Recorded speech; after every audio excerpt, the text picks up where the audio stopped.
Hello, I'm Kev Harris and welcome to Whilton Mill for round one of the Ultimate Karting Championship. 2025 marks what is our sixth season of competitive kart racing, and the standing and prestige of the series within the UK is reflected by the numbers of returning and new drivers who have signed up for the season, which is a record of just over 270 from ages 8 to adult, and over 200 of them are here this weekend in Northamptonshire for this opening round. And once again, we'll be travelling up and down the country to 6 different venues, racing at tracks that each offer their own unique backdrop and challenge. So let's take a look at the race calendar for 2025, and we kick things off for round one at the perennial favourite that is Whilton Mill. Then for round two, we'll be heading north of the border once again as we return to Larkhall in Scotland over the weekend of the 23rd to the 25th of May. Round three sees us head to East Devon and a circuit that is new to the UKC, and that's Dunkerswell. For round four, we return to the glorious Cumbrian backdrop of Rowrah, and we'll be there over the weekend of the 25th to the 27th of July. The penultimate round is at Warden Law, the circuit that has twice been voted Track of the Year by you. Before we finish the season at the infamous PFI over the weekend of the 10th to the 11th of October, and that's for round six. So there it is then, your 2025 UKC calendar, starting round one at Whilton Mill, going through rounds 2, 3, 4, 5 and 6, finishing out that season in October at PFI. So as we were just hearing, we'll be kicking things off here at Whilton Mill for round one, a track that is familiar to many with its iconic features and corners like Christmas up there that we all know so well. There are, however, a few new changes to the rules in 2025 for UKC, including Parc Fermé tyres, controlled fuel and oil, and the need for drivers in micro, mini, junior and senior to now hold a national level licence. All of this combined should hopefully improve the parity of the series and the overall level of competition that we'll see out on track. So I caught up earlier with some of the UKC organisers to have a chat about these changes and exactly what they'll mean for 2025. So Paul, here we are in the sunshine, new season, new truck, and also a few new little rules that have come in this year. One of them is to do with the licensing requirements. Now a national level licence for some of the drivers here this weekend. Yeah, so for the micro, mini, junior and senior drivers, everyone needs to have a national licence now because we've been lucky enough to receive the Rotax Match Grand Final tickets for those classes, and they'll be awarded at the Rotax National Trophy at the end of the season. So because of that, the championships had to go on a higher grade, higher standard, alongside with the British Kart Championship on the same licence grade. So yeah, it's great for the championship. It's brilliant. It's just raising the level of driving that we're going to see here, and I think I'm right in saying it's only us then and the British that has this requirement. Exactly, yeah. So all the Rotax classes require that, apart from Rotax 177. They'll remain on the Interclub licence. Brilliant. Exciting stuff. Lots to look forward to this season. Paul, thanks for talking to us. Cheers. Cheers. So Ethan, here we are then at the tyre depot this year, because Parc Fermé tyres have come into effect, new for 2025. Yes, exactly. So Parc Fermé, basically what it is we hand the tyres out at the start of the first race or qualifying. The drivers go out on track, use the tyres, and then we take them back in after the race or qualifying. The reason we do this is so we have full control over all the tyres throughout the whole event. And it means effectively then that the race tyres they start on are the ones that they have to use throughout the whole event? Yes, exactly. So we know exactly what tyres each driver has used and have complete control over what sets they are using. It's a hell of an organisation in the back here, and a lot of wet tyres here as well. What happens if it's a wet race? What do you have to quickly do? Well, so if it's a wet race, we'll hand both sets of tyres out. Obviously that doubles our workload, so hopefully we have enough people here to cope with it. But yeah, hand both sets of tyres out, take both sets of tyres in. And they still have to make the right call on the tyres though before they start the race? Yes, exactly. So you're only allowed to use one set of tyres, and you have to make that decision before the gate closes. Otherwise you'll be starting from the back. Brilliant. Well, let's hope they all get it right this weekend. And Ethan, thanks for talking to us. Thank you very much. So Keith, a new year and a new rule surrounding the use of fuel this year. Yeah, to bring the cost down for fuel, we've nominated a close service station to the circuit, and it will be 1 or 2 pumps at that service station which are marked. They have to get the nominated fuel from them pumps, make sure they get the receipt, because the receipt will also show that they've got it from that station and then pumps, and then we cross-check it with the electronic machine that we've got to make sure they're using the correct fuel and the correct mixture of the oil. And this should just all help to make it a level playing field across the board. Yes, it levels the playing field. Everybody uses the same fuel, same oil, same mixture.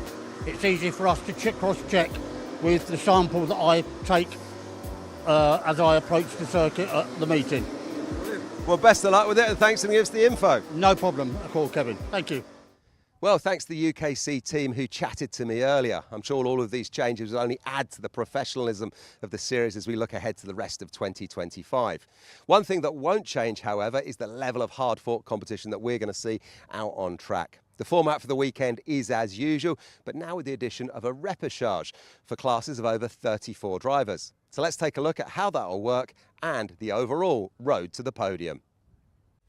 So let's take a look at the road to the podium for 2025, and it all starts on Saturday morning with timed qualifying, which will determine your start position for the heat races. It's those heat races that are up next, and all drivers will take part in a minimum of 2 heat races where you can gain championship points and determine your start position for the superheat. The superheat comes next then, and it's from here that you will gain even more championship points, and it's results from the qualifying heats and this superheat that will determine your start position for the super final. But new for 2025, and in classes of over 34 drivers, the top 30 will automatically qualify for the super final. The rest will go into the Repercharge, with the top 4 getting promoted to that super final. We'll then have the top 34 drivers who will be competing in the super final to gain championship points and determine their finish position. And if you finish in the top 3, well, then you'll be on the podium come Sunday night, picking up the prizes and the trophy. So there it is, through time qualifying, the heat races, the superheat, maybe a Repercharge, and the super final. That's your road to the podium.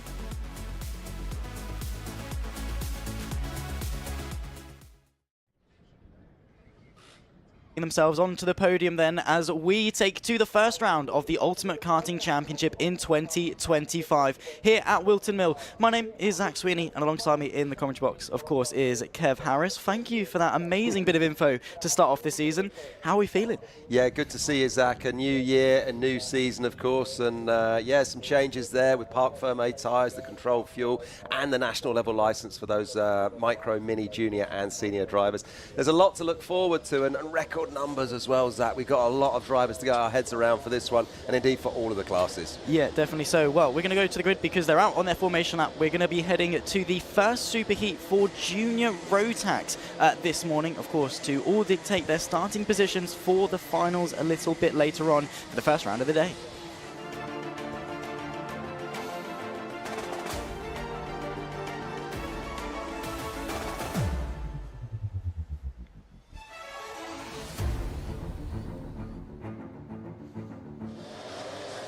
It's time to go racing then in 2025. Junior Rotax up first with their superheat with a group. A lot of drivers then for Junior Rotax, and it's Jacob Ashcroft that takes to the pole position. Zane Cruchera alongside him on the front row with John Buchan and Lewis Sumner, row number 2. Mate Kopachicki in 5th place with Max Colbert alongside on row 3. Jensen Chalk and Alfie McBain in 8th place. Daniel Minto from Cody there in 10th place. Reese Owen from Riley Morgan, the 6th row of the grid. Lewis Howe from Oakley Garthwaite 14th, Lomond Wilcox rounding off the top 15 with Will Archer alongside on row number 8. It's Thomas Hill from Bella Brown, P17 and P18 with Alex Lynn and Miles Burton, the top 20. We're about to go racing then for the first time in 2025 for the Ultimate Karting Championship. It's the race towards turn number 1 here at Whilton Mill. The very fast left-hander into oblivion, basically flat out. A good breakaway from pole position actually from Jacob Ashcroft as he's able to get into the lead. In fact, actually no, it's the number 11 into Christmas Corner for the first time, and there's contact, there's carnage and there's chaos, Kev. Oh, carnage on this first one here then, Zach. Look at this, we've got drivers off on the grass, but it seems now that they're all back on the black stuff, except we've got a cart that has stalled there. But out in front, the big news, Jacob Ashcroft, I think, drops to second as Zion Quecker there. The number 11 cart takes the lead on this one. It's everything we would expect from these hard-charging youngsters who all want to do their bit to try and win the day, Zach. Exactly, that's the level of close competition that we get, especially at a circuit like Whilton Mill, where you're sort of inclined to go for this end. Uphill break into Christmas Corner, of course, and very late sends. The one for one, actually getting a bit caught out. Over the curbs for the first time then at this new chicane. Most of these drivers probably quite familiar with it already, but it's still quite a challenge. Yeah, it is a real challenge. You know, in days gone by, they'd be whipping around that final corner there, running wide on the pit bend, the final bend. But now with the chicane, of course, you've got the little track limit flip-flops there, so they can't hit those. And also, you've got to manage the kart as well. If you're bashing over those curbs for 14 minutes or so, then it's not going to do your kart any good whatsoever. But look, here we are then. Yellow flags are out there, and we can see at the moment, as we just said, Zion Quecker still leading Jacob Ashcroft in this first one. And in third place then, it's Mr. Buck and John Buchan in third. Up one place off his start. Yeah, brilliant stuff actually from the 11. Really crucial stuff actually to get that initial jump off the start. And in fact, actually bridged quite a big gap initially. And in go-karting especially, I mean, it's sometimes quite hard to actually gain that place back. We have just been informed that there's going to be a red flag to start the day. I think the initial carnage and chaos of the opening laps has been a bit too much to recover just off the bat. Yeah, it looks like there's a kart there and obviously in a dangerous position. So while they recover that one, we're under a red flag right now. So just see what happens with this one.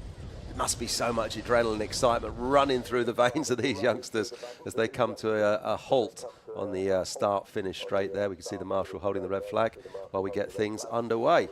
And the interesting thing here is that you've just had the initial spike of adrenaline to start your day. I mean, they had warm-up and stuff, but that's, what, 3 minutes? Yeah. You've had this spike of adrenaline, especially for sort of Quecker and Ashcroft at the front. They've had that spike of adrenaline. Now they're at a red flag. They're sat stationary. They're buzzing. They're ready to go. And they've now got to recompose themselves and get ready for the restart. Yeah, exactly. They'll be sitting there just thinking, it's not what we need. But obviously, of course, thoughts are with the youngster that is probably being treated right now somewhere on the infield of the circuit. Driver there just getting out of his car, just wanted to go have a chat to his mechanic, being told to go back and sit back down by the marshals, I would imagine.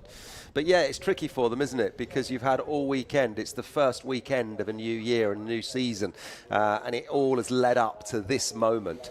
So they've, kind of come out of the traps absolutely firing. We've had a bit of an incident, and now they've got to recompose themselves and get ready to go again. But as we look at them and we see the guys that are sitting at the front, the likes of Zion Quecker and Jacob Ashcroft, they've got nothing to worry about. Jacob Ashcroft, of course, the current junior Rotax world champion, just stepping out of his kart there at the front of the grid on that position.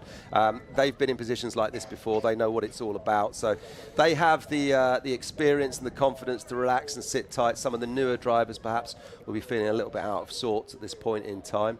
Good to see back of the helmet there, number 66. That's Thomas Hill of Zip Kart. He's been with UKC for many years. Sadly, we lost him last year. Didn't race all of the rounds, but he's running all the Whilton Mill club rounds this year, and it's great to have him back for round one of the UKC. So best of luck to Thomas Hill with that very distinctive number 66 helmet with the Union Jack on the side. Yeah, you can't miss it, really. Can't miss it, can you? Most people, I mean, a lot of drivers sort of go for plain white. They like to add their own designs, but nothing quite as distinct as a massive 66. Definitely not missing that one. Hello and welcome, of course, everyone that's joining us on social media. Make sure you're saying hello in the YouTube chat. Let us know who you're supporting, where you're watching from, and who maybe your predictions are for this morning, this afternoon's proceedings. Who do you think is going to be coming out on top for the first round of the Ultimate Karting Championship in 2025? Just want to have a quick look. Obviously, things are being shuffled around and stuff under the red flag, but at a quick glance, we've had some big gainers on the timer screen. Rex Ashley up 12 places, couple of drivers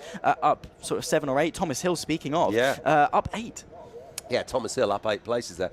Well done to him. Oakley Garthwaite grabbed a couple in these opening stages. Jacob Jack sitting in 17th, but look, he's grabbed 7 places on his start position in only the first lap.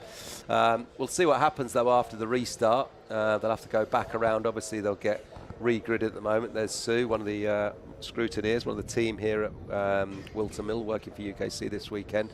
We can see on the live stream right now, just helping to get things reorganised.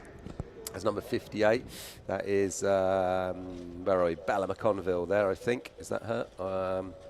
Hang on, we've got 2 Bellas, haven't we? We've got Bella Brown. That's Bella Brown, number 58. So good luck to her for this one.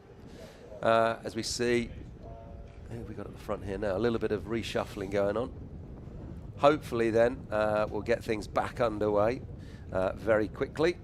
And of course, we've got a packed schedule this morning. Super heats this morning, super finals, and the new Repercharge as well in between that, where there's grids of over well, if you've got a grid of over 34, it's the top 30 who automatically get themselves through to the super final, and then we have the Repercharge to decide the remaining 4, the top 4 from that then get put through. So if you don't quite make it this morning in the super heats and your grid is bigger than 34, then you do have that sort of LCQ, last chance qualifier, to get yourself in that super final. Well, do yourself a favour, finish inside the top 30, go straight through. Exactly. Easy, jobs are good, and just drive.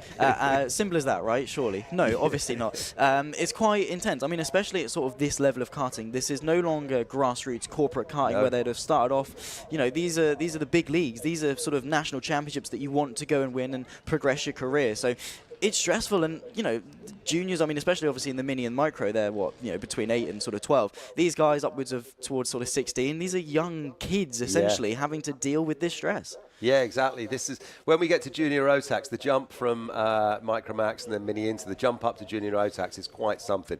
It's much more physical. The level of competition is much higher. The desire to win is much higher, and just the overall standard of racing, it is quite a jump. We've got drivers like Ed Spain, a youngster who's come from Honda Cadet, and then he's sort of skipped out Micro and Mini Inter, and he's got himself all the way up into junior Rotax straight away. So you can make that jump, but the jump is quite something. Some people slot straight into it really well and really easy, and others it takes a little bit longer. But it's the physicality, and as well it's the physicality of running all weekend. Look at the fans, they love it. Lovely picture here, Zach, look at that. Love it, waving, giving us some smiles, giving us some cheers. Where are they, I wonder? They're somewhere up high. Oh, I know where they are. Oh, there's Dian Singh Pahal. There he is there. He finished 4th in last year's championship, and he's stayed actually in, where is he? He is Mini Inter, isn't he, old Dian? And I think the youngsters that finished ahead of him in the championship have all moved up. So he's the only one that stayed in Mini Inter out of his year group from last year. So, or Micromax rather, not Mini Inter. Sorry, I'm getting myself confused here. But yeah, so lots to look forward to. An exciting sunny day, but of course not the start that we wanted this morning. We wanted to get off and racing. A lot of the mechanics there wanting to get on the grid and speak to their drivers, but the fastest way to get this organised gang is just to let the marshals and the stewards do their job, I think. And a big thank you, obviously, to sort of the marshals, the parents, the mechanics, the ambulance crew, the catering crew, everyone behind the scenes, obviously, that you see. We couldn't go racing sort of without them. I mean, the drivers are important. You can't have a racing series without racing drivers, but it's the logistics that make championships like this work and run so smoothly. Because, yeah, there's a delay, but it's not going to be a very big delay because we've got really efficient marshals and officials that get the job done. Yeah, absolutely, and a lot of these marshals are doing it for either voluntary or for just, you know, the price of a cup of tea and a bacon sandwich effectively for a day. So let's not forget that, folks, when we are sort of dealing with the staff at the stadiums and the tracks that we go to. A lot of people put a lot of goodwill into these events to make it happen for all of us. So a bit of politeness goes a long way when things start to go awry over a race weekend. Yeah, exactly that. Very interesting suit decals there on the back. Is that some, is that some duct tape with some sort of Sharpie? Yeah, it is. Amazing. That's creative. I mean, it does the job. That's all you need. Again, it's standing out in some capacity, a bit like the 66 that we saw earlier. Speaking of, there he is, Thomas Hill in the 196, sat chilling, ready to go. Yeah. And this is going to be the difference, and this is something that these drivers sort of have to learn. Going back to what we were saying a bit earlier on about the adrenaline and stuff, how to deal with situations like this. Because talk about Krecker when sort of starting second, got into the lead, got that gap, that's now diminished. He now has to start the race from pole. He obviously took that opportunity initially. He's now got to do it again. But on the flip side of that, Jacob Ashcroft gets a second chance. Yeah, Jacob Ashcroft gets a second chance, and that's going to be an interesting restart between those two. And I think an interesting battle through the whole of this race and then through into the super final, because you would imagine that both of those drivers will be in the super final. Both big names in junior karting, so I'm sure that's going to be an interesting matchup throughout the day. But I would think Jacob is sitting there as the current Junior Rotax World Champion, kind of keeping cool in his head, knowing what he's got to do when we get the restart up and running. As we see the cart that is being collected then, that as the result of that red flag. Looks like one of the Birol chassis to me. Yeah, it is. It's number 18, is it not? Is it number 18? Yeah, it could well Khan. be. Yeah, that could be right. Hasnain Khan, privateer I've got written down here, but definitely the red and white of a Birol chassis. So that mechanic now, I wonder if he knows he's on camera. Go on, boy, put a sprint in, then we can get back and racing. Put some kick in it, get it moving. But yeah, no, I mean, to be fair, pushing kart trolleys is no mean feat. It's definitely not, especially sort of when you've got undulation like that we have at Whilton Mill. You've got this. We're all cheering him on. Look at that. Every sort of round of applause around the circuit for this this mechanic right here, getting that kart back to the garage nice and quickly. But yeah, hopefully it won't be too much longer until we're sort of back racing. Did want to go back to a point that you said about Jacob Ashcroft. Yeah. In the sense that he's world champion, right? On one side, you could argue he's done this before. He knows what it takes to win. He knows how to approach a situation like this. He has the experience. But equally, sort of when you think about it, that's a lot of pressure for a young driver to have. Everyone is looking at drivers like Jacob Ashcroft as the ones to go and beat. He's the one that's setting the benchmark, and that's equally, as much as he's calm and composed world champion Ashcroft, he's a kid that's got a lot of pressure on his shoulders. Yeah, he's the one with the target on his back right now, of course. It's kind of, when you're coming up through the ranks of junior karting, you know, cadet karting and juniors, it's all just kind of, you know, it's all just all good fun, isn't it? Trying to play for the win and drive for the win. But then when you get there and you put yourself on that top spot, suddenly everyone else is looking at you. So then suddenly now the dynamic has changed. But I think with a good team like Dan Holland Racing around him that Jacob's got, and his dad Barry who looks after him at all of these race weekends, I think he's got enough people in his corner who are telling him the right things. He knows the right things. He's a very calm young man himself. So I think he'll probably be able to handle the pressure really quite well. So we'll see what happens with this restart though. And there's kart 228, so there's another one there that needed to be recovered, and that's Bella McConneville from Origin Motorsport, I think, 228, if my notes are correct. So I wonder if she is out as well. Do we have two karts go off in that opening lap? Maybe. As kart number 62 looks like it's getting a little bit of a check there. That's Hani Sadiq of KR Sport just getting checked there. Wonder if the pushback bumper has been popped in. So there's obviously something going on down there. Sue, one of the scrutineers, is just having a look at it. But I think our young driver, Hani, is now sitting back down in the kart. So hopefully able to go racing. Thomas Hill standing up, walking around outside his kart, taking his gloves off, actually. So what's he up to? And helmet off, Thomas, I think. Not quite sure what's going on there. Obviously taking a moment. He's getting some fresh air. Yeah, can get quite stuffy in karting gear. As much as sort of the professional suits and helmets and stuff are as lightweight and as sort of thin as you can get away with, it does get quite stuffy sometimes. Yeah. Obviously, we have got a bit of mild wind. I think it's something about 8, 9, 10 degrees-ish. It's not scorching temperatures, but sort of when you're sat in a go-kart with the exhaust directly behind you, the engine right next to you, and blaring sunlight, I mean, there's no shade. It's the exposure that's getting you. So maybe it's just walking around, trying to get some fresh air, get some ventilation going, because the last thing you want is to feel a bit queasy off the restart. Yeah, absolutely. And we were just chatting before we went live, Zach. You're a karter yourself. Well, would you call yourself a karter? Absolutely. You do a bit? I do some corporate karting, so not quite the big leagues. I would love, and I was looking actually when I was sort of 15, 16, so a couple of years ago, at getting a junior Rotax and sort of going racing at my local track.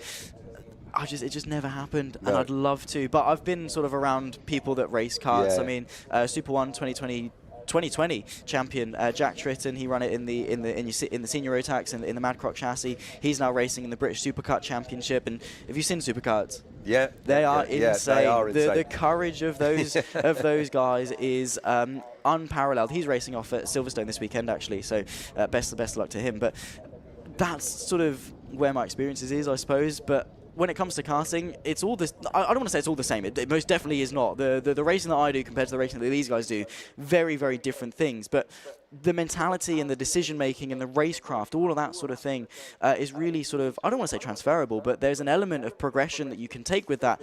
And that's also sort of equally where things like sim racing come into things. I mean, a lot of these go-karters might play iRacing at home or Assetto Corsa or whatever sim of choice that they have. Maybe they even sort of have Kart Sim or R Factor 2 with the go-karts and stuff at home. And those sorts of things, when you're racing online, track time in real life is so limited.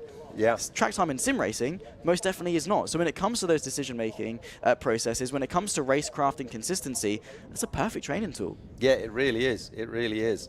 And sim racing is something that you know an awful lot about. But while we were just chatting there and having a listen to yourself, I noticed the kart number 222, Riley Morgan from Dan Holland Racing, was getting wheeled back into the dummy grid area. Not quite sure what that was all about. We haven't got full information, or certainly haven't got comms with the stewards at this point. So not quite sure what was going on there. But I did see 222 getting wheeled off.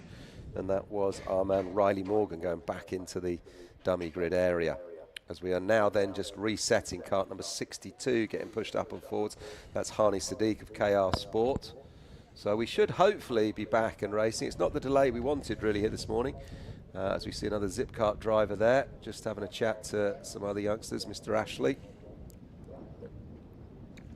Waddling his way back to his car. So they're all getting sat down ready. I think maybe getting the notion that we're going to be going racing very, very shortly. Of course, still got 8 minutes 43. When that timer goes down, it's then plus 1 lap onto that. So still plenty of racing to go. I mean, we got a lap or so in before the red flag came out.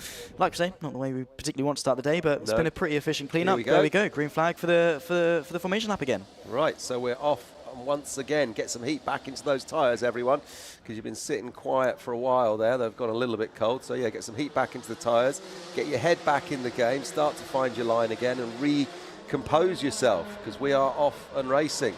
And we'll have Jacob Ashcroft and Zion Quecker then out the front, just leading them around this formation lap, and then fingers crossed. Oh, as somebody skids off in the background into the grass. I didn't see who that was, but oh boy. Somebody went in the background there. Hopefully they can be recovered. Who have we got there? It looks like an MLC driver. Oh no, an Origin Motorsport driver. New team this year. So that could be, I think Henry Surtees is Origin. Is that number kart 22? Potentially can't quite see the number as of yet, but I assume they'll get one more wave around them potentially, or are we going racing? We'll see. I don't know if we can get that kart on the track and just rejoins at the back. I think they'll just carry on. As long as it's not in a safe, as long as it is in a safe position. So here we go then. So this is Zach coming around the corner then for the restart. Here we go. It's going to be Quecker and Ashcroft the front row once again, but roles reverse. Can the number 11 machine hang on as we go racing once more at Whilton Mill towards turn number 1? And I think Quecker's been able to hang on to the race lead. In fact, no, he hasn't. Ashcroft finds his way back through once more as we begin the ascent towards Christmas Corner. Who's going to be last on the break? Slightly defensive there from the 11 as he holds firm in second position. Nicely done though from Ashcroft then to work his way into the race lead, and more drama in the background. We got the 229 going off the 141 as well. That's Devon Taylor getting involved further back.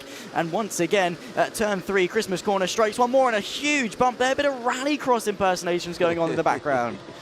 Oh, it is all going on. There's a lot of excitement coursing through the veins of these youngsters. But I have to say, I was in my head just sitting here quietly predicting that I didn't think Jacob was going to let the lead go on the restart.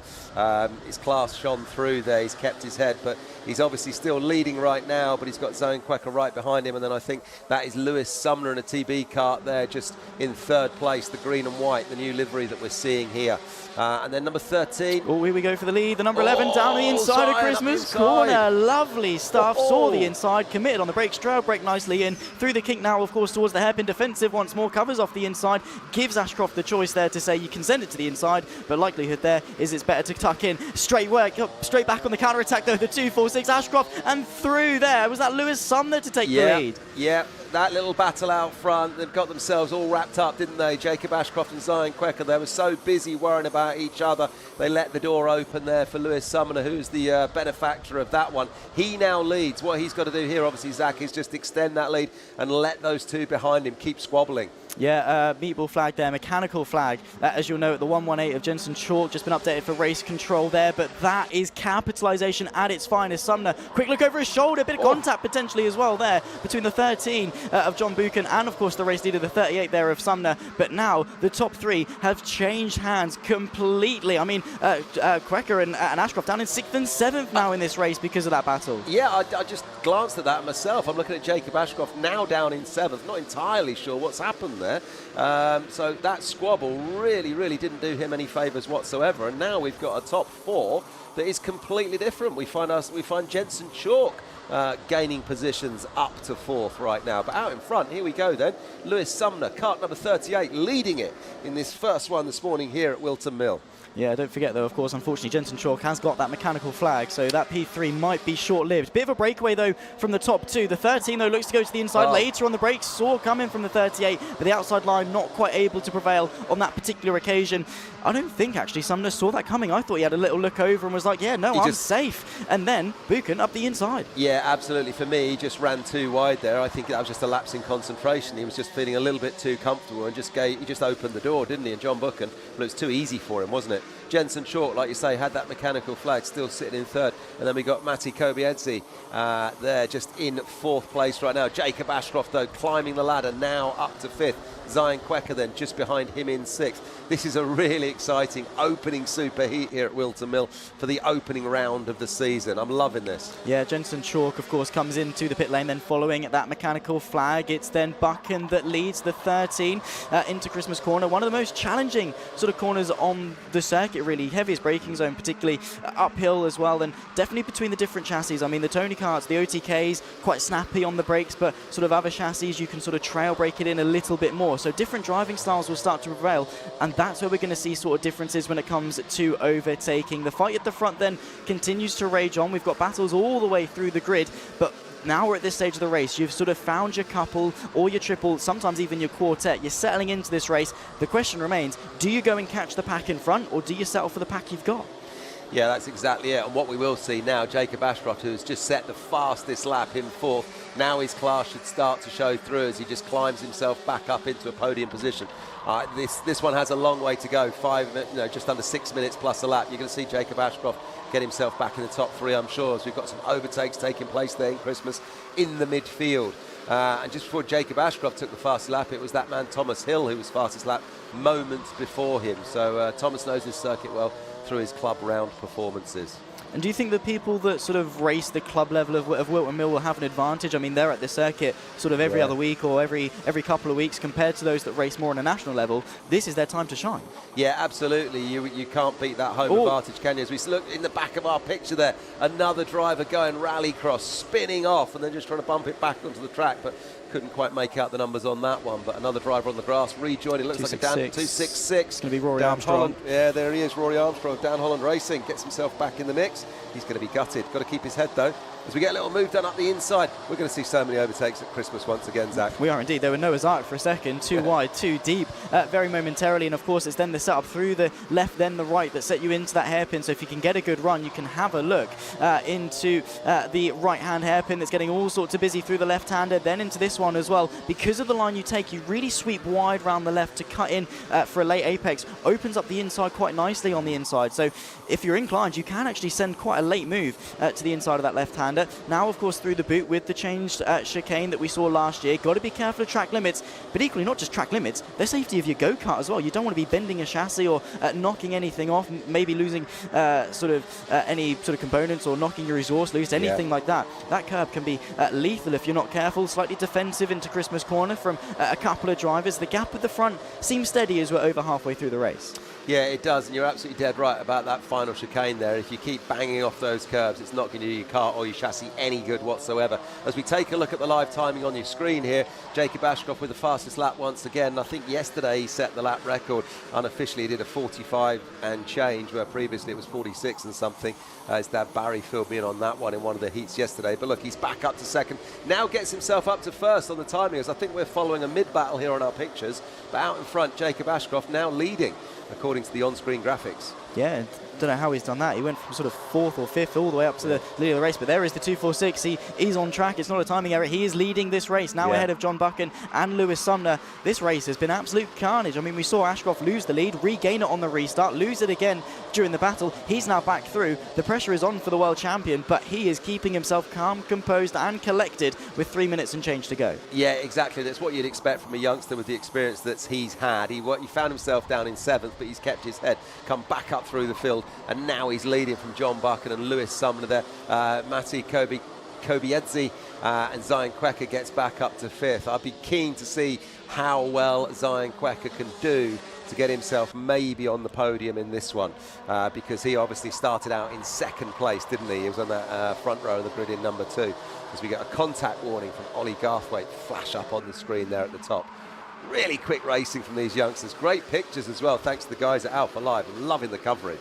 Yeah, we get to see a lot, and we follow the action really, really well. The difference with Quecker to sort of Ashcroft, right? They were matched on pace. They had the tussle, but when things go wrong, Ashcroft has been able to make the difference in this race. He kept himself composed, went, all right, cool, I'm down into P7. This is my race. These are the cards I've been dealt. I'm going to work with it. The number 11, not quite been able to have sort of the same fortune in working his way back through the pack. Is that can't? Is it won't? He's fighting with the 19, bit of contact on the straight there, actually, as Quecker tries to find his way through there on Lucas Howell and work his way back into the top 5. Now the run through Oblivion and turn number 2 towards Christmas Corner. Is this end possible? You definitely can tell he was tempted, but better to stay in the race and potentially have a look later on. He's very close, but not quite close enough heading in towards the hairpin at Ashby. Yeah, and I think that was number 19 in the midfield there that we saw getting a move done up at Christmas. Lucas Howell in the TH Corsa team. So well done to you. There's battles going on right the way throughout the field, and that's the great thing about kart racing. It's not just the front drivers who are having fun. Everybody is locked in their own little battle, getting that excitement and feeling of the overtake and getting the hammer down and enjoying some speed around the bends wherever we are. There's your track limit little flip-flops that we saw, and then those 2 little orange plastic markers on that final chicane. I think everyone after the opening couple of days here at Whilton has now got the measure of that chicane. We shouldn't see too many people getting track limit warnings, I wouldn't think, through there in the Super Heats and the Super Finals today. Little tap of the helmet there. Did you see that Yeah, from Lucas Howell to sort of say, look over, say, stop battling. I don't want to defend. I want to go and catch Kobakitsi just in front for P4. And that is racecraft at its finest. We saw earlier between Ashcroft and Quecker, when you battle, you lose a lot of time. You lose a lot of momentum, especially at a circuit like Whilton Mill, where you've got a lot of mid-speed and a lot of acceleration zones. If you're side by side through those acceleration zones, you're losing a lot of time. So let's see if Quecker got the message there, because he's not obliged to. No. It'd be nice if he did, but a tap of the helmet there from Lucas Howell to give it a go. I mean, you've got 30 seconds on a lap. That's going to work out to this to be the penultimate lap, maybe the 3rd to last lap. We'll wait and see as to how the timing works out, but it's interesting to see if these 2 drivers are going to work together, because the 19 very clearly is closed in. Yeah, absolutely, and that happens so much in karting that people sort of forget. They just get locked in their own little battle, and they're sort of worried about that, and then suddenly they realise the race is just running away from out front. The drivers have to work together and use their brains a little bit and just think collectively for the good of all of them. Those 2 drivers there could be all pushing on and charging on, but like you say, if we've got Lucas Howell just kind of defending from Zion Quecker, then both of those drivers are going to lose out. There is Jacob Ashcroft then on to the final lap of the race, and a 1.14 second gap. Considering that man lost the lead at the initial start, got it back, had a bit of contact, fought his way back through from 7th place. He's had an absolute mega race here for the Super Heat. Yeah, he really has, and that's what you'd expect from somebody who is the Junior Rotax World Champion, somebody who's kind of made his way up through karting in the way that he has, putting the hours in, putting the laps in, learning the racecraft that he's learnt over the years. So full credit to him and full congratulations to Jacob Ashcroft, as it looks like he's going to take this Super Heat win. Yeah, he's just got a couple more corners through the boot for the final time. Keep it nice and tidy. And a 1.14 second gap and a fast lap to go with it. A 45.81 going the way of the 246. The world champion, the reigning world champion, kickstarts 2025 in the best way possible with victory in Super Heat A. Jacob Ashcroft take a bow from Buchan, Sumner and Kobakitsi and Zane Quecker there, the top 5. He did in the end get his way past Lucas Howell. I think the initiative there was, we're not catching P4, I'm going to get 5th.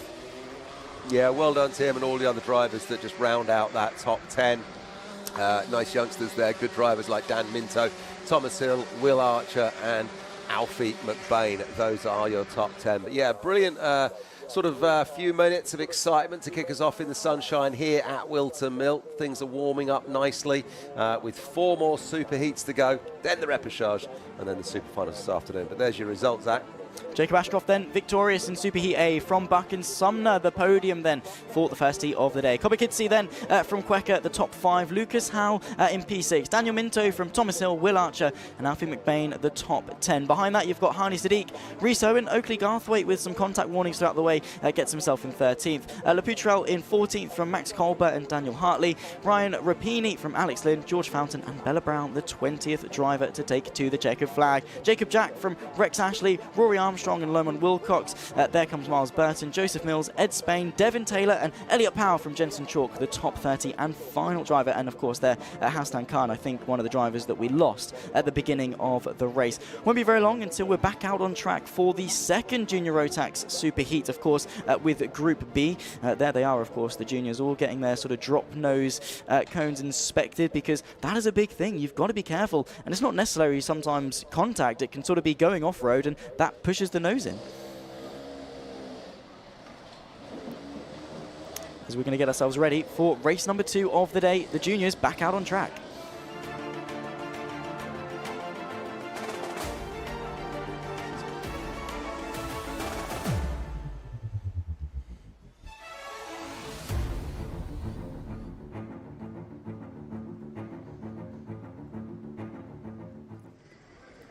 Let's see if Group B can match the excitement that Group A did then, as Junior Rotax will see themselves back out on track for the second race of the day. We're going to run through the starting grid in just a moment. Of course, there you can see the back end of it, but we'll start from pole position, of course, when they work their way on to track.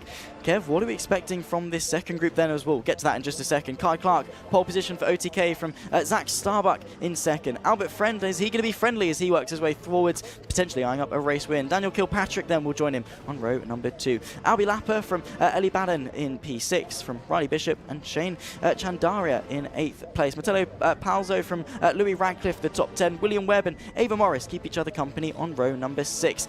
Sebastian Lusch from Ralphie Branscombe there, 13th and 14th, with Finley Smith rounding off the top 15 drivers. Alexander Wilson, top 16 alongside him on row number 8, with Luke Sawyers and Finley Buck there in 18th. Charlie Wolfett from Conor Lage there, keeping himself in P number 20. A few more drivers to work our way through. Thomas Harper from Daniel in the OTK in 22nd place. Thomas Jackson from Elliot Surtees, no relation there, of course, in P24.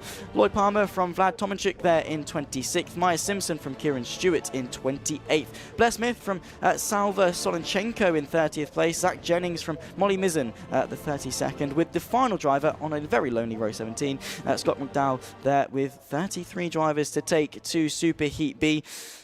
Are we expecting the same excitement? Oh, no doubt, Zach, we will have the same excitement. There's some big names in the mix there, and some other youngsters who we've seen doing well in the lower classes, stepping up to Junior Rotax this year. People like Ralphie Branscombe, I have my eyes on him. I've been following that young man for about 2 or 3 years now. Won the championship in Hondas last year, and a great young driver, but it's a big jump up to Junior Rotax, so we'll see what Ralphie can do in this one. And others as well. Charlie Wolfett in the mix there. I think he's starting on number 19 for this. He had a fantastic battle with Jacob Ashcroft in Mini Inters in 2023. Did a couple of seasons in Honda Cadet, then got himself in Mini Inter, and he was wheel to wheel in Mini Inter with Jacob Ashcroft through 2023, and just finished runner-up at the end of that season. So yeah, another youngster who's stepping up to Junior Rotax this year and finding his way in it. And it is quite a jump, as I said, the physicality and the power that the karts have, and then maintaining that through Friday, Saturday and Sunday. It can be quite a steep learning curve for some of these youngsters. Definitely can be. They're out on their formation lap at the moment. Of course, they're on a longer chassis, on the same engine, but with less restrictions and different tyres potentially as well. Obviously, the juniors and your seniors obviously on the Mojos, and any slight adjustment can really sort of take a toll, especially at a young age when you're building those foundational skills. If you've already got those sort of cemented and those mental sets in your head, having to then suddenly change that is, of course, going to be quite a big adjustment. At the moment, still single file, but with the second half of the lap about to come, they'll settle themselves into their Noah's Ark 2x2 formation onto the grid, just to kickstart the second heat of the day, of course. And like we saw with Super Heat number 1, Super Heat A, expecting drama and excitement all the way through this race. It's going to be 10 minutes and then 1 lap, and there you can see the starting grid. The 88 will take to second place on the outside for turn number 1. He puts his foot down, and we get underway for race number 2 here at Whilton Mill. 10 minutes plus the lap as we head in towards turn number 1 for the first time. It's going to be Albert Friend in the 191 that moves his way up in a second place. Nicely done. Is he going to go for the lead? As defensive goes the race leader, late on the brakes, of course, into Christmas corner, and around the outside, bit of contact further back as well, as they're 3 wide many places back as contact there. There's the 69 that's gone off. That Zach Jennings that's had contact and found themselves under another car into the hairpin for the first time. And well, we expected drama. We most definitely got it. Yeah, you always see a bit of bump and hustle up there at Christmas Corner, certainly on the first lap, and as the race goes on, that's where we often see a lot of the overtakes done, but it starts to settle now as they lead from the front then. Kai Clark, I think, he's got himself into second place, 67 maybe, just as my graphics reset. So Kai Clark looks like out in front. Albie Friend then 191 in second. Zach Starbuck then in third. It's 88. Yeah, actually Albie Lapper, number 29, as they cross the line, gets himself in second. So it's 67, 29 from 191 from 232.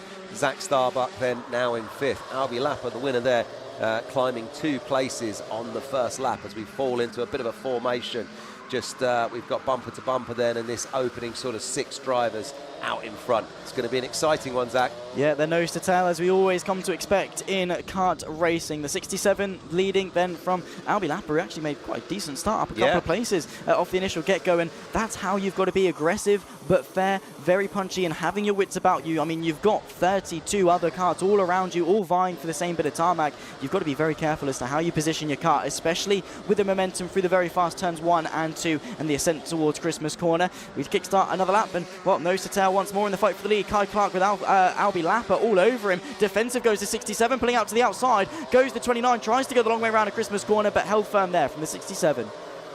Yeah, and it looks like as our lead drivers are just pulling up on a back marker, is that Zach Jennings, number 69, who is sort of just on the tail end of that first lap. The drivers then just coming up to him. He'll get the flag just to remind him to move to the side, I believe, as they come around now. Yeah, looks like that. So here we go then. Our lead drivers then on the front. Kai Clark from Albi Lapper and Albert Friend. Riley Bishop as the fastest lap gets set by Zach Starbuck, kart number 88. So well done to him. But out in front then, we've got Kai Clark, kart number 67, finding a little bit of free air suddenly.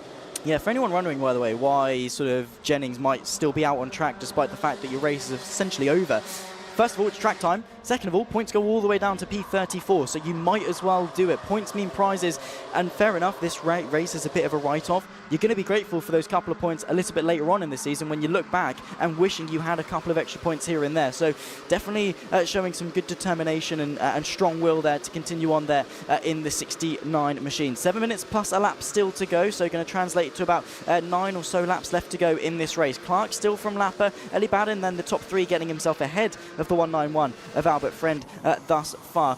Not too much action though. They're being quite tame for the time being. Are they waiting, or are they just unable to get past?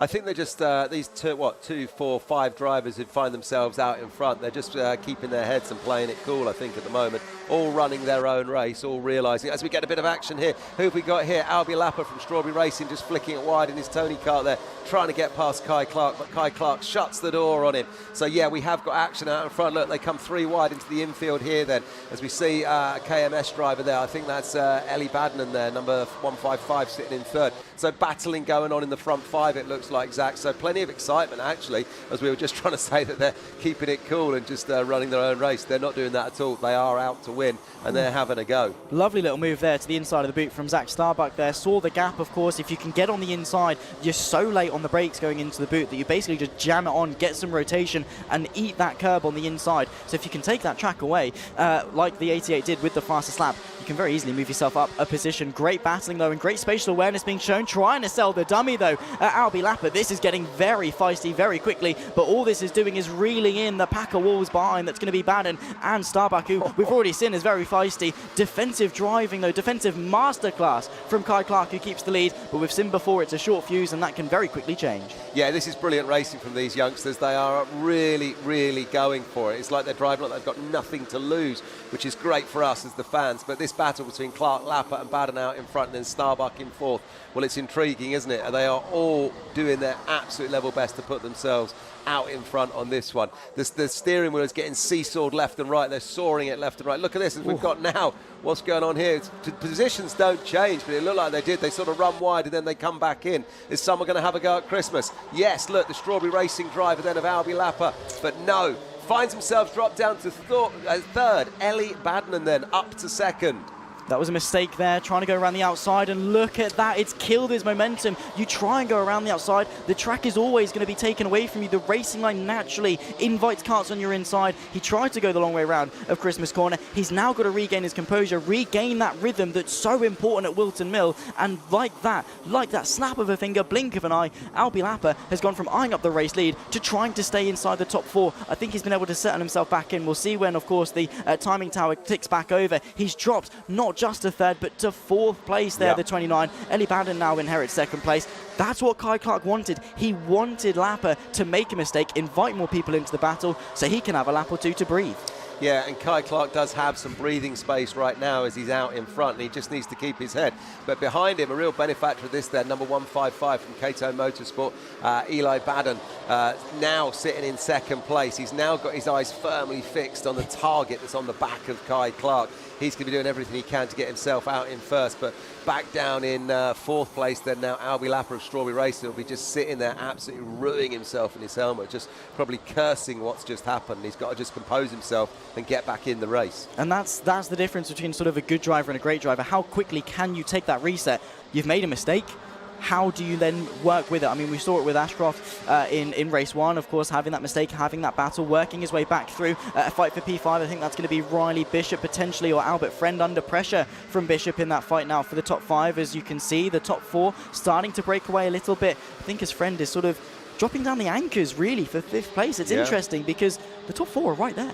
Yeah, the top 4 are right there, like you say. Albert Friend needs to just... What we got, 1, 2, 3, 4, yeah, and then the gap back to Albie Friend. That gap is now... See, what's happening here then with Albie Friend, he's now got involved in defending the drivers that are behind him, and he's forgotten about the race ahead of him. As we see a bit of action here, who have we got there? Someone running wide and someone making good up the inside. It happened so quickly, I didn't quite notice it. Is it Albie Lapper then staying in fourth? We'll see what happens when they cross the start-finish straight, and the graphics hopefully refresh for us as we get a contact warning from number 29. That is Albie Lapper, that Strawberry Racing driver. Contact warning then. Of whatever just went on that last lap. Yeah, got to be careful, obviously. Too much contact and you might just drop that nose down. Instant 5-second penalty. Defensive driving, though. That's going to be looking to the inside. The 2-3-2 of Riley Bishop getting very feisty, forcing the cut to the inside there. Nicely done to get himself through on Matteo Palazzo. But straight back up the inside there, going into the left-hander. Nicely done. And once again, it's disrupted the momentum. And just like that, that's how quickly the tables can turn. 2 minutes plus some change. And then, of course, the extra lap on top of that. This race is as exciting as ever. After all of that, though, Kai Clark has pulled out a 1-second gap back to Ellie Baden. He was all out, but being pressured from behind for the best part of sort of 7 or 8 minutes. Now he's chilling. Yeah, exactly. Now he is chilling while it's all going on behind him. He's kept his head. Look up the inside then for number 29. That's Albie Lapper trying to get it done, and does. Just mauls his way through there, getting an overtake there. Brilliant stuff. The battle for third then between Zach Starbuck and Albie Lapper is just intriguing. That is going to continue with about 90 seconds plus a lap to go here. Look to the inside once more. That's been a popular overtaken opportunity. If he's got the switch back, though, of course, you can see that green cart trying to work his way back to the inside, heading towards the boot, and has done that quite nicely. That's the battle between Bishop, Patrick and Palazzo momentarily. Of course, that's been separated into the respective couple that it is. Zach Starbuck has dropped back to P4 as they cross over the timeline once more to start what will be the third to last lap. And again through turn 1 and turn 2. It's all about keeping the momentum and getting that drive towards Christmas corner. We'll look to the inside there as we see an overtake potentially for Bishop and Patrick. I think that might be the 20 trying to work his way through. Indeed he has as we approach into the hairpin once more. This is a bit of a 4-cut battle. I think this is going to be Albie Lapper trying to keep Zach Starbuck, Friend and Palazzo at bay.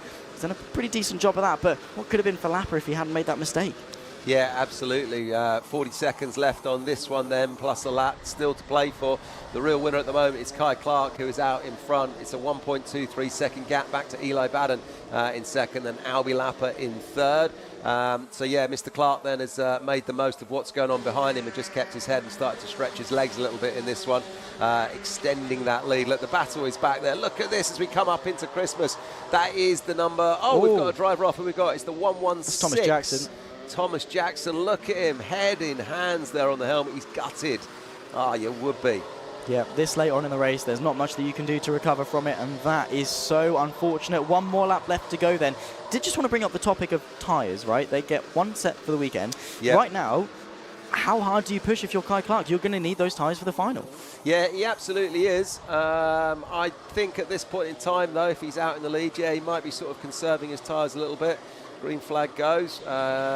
So, yeah, we should be on the final lap. Yeah, final lap. I didn't see a final lap ball, but it's come up on the screen right now. So, yeah, Kai Clark here, then number 67. He's looking over his shoulder. He knows he can cruise a little bit, just nurse the tyres home. But, you know, he's put in extra sort of rubber down on the track for everyone else, and he's keeping them nice and soft. So they'll last for the final. He's enjoying this last few moments of this one, I would imagine. Yeah, bring it home. You've worked hard for it, mate. I've got to be honest, that first half of the race, you drove that fantastically. Defensive driving looks simple on paper. Defend the inside, don't let them pass. But then you've got to think about the other drivers, in fact, how fast you're going, covering the inside, covering off the switchback, so many different things. And through the final corner for the final time for Junior Rotax Superheat B, it's Kai Clark with a well-deserved victory. Sees the checker flag first, 2 seconds clear of Eli Baden there in second place. Albie Lapper completes the podium after a very hard-fought race all the way through. Zach Starbuck and Albert Friend, the top 5. We'll run you through the full results in just a moment. It's a good race. Yeah, really good race. Well done to all the young Junior Rotax drivers in that one there. The second one of the day that we've seen for Junior Rotax. Some great results and some great racing. Just glancing down. Well done to everyone. Top 10 then was Clark from Baden. As it just disappears off the screen. But yeah, well done. There it is. Kai Clark then with the win. And in the end by a couple of seconds, Zach. Yeah, nicely done indeed. Was able to bring it home. Eli Baden from Albie Lapper and Zach Starbuck. And picking up then in 5th place, we've got Albie Friend, Matteo Palazzo in 6th. Dan Kilpatrick, well done to him in 7th. Finley Buck in 8th and William Webb in 9th. Rounding out your top 10 was Riley Bishop, so well done Riley. Charlie Wolfit finished 11th. I think he's made up about 8 places. He started 19th, didn't he? Seb Loish there in 12th. Eva Morris in 13th. Alexander Wilson in 14th. Shane Chandaria in 15th. Ralphie Branscombe, good work, fella. Learning every time in that bigger car. Daniel Wisinauskas, number 17, Finley Smith 18, Thomas Harper 19, and Connor Large was 20. Louis Radcliffe from Scott McDowell, Blair Smith from Lenny Messenger Motorsport, and the rest of the drivers there finishing up as we come through, just getting the pushback bumpers checked by the Whilton Mill marshals as they come down the sort of return lane and then into the scrutineering Parc Ferme area. 132, maybe getting a pushback bumper there, photograph taken perhaps. 51 looks okay. As we got a little cart being recovered. Can't remember, that would be who was that? That was Mr. Jackson, wasn't it, from Craft Motorsport? So 1 to go, Zach, another 1 to go. Yeah, indeed. So Senior Rotax Superheat A coming up.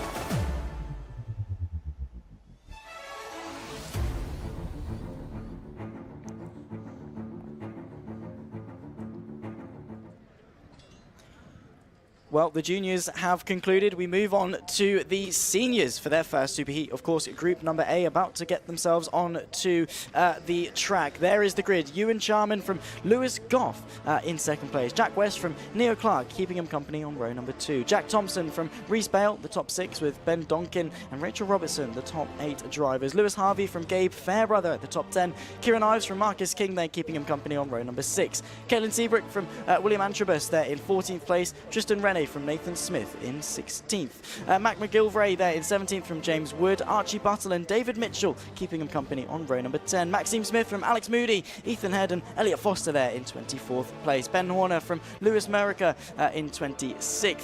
Asa Binder from Sloane Sterling in 28th. Alexander Colt keeping Jude Fraser company as the 30th driver and 15th row and final row of the grid. In fact, senior Rotax, of course, bit more power than the juniors, same chassis, of course, but same excitement. Yeah, same excitement. This is going to be really good. We're expecting fireworks here then in the first Superheat for the senior Rotax drivers in 2025. A moment of calm on the dummy grid. Great pictures from the grid then there while we just wait before they get themselves out on that formation lap. When it finished up at the end of 2024, it was Kai Hunter who took the overall championship win, obviously of Hunter Motorsport. Him and his brother Reese run that team, and Macaulay Bishop was runner-up. Neither of those drivers are racing this season, but it was the driver Jack Lilly, kart number 10, who finished in 3rd at the end of 2024. He is back for the season, so let's see if Jack can get himself on the top step of the podium come the end of the year this time around. But there's a lot of other drivers in this senior Rotax field. 2 Superheats this morning, Zach. A lot of these drivers, you know, hugely experienced, great skills, great racecraft, all coming out with something to prove. Yeah, Senior Rotax, one of the most competitive classes in all of British karting across all different series. It's obviously slightly older people. They have that experience behind them. They've got years of karting under their belts. They're now going to use that and deploy all of that experience to get them on track. So this is where you get the fiercest sort of competitors and rivalries, because they're old enough to sort of understand rivalries as well, sort of thing. So of course, while they develop camaraderie, you equally develop those that you might be a little bit more aggressive with. Yeah, absolutely. This is where it has got really, really serious, because from here in senior Rotax, well, you can stay in it for a while, can't you? But a lot of these drivers will be looking to move up to cards if the budget allows. And so it's starting to get very serious in the world of karting when you make it up to senior Rotax at the sharp end of it. We've got names like Ewan Charman racing here this weekend. Ewan's been off and raced in cars elsewhere, but budget means that he's back in karting, and we're pleased to see him back here because he's a great driver. Lewis Goff there, brilliant driver as well. Expecting good things from him this season. A few other names that we're going to see, the likes of Jack Lee, like I said, Gabe Fairbrother, he's had experience in cars, races minis when he's not in karts, so he's going to be one to watch. Rachel Robertson, one of the many female drivers getting involved in karting, she's with Guy Cunnington this year, as is Caitlin Seabrook. Both from the north of the border in Scotland. So, yeah, a lot to look forward to. Here we go then, Zach. First senior Rotax warm lineup of the year. Here we go. Lewis Goff, Ewan Charman, the front row, the 51 and the 421 alongside each other, keeping it quite slow, actually, backing them all up. Then you put your foot to the floor and get the race underway for the first superheat of senior Rotax in 2025. In towards turn number 1, and a nice lead there from our pole sitter. That, of course, going to be the 51 of Lewis Goff, able to hang on 3 wide momentarily on the exit. The 1-2-2 not got off to a good start at all. That's James Wood. That's gone off. Unfortunately, not the way you want to start your morning here on Sunday. Carnage, of course, at Christmas Corner. They're all getting themselves side by side, 2 or 3 wide momentarily. Onto the brakes once more as we head towards the hairpin. A couple of moves being made as they're all trying to jostle. Yellow flags in effect. Full course yellow, in fact. So everyone going to have to drop it down, calm it down, and no overtaking as they sort James Wood out there on the pit straight. Oh, he's going to be gutted, isn't he? That's the last thing you need on the formation lap, or indeed the opening lap, to find yourself on the grass when all the other karts are buzzing by you. Full course yellows then, so just maintaining your position, hold your position, and just stay where you are. And we can see there, as you can, on that final bend now, the way the chicane is, you just clip your inside left tyres on the inside one, and then you're probably going to be running wide on the next bend as you come around on the pit bend, and then find yourself on the start-finish straight. So yeah, just keep some warmth in the tyres, everyone. As it is, Ewan Charman from Jack West and Lewis Goff, Jack Thompson and Neo Clark are the top 5 as it sits right now. Indeed so, and of course on these Mojo tyres, interesting when you put them on corporate cards, it must be said. They've got incredible amounts of grip even in the wet. So while they are slick tyres, they have got some quite a bit of grip about them, but that's only when they're working within their temperature window. So obviously a couple of them not really doing too much weaving around right now. You don't want to scrub too much, and you don't want to get too much surface temp either, especially when it comes to locking the brakes. It's like maybe a bit of an issue there for the 33. That's Elliot Foster that's sort of taking a very in-depth look there. Yeah, his eyes down at his radiator there, isn't he? And he's not on the power, so something's not quite right for him. He's not quite happy there, is he? Interested to see in this one as well, just checking my notes from earlier, Neo Clark, number 28. We haven't seen Neo since the opening round, or the first season of UKC in 2020, when he finished 5th in Junior Rotax. And the last round of that 2020 season, he actually won at Three Sisters. So Neo Clark coming back into UKC. Haven't seen him since 2020. Let's see what he can do in 2025. So good luck to you, Mr. Clark.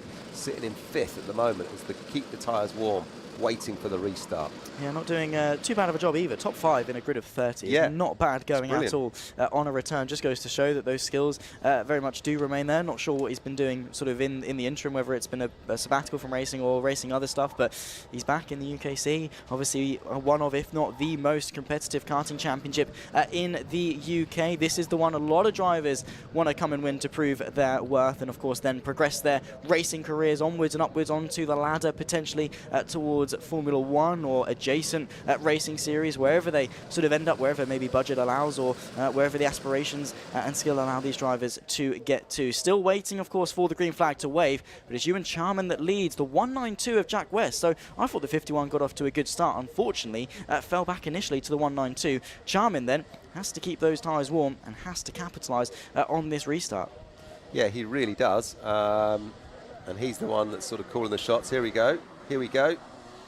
Are we off and away? Just bringing it round, keeping the heat in the tyres, then putting the hammer down. I think we have a restart. Yeah, we got a green flag. We're running. So, wow. yeah, some wily, cunning work from Ewan Charman there to get himself off, out and away into a lead.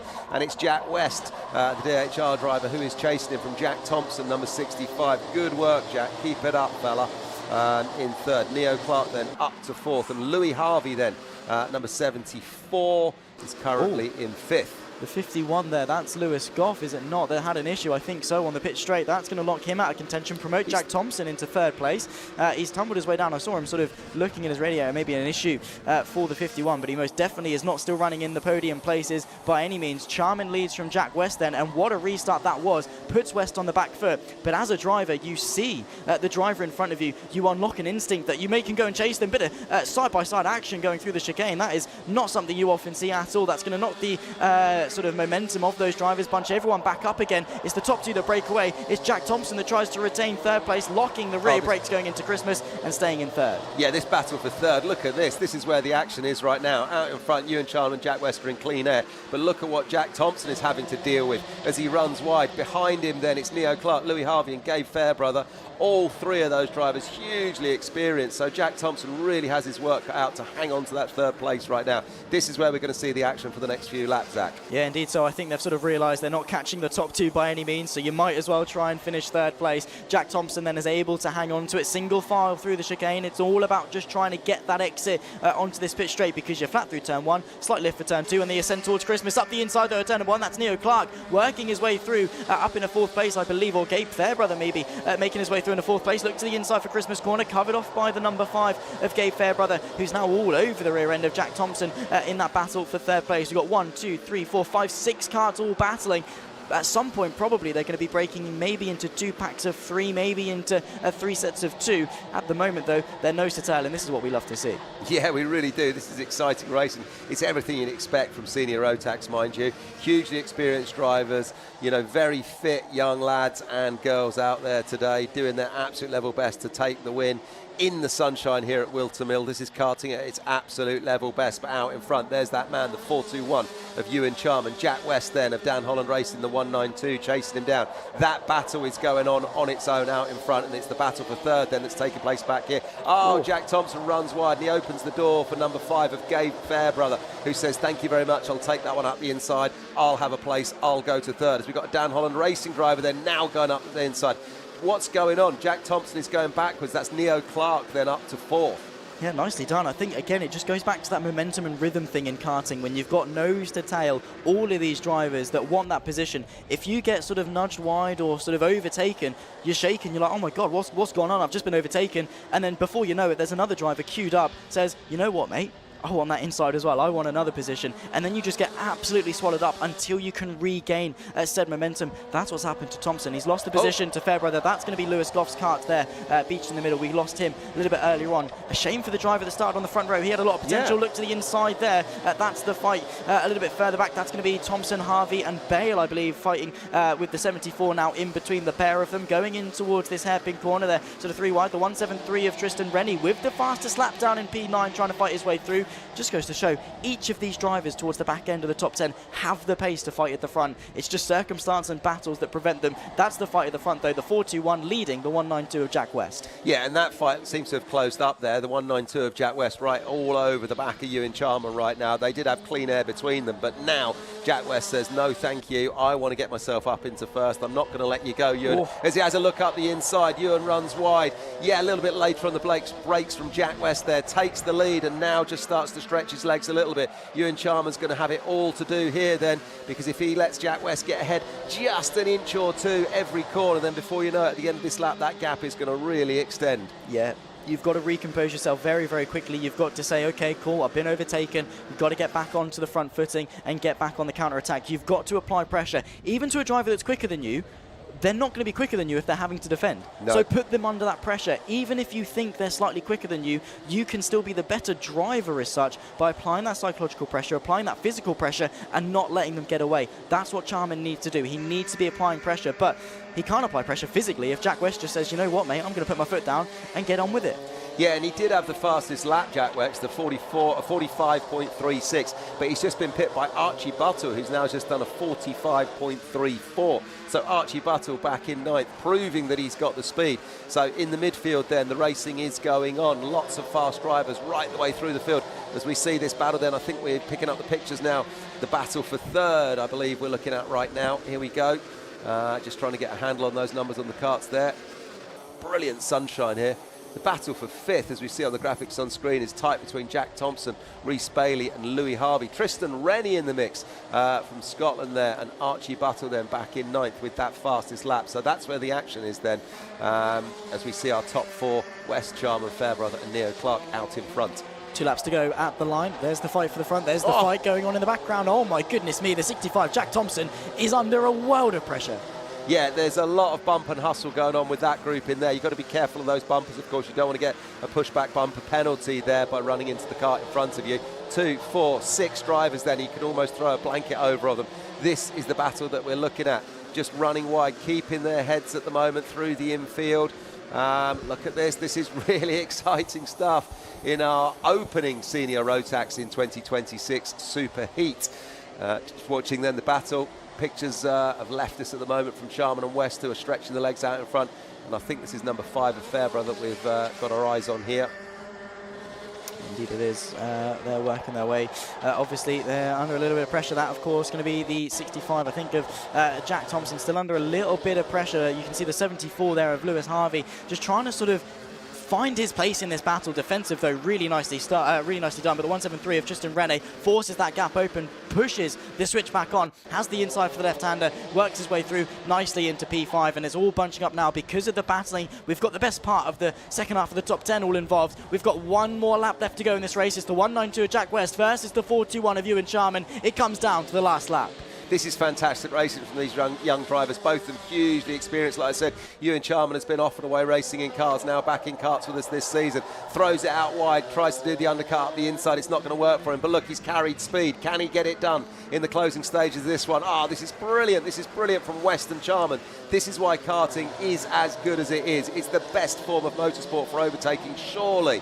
Look at this, Zach. This is fantastic from these 2 young drivers. This is why I love my job. This race, it has been electric. Jack West trying to hang on. Can Charman find a way through? I mean, with this final couple of corners left to go, there's nowhere really to do it. You've just got to keep it tidy. The 192 of Jack West, could it be a run to the line? The 41 falling off a little bit, and then they put their foot to the floor and see the checkered flag first. The 192, Jack West, wins the first senior Rotax Super Heat here at Whilton Mill for the Ultimate Karting Championship. Ewan Charman gave Fairbrother the podium, albeit a podium. You didn't really see those too much at all in that race. It was a breakaway between West and Charman. Of course, run you through the full results in just a moment. But, oh my word, what's happened in the background there? In the background, it's all gone a little bit silly between kart number 177 and 30.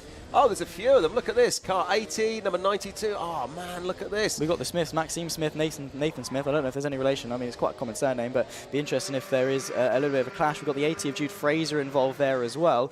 I'm going to guess that's someone that's been a bit desperate on the final lap and tried to chuck it up the inside. There you can see, though, Jack West victorious for Super Heat A in the senior Rotax. Ewan Charman, Gabe Fairbrother, the top 3. Neo Clark on his return to the UKC in a very respectable P4 position. Tristan Rennie, the top 5 with Rhys Bailey in 6th. Lewis Harvey from Jack Thompson, Archie Buttle and Alex Moody. That could have gone any which way between those 6 drivers. Marcus King from William Antrobus, Caitlin Seabrook, Kieran Ives and Ben Donkin, the top 15.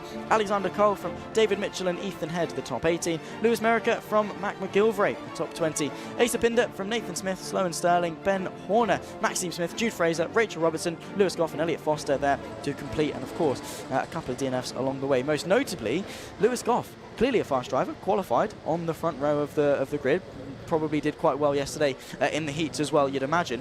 His weekend has taken a huge turn. He probably is going to be fighting in the Repercharge in what is effectively the last chance qualifying now after that heat. Yeah, exactly, he will be. That's not at all where he would have wanted to be, but there's so many other drivers. Look, we just saw kart 30 beach there, kart 33 getting wheeled out as well. So many other drivers are going to be absolutely spitting feathers, cursing themselves at the end of this one, not getting the lap finished in that final chicane. It was all going on, wasn't it? So not good for, so many in that one. But one driver I want to give a shout out to is Caitlin Seabrook. I think she finished up as my P13. P13. Full credit to her. young driver who is the epitome of the drive to survive effect. We'll chat about it later, but well done to you, Kaylin. Guy Cunnington Racing, first race of the year at the UK Senior. You've done really well. Well, Senior Rotax starting off with a bang. We go to Superheat B.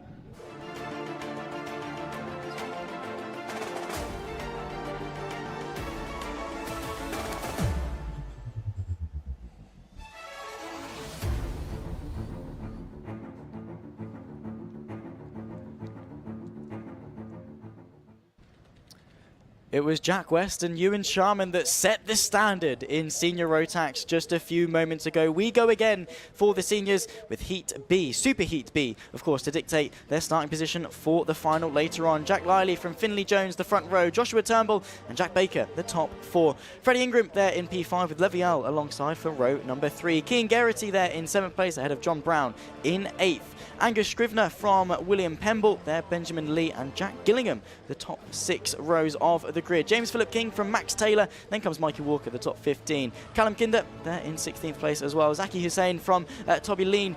Luca Palazzo from Miles Roby as well there in 20th place. Gemma Hyons from Stephen Napier. Dominic Darling, Michael Dalton, the 24th driver on row 12. Rufus Flan from Molly Pugh, Lewis Judd and Taylor Dixon, the 28th driver on the grid. Ethan Critchley and Harry S. Grover to round off our 30 kart field. Well, looking at the names there, you know them better than I do. Are we expecting electricity? Yeah, we are expecting electricity, and before we get into the ins and outs of the racing, just a little shout out to Molly Pugh, who we just saw on the grid there, and Louis Harvey, teammates both from TB Kart and X Kart, who are doing actually a charity skydive for a brain tumour charity in July. So if you want to give Molly Pugh and Louis Harvey some sponsorship for a worthy cause, of brain tumour charity, go and chat to the guys at TB Kart and X Kart, find out about it and give them some cash, because they're doing a great thing. So best of luck to Molly for this one, and of course Louis was in the last one. But yeah, lots of good names as well in this. We're going to see another set of fireworks out on track here at Whilton Mill in this second Senior Rotax one on the opening weekend of the season. Yeah, lots to get excited about, as we can hear in our headphones sitting here, Zach, the engine's getting revved as they're going to get set and ready to go. I am really excited for this one. I have to say, this has been a really nice welcome to the UKC. I got a t-shirt and a hoodie this morning, got my picture taken, and I've been enjoying the commentary thus far. It's been amazing, and I cannot wait, of course, not only for the rest of the day, but also this season ahead. It's looking to be amazing.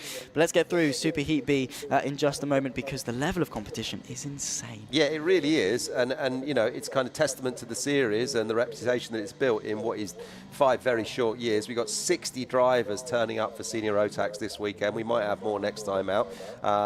You know, 30, what do we have? 68 for Junior Rotax. Big numbers across the grids. I think over 270 drivers have signed up for the series over the year. We've got over 200 drivers here this weekend. So the numbers of drivers wanting to turn up for the UKC is just getting more and more year on year. And that's a credit to Paul Feeler and Sonia Jabbard, who set up the championship in what was a very tricky time back in 2020 when COVID was sort of getting a grip across the world. They had a series, I think, of about 5 or 6 rounds planned, managed to get 3 rounds done in 2020, and we've just gone from strength to strength year after year after that. So yeah, thanks to everyone who's supported the series since the start, and thanks to all those drivers who are joining us perhaps new for the first time this year.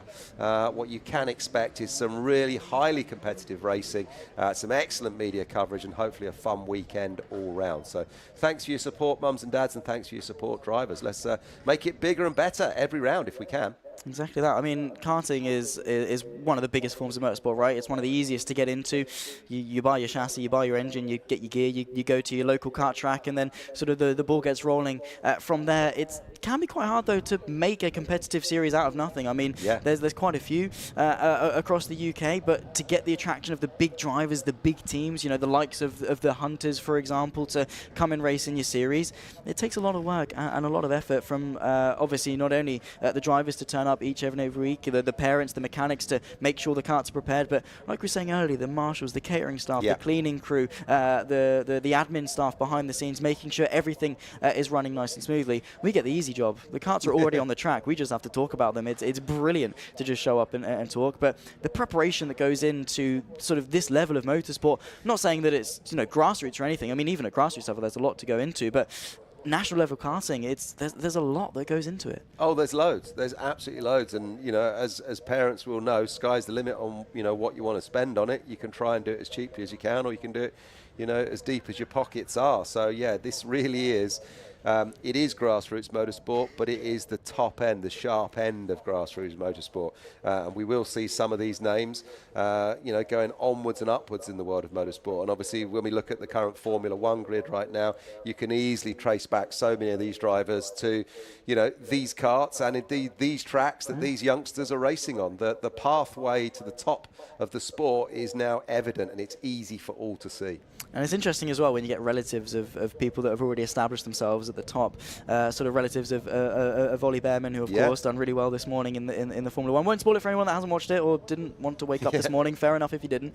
But yeah, things like that, the next generation, you sort of see them come through, and you see people put them on pedestals. People put a lot of pressure on these kids from such a young age because of their relatives and things like that. So it's hard work to get all the way to the top. But everyone in YouTube chat now can claim their day one ticket to see everyone, each of these fantastic drivers that will sort of make their claim, stake their claim at the top of motorsport. You were here when they were racing in the Ultimate Karting Championship, of course, live on Alpha Live. Let us know as well. I've been sort of scanning YouTube chat for the best part of the stream, seeing how it's been going on. Lovely conversation between each and every single one of you. Let us know where you're watching from, who you're supporting. Is this your first time watching the UKC? And have you been excited thus far? I know I most definitely have been for the first few races. Of course, quick update as to what races we are going to have. We've got Super Heat B, of course, for the senior Rotax. After this, we'll head to the Little Uns with the micro and mini Super Heats after that. And then, of course, we get to the Rotax 177 just after that. We have got karts on track, though. And we'll be heading once again on to the track for one more race. 10 minutes plus the lap as per usual, as is standard here in the UKC for the Super Heats. Getting them out, getting some temperature, and our pole sitter not waiting around for any invitation to get on track. No, as our pole sitter just makes his way around there, and the rest of the karts get some warmth in the tyres. I will just, you're referencing the YouTube chat there, so big thanks to the Motorsport Magpie on YouTube, and we've got Dirk Uhlenbreck. I think it's David Whitehouse is our Motorsport Magpie, so thanks for your chat there, fella. Bet Davis is there as well, so thank you. Keep the chat going on the YouTube, and do share it with your friends afterwards. If you know somebody who likes a bit of motorsport, perhaps somewhere else in the world, and they missed this, then send them the link to the live stream, which will obviously sit on YouTube after the event, in case they're not watching live right now. Exactly that. And again, great thing about social media. So much more of it nowadays. So much more exposure. Yeah. For these young drivers, so much exposure for their sponsors. Of course, you get decals on the karts and stuff, but social media, you can give these sponsors the platform, and it makes you as a driver more marketable to give you that progression into more motorsport. But we've got some racing to get on with. We've got Jack Liley, Finley Jones, the 10 and the 23, sharing the front row as we get underway for the fourth race of the day here at Whilton Mill. Pedal to the metal as they head towards turn number one, and it's a good start there from the front row. I think they're going to be tucking in single file on that run towards Christmas Corner. A couple of karts then side by side as they begin the ascent towards turn number 3 for the first time. Finley Jones able to hang on to the lead side by side between multiple karts through Christmas Corner, keeping it nice and tidy. No major dramas as of yet. Second place, though, having to defend going into the hairpin for the first time, giving our race leader that chance to break away. And it is going to be the number 10 of Jack Liley that leads after turn, the first half of lap 1. Yeah, so there we are then. Jack Lilly just out in the lead at the moment. Finley Jones, Josh Turnbull and Jack Baker are also up in the front. Freddie Ingram, a hard charger, number 69. We can expect great things from him in this one, I'm sure. Freddie Ingram, of course, racing with Strawberry Racing this year, so good luck to you, sir. Making their way through the chicane for the first time, and then it's the right-hander running onto the rumble strips as they then go across the start-finish straight. Really, really exciting stuff. Jack Lilly then, 47.25 is the fastest lap so far. Finley Jones in second, Kieran Geraghty in third, Freddie Ingram in fourth, and Josh Turnbull in fifth, as we get ourselves settled in for 8.5 minutes there or thereabouts, plus a lap of excitement in the sunshine at Whilton Mill for another super heat, this time with the senior Rotax. And they have been super heats indeed. Jack Lilly, though, of course, not waiting around at all at the beginning of this race, doing exactly what he needs to do. Based off sort of the last couple of heats where the race leader's been under a lot of pressure for the best part of the race, he doesn't want any of that. He's like, you know what, lads, I'm off, and I want to be as far away from you guys politely as possible. As Kieran Geraghty there, up in a second place, sets the fastest lap. A driver that I know from sim racing, races quite a lot in sort of F4 machinery, so, well, naturally going to be maybe try trying to take that progression up the next step, but translating that racing skill and that consistency very, very well into the real world. The 79 machine then is into second place, and the question is, can he catch? Because that gap is large. I mean, when they're running so close in terms of lap time, a 1.3 second gap, doable, especially at this stage in the race, but he's going to need to work for it. Yeah, that is a big gap already in the opening stages of this one. Jack Lilly finding himself some clean air and making the most of it and enjoying it. And it's, 1.33 seconds back to Kian Geraghty, who actually just sets the fastest lap there in second place. Oh, look, as the gap then closes, look, 0.86. So Kian Geraghty getting the hammer down, trying to close the gap straight away. And then it's another few tenths back to Finley Jones then, 1.31 off our leader, Jack Lilly. This one seems to have settled quite well in the early stages of this. Individual drivers finding their way. A little bit of action in the midfield here then between one of the... it's the 11 of Levi and I believe William Pemble maybe as well involved. Either way, there's action going on towards the back end of the top 10. There's the 13 as well, making a bit of a move. That's Zaki Hussein maybe finding a way through on Mickey Walker as they work their way through the final couple of corners once again. Let's see what the gap is at the front. Has Kian Geraghty been able to keep up that momentum in chasing down the number 10, the race leader? Indeed he has. He's all over the rear end of him. They were chasing fast lap for quite some time. There is the gap, the 10 closely followed by the 79. Kian Geraghty with this momentum is going to go for the race lead straight away. Inside line for Christmas corner. Kian Geraghty, lead of the race for Senior Rotax Superheat B. Yeah, well done to him. What a great move, because we've now got 3 drivers out in front, really pushing for this one then. 23, Finley Jones, GWR Racing. I think he was second in the Whilton Mill Club round a couple of weeks ago, if I remember rightly, chatting to them yesterday. This is going to be an exciting race now with these 3 out in front. This has got a long way to go. Yeah, it has indeed. Well, I mean, we've got 6 minutes plus then the extra lap. Kian Geraghty now needs to keep that momentum going. He did the right thing there.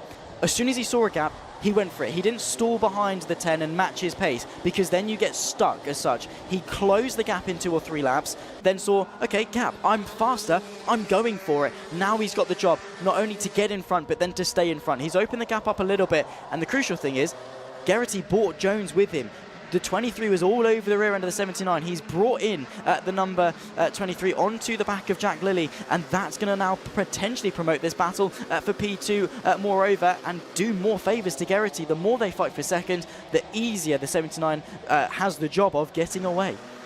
Yeah, absolutely. Lots of action in the opening stages of this one then. 5 minutes 30 plus a lap then on the clock. Really, really exciting out in front. These are our front 3 then. There's our man Finley Jones in third. We've got Kart slowing down just on the side of our picture there, I think. Zach couldn't quite see who that was. Did see someone indeed. I didn't quite get a number. Someone coming into the pit lane anyway. We'll see whoever it is tumble down the order very quickly when it comes to the reset of the timing line.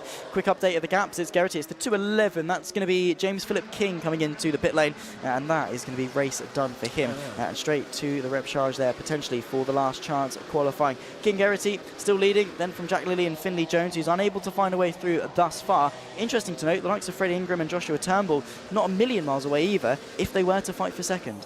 Yeah, they were. So that battle then in the top 5, it is still quite close. But yeah, commiserations to the 2-1-1 of James Philip King, who was one of the few privateers having a go in Senior Rotax, being looked after this weekend by Grandad Phil. So I do hope we can see them in the Repercharge and perhaps get James Philip King maybe a little bit higher up the order in that Repercharge. But look, out in front then, here we go. Kian Geraghty now out in front with about a 1 second gap to Finley Jones, and Jack Lilly just behind him then. The battle then is on for second place. Clean air between our first and second place drivers in this one at the moment.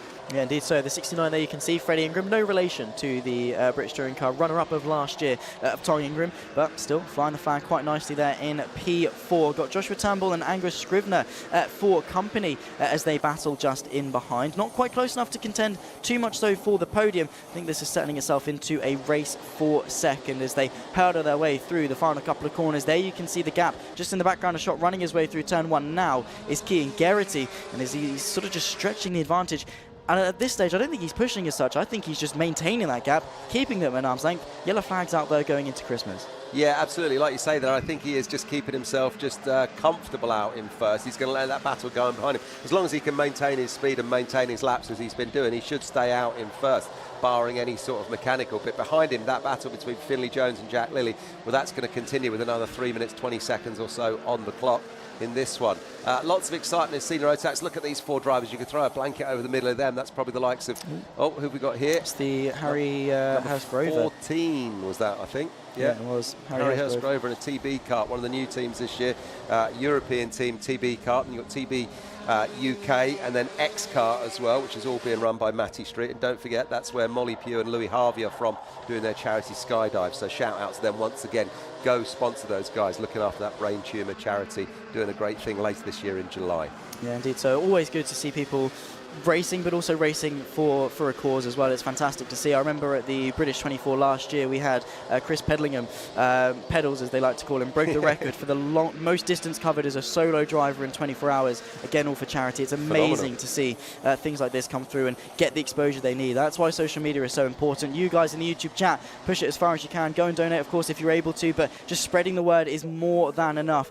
2 minutes, 15 seconds, and the lap left to go for Senior Rotax Super Heat B, the 4th race of the day. It's been quite fun indeed. Keane Geraghty, of course, his ascension to the top. He's departed. He's checked out. He didn't even think to pick up his receipt out of the machine. He is just gone. Finley Jones, Jack Lilly, of course, the 23 did in fact find his way through on the number 10 a couple of laps ago. I think that gap has just reached a bit of a stalemate at the moment. This though, quite interesting. 4 karts again. Not close enough to really go for moves, but close enough that it's a short spark and short fuse, and all it needs is a spark. The 229 there is off. That's going to be Stephen Napier, I think, able to rejoin the circuit. Yeah, so Stephen Napier there just off. That driver from DRT just slowing down the picture. But yeah, like you say, the battle for 4th is where this one is. Josh Turnbull, Freddie Ingram, Angus Scrivener and William Pemble there getting the fastest lap as it stands at the moment, the number 99 car on the fastest lap. But when we hear names like Ingram, Scrivener and Turnbull together, you know that it's going to be tight racing. They're all names that we've heard in karting and in UKC in the last few years, and they are all hard chargers, and we would expect them to be racing as close as they are right now. Look at the battle that's going on here then. Oh, as we're running wide, the number 99 there. Who've we got the 99? That is Will Pemble. So there he is there. That's your fastest lap man, just running wide, just fighting hard in that battle.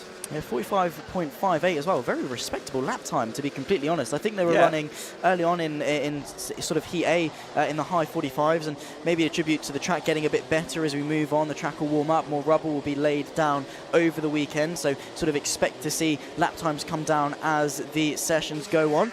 But with just the penultimate lap left to go this time by, Keane Geraghty leads the way. Finley Jones under pressure from Jack Lilly. Joshua Turnbull potentially getting involved as well, breaking away from the fight for 5th place, just in behind towards the hairpin, slightly defensive to the middle of the circuit. The number 10 tries to find a way through. The 27 gets the up and under. Is he potentially going to be able to fight as they approach the left-hander? Not quite able to draw his car alongside, but thus far been a mighty battle. The number 10 straight up the inside of the 23 to regain 2nd place. That was brave, that was courageous, and in the end it was absolutely brilliant. He's got 1 lap though to keep it.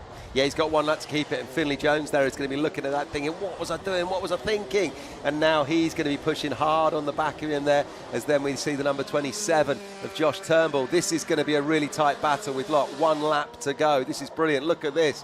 Keep the cameras on this one. Oh, and there's that little clip on the rear tyre. Look at Finley Jones. He's seesawing that kart sideways. Oh my goodness me, I thought that was going to be the most audacious dummy in the world there from Finley Jones. Bit of contact, no harm, no foul. Everyone was able to continue on, provided obviously, I don't think any nose cones were dropped in that. Of course, it immediately gets a contact warning there. Joshua Turnbull, the 27, being one of the aggressors in that situation. The final lap though, and it's going to go to the 79 by the biggest gap that we've seen all day thus far. Wow. Senior Rotax Super Heat B by nearly 3 seconds. Keane Geraghty, take a bow, is victorious in the Senior Rotax, taking his ticket to the final with it as well. And that is the racing that we like to see. Jack Liley from Finley Jones, the podium. We'll run you through the full results in just a few moments' time. But, well, it was a fight for second. Geraghty, we didn't need to look at him once he got into the lead. What a race that was.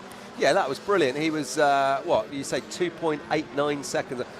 3.9 seconds in the finish. Well, it's 2.8 on the penultimate lap. He did that all on the last lap. That's nuts. Insane. They were fighting, to be fair. It wasn't all Geraghty. It was a little bit of help from behind. But you've got to drive with what you've got. And 4 seconds in karting at a circuit as small as Whilton Mill in just 10 minutes. That's a lifetime. That's really, really good.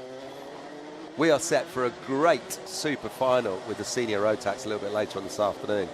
Some fantastic racing there.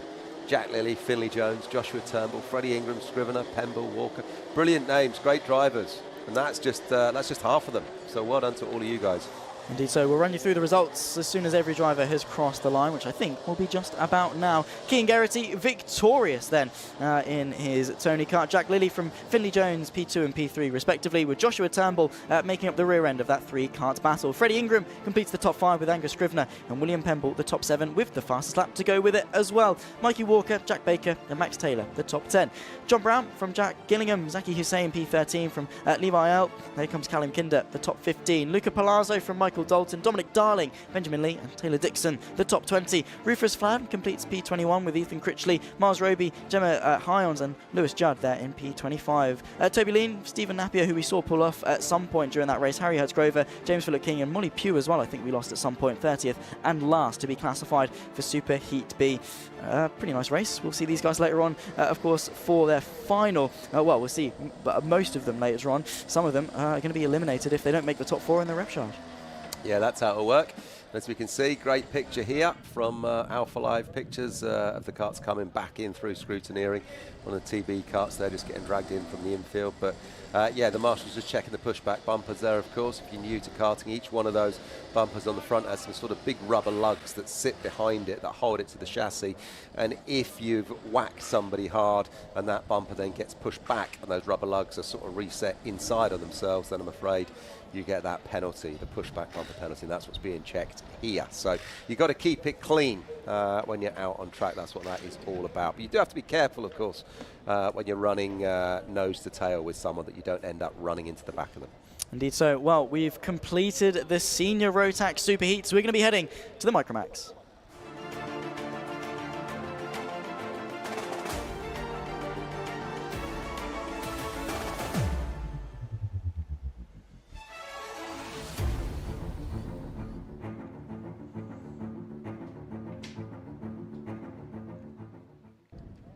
Well, these drivers are on one of the first steps on the long ladder of motorsport. These young drivers, of course, aged maximum of about 12, will be taking to the track and racing at a national level here in the Ultimate Karting Championship. There is the starting grid. We're going to jump straight into it. It's Alfie Garrett from Benedictus Mesiokis in second, Albert Farrow from LBJ Stubbs in P4, Dimitar Yuzanov there in fifth from Dian Singh Palal, Ralph Martin from Chloe McGill, the fourth row of the grid, Ethan Lloyd from Ansel Murray, the top 10, Sebastian Crawford from George Quinlan in 12th.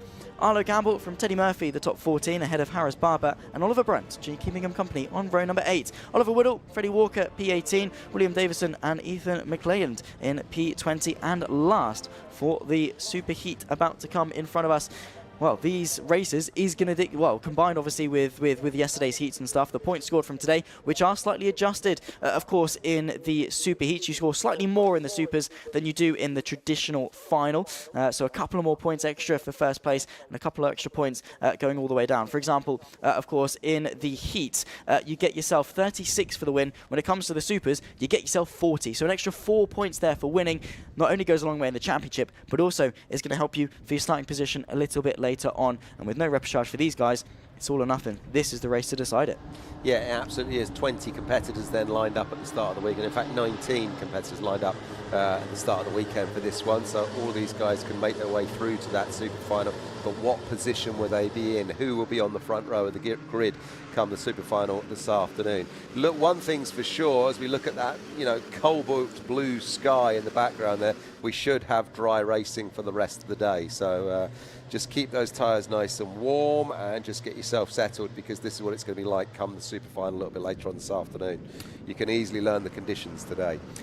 What are we going to expect different then from the Micromax compared to maybe the juniors and the seniors? Well, I think probably the juniors and the seniors perhaps have a little bit more calmness, a little bit cool-headedness. We're going to see some exciting racing from these youngsters. We might see a few wild moves. It can all change on the last lap, indeed on the last corner. We've seen it many times before. Well, let's see. Of course, these young drivers, not a lot of experience, but definitely a lot of pace underneath them. The 47 of Alfie Garrett alongside the O-plate of Masiokis. We get underway for the Micromax in Whilton Mill. Nice start there for the 47. Alfie Garrett takes the lead, going through turn 1 and turn 2. What's going to be the ascent towards Christmas? How's that going to look? The O-plate, of course, of Masiokas having to look over his shoulder, having to defend into Christmas corner, but able to keep second place as we kickstart this heat, running wide there in the background towards the back end of the top 10. A nice start though for Garrett, the 47, keeping control of this race and under not really too much pressure towards the first heavy braking zone of the lap. No, so everyone calmly and cleanly away on this one then. The opening lap of Micromax in the Superheat of 2025, the first one of 2025. Just forming a little bit of a formation then, our leaders, as Alfie Garrett, Benedictus Masiokas and Albie J Stubbs then are your 1, 2, 3. Just keeping it nice and cool and nice and calm, just running around then. There we go, Alfie Garrett out in front. That's your number 47 there, the driver from MLC, leading the way in the sunshine as the graphics just get themselves organised on the screen, the timing tower. So, Alfie Garrett then, just 10th of a second back to Mr. Masiokas, who's on the O-plate there. Looking up the inside he does as we go into Christmas. It's the first overtake of the year in a superheat for Micromax, and well done to him. So, the O-plate of Masiokas now leading from Albie J Garrett, or rather Alfie Garrett, sorry, Albie J Stubbs back in third. Exciting stuff in the opening stages of this one then, and it's number 23, Dean Singh Pahal, sitting in fourth. And don't forget, at the end of 2024, that is where he finished in the championship overall, and the 3 youngsters that were ahead of him in that championship standings at the end of the year, they're not racing in micro this year. So perhaps Dean Singh Pahal might see himself finishing the championship a little bit higher this year. Got an opportunity to get a 1, 2, 3. The expectation is there. Was able to take 6 wins in the end over the course of 2024. Whilton Mill was able to get 2 third places and a second place in the final as well. So looking to sort of replicate, if not better, those results. It's going to be a tough road, especially with the level of competition that we've got. Masiokas then able to bridge the gap out in front. The look in the background there, the trying to go for a move to the inside of Christmas corner. There's contact and a cut spun round as well over a bit of a bump, able to rejoin the circuit. That's going to be the number 42. That's Albert Farrow that unfortunately went off with a bit of contact. Didn't see the full bit of contact, can't call who's at fault. No. Nonetheless, bit of really unfortunate to start your race. Yeah, a little bit of rallycross from the Dan Holland Racing driver there, finding himself on the infield, not where he wanted to be. He's rejoined though, and he's back in the mix, so now start clawing up a few places. Fastest lap then for the youngster that's out in front, that is our man Benedictus Masiokas. Well done to you, sir. Keep yourself out in front and just keep clocking those fastest laps. So yeah, nice and clean through the chicane from Micromax there on the pictures that we can see on screen, thanks to Alpha Live right now. Nobody troubling those track limit little flip-flop flags there. Out in front, the O-plate then of Masiokas as they ride up the hill around Christmas. It's a 1, 2, 3, 4 with clean air between the first, 6 or 8 carts here, I think, Zach. Yeah, indeed. So, I mean, we've got, again, like I say, a bit of a stalemate. They're close, but you're not realistically going to be able to go for a move at this stage. It's going to take a lap or 2 or a mistake. But that's the thing. Like I was saying earlier on in the seniors, it's a short fuse. You need a spark, and everything then ignites and gets very exciting very, very quickly. A small mistake for Masiokas. Garrett is then on the back of him. Albie J Stubbs as well, very quickly able to get back involved equally. But again, these young drivers, they've not got a plethora of experience. They're learning essentially every single lap. Maybe take a little bit more speed, how to brake a little bit better, minimize the steering angle, because karting, it's all about minimizing the scrub. Because you watch onboards of go-karting, they barely move the wheel. They point it, they direct the kart, but most of the rotation is done with your feet. That's a skill that these young drivers are going to have to learn, and it's a skill that they're developing lap on lap. It's not like when you get older and things develop season on season. The progress is almost exponential for these guys. It's not going to take a lot for you to find a lot. No, it's not, absolutely dead right. And as we're watching drivers here learning their craft, we're looking at number 32, which is Ralph Martin of Strawberry Racing, all over the back of Dean Singh Pahal from RCE, the number 23 driver. Look at that battle there, intriguing. They are nose to tail, bumper to bumper then on that one. So I would imagine Ralph Martin might get a move done on Dean Singh Pahal in a moment or two. You can see them almost glued together as they're just clipping the curb there on their left wheels, whipping those little carts up and over, trying to find the fastest line. Yeah, indeed. So, and of course, got to be very careful. You saw those flip-flops. We've mentioned it throughout the day. I believe it's if you knock both of them, that's track limits then. Right. Of course, then that's where they're looking. That's the only corner they're really monitoring track limits, because it's realistically the only corner where you're going to gain substantially from it. Yeah. You've got a lot of runoff on the exit of this hairpin now coming up. You've got a lot of runoff on the exit of turn 2. But realistically, if you use it, you're going to lose a lot of time. Speaking of losing time, that's Oliver Woodall, I believe, in the 40. That unfortunately is going to be down and out of this race with 5 minutes plus the lap lap still to go. Masiokas, Alfie Garrett still very, very close in the fight at the front. We've got 3 karts here, nose to tail, but again, not close enough to do anything. They're matched on pace. The last time by was a 52.9 for Masiokas, 52.7 actually, personal best between the pair of them, so they're going quicker lap on lap. The gap, though, not too much, and again, it's that consistency. It's how much can you accelerate that progress, drive onto the back of someone, and then the hard job, get past them. Yeah, absolutely. As we see a little bit of close racing here. Is that number 96 of Sam Pollitt Racing? Yes, it is. That's Albie J. Stubbs. And he's all over the back of number 47, Alfie Garrett. So let's see if Mr. Stubbs can get past Mr. Garrett in this one then, as they are getting close. I think they are. Look at the Sam Pollitt Racing driver here then. He's just biding his time. He's going to try and get himself up to second. And while this goes on, of course, out in front, the O-plate of Benedictus Masiokas manages to stretch his legs a little bit. But look at this in third then. Sam Pollitt Racing's Albie J. Stubbs is all over the back of Alfie Garrett. Indeed so. He's going to be looking to find a way through very, very shortly, of course, because again, when it comes to heat racing and karting racing, it's not like when you get into karts and cars and you have sort of 15, 20 minutes to do something about it. No. You get 10 minutes. That's not a lot of time at all. It goes very quickly. When I sort of did a taster weekend at a racing series a few years ago, I say a few years ago, it was about 7 years ago now, I was only 11. So it was a while ago, but they go fast, sort of 6, 7, 8 minute heats or 10-minute heats in this instance. It flies by, and while yes, you still have to think long game, and that's where the duality comes as a driver. You're thinking, okay, I want to be in the best position possible 8, 9 minutes into this race, but also it's only 2 or 3 minutes until we get there. I need to sort of get a move on. So you've got this conflict going on in your head. Do I wait? Do I play it patiently? Or do I just absolutely launch it up the inside? Well, at the moment, the driver who's thinking, should I launch it up the inside, is number 96, Albie J. Stubbs, who's just set a fastest lap as he pulls up close on the rear bumper of Alfie Garrett, number 47 right now. This is where the action is. These 3 drivers just coming around that pit bend, then crossing the start-finish straight now. Can't quite throw a blanket over them, but they're close enough that in the closing stage of this, I think we're going to see some fireworks. These 3 drivers could all have a little bit of bump and hustle as we come to the closing stage of this one. Look at this. The Sam Pollitt Racing driver really gets the drag up the hill towards Christmas on Alfie Garrett. That's Albie J. Stubbs. They're really pulling on the cart that's in front of them as they make their way up to Christmas. And now, look, he's closed that gap. Now they're bumper to bumper and out in front. Masiokas finds some clean air. This is great. My eyes are firmly fixed on Albie J. Stubbs here, Zach. The driver in third, I think, is going to do something fun before the end of the race. It's been a slow burner. Yeah. But once the wick of the candle reaches its melting point, it is going to then be very electric, I think, for the final couple of laps, especially when you see that final lap board. As a driver, that's an indication. That's the thumbs up to say, yeah, let's do it. Let's go for it. Alfie J. Stubbs, of course, is going to be wanting to go for that. And in the 96, of course, try and work his way through. Speaking of setup, though, you were talking about the ascent up to Christmas Corner. These sort of Micromaxes, they're the lowest powered karts that we've got because of the restrictions to the Evo engines that we've got.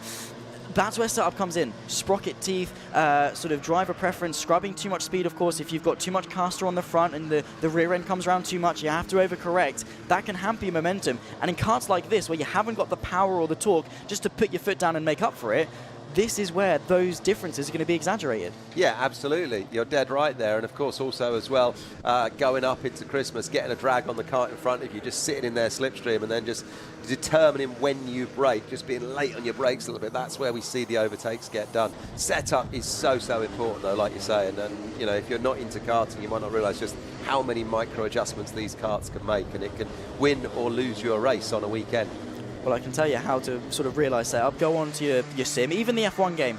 Go into the setup menu and tell me if you still feel okay afterwards looking at it. So many different things going on. This is getting exciting. The 23 of Singh Palal having to defend, but a look to the inside there. Very nicely done. The gap opened up. There's contact in the background. The 32 there gets pushed wide. That's Ralph Martin that gets demoted to the back end of this train. It's now the 18 that leads. That's going to be Chloe McGill that leads this train for P5. Nicely done from her.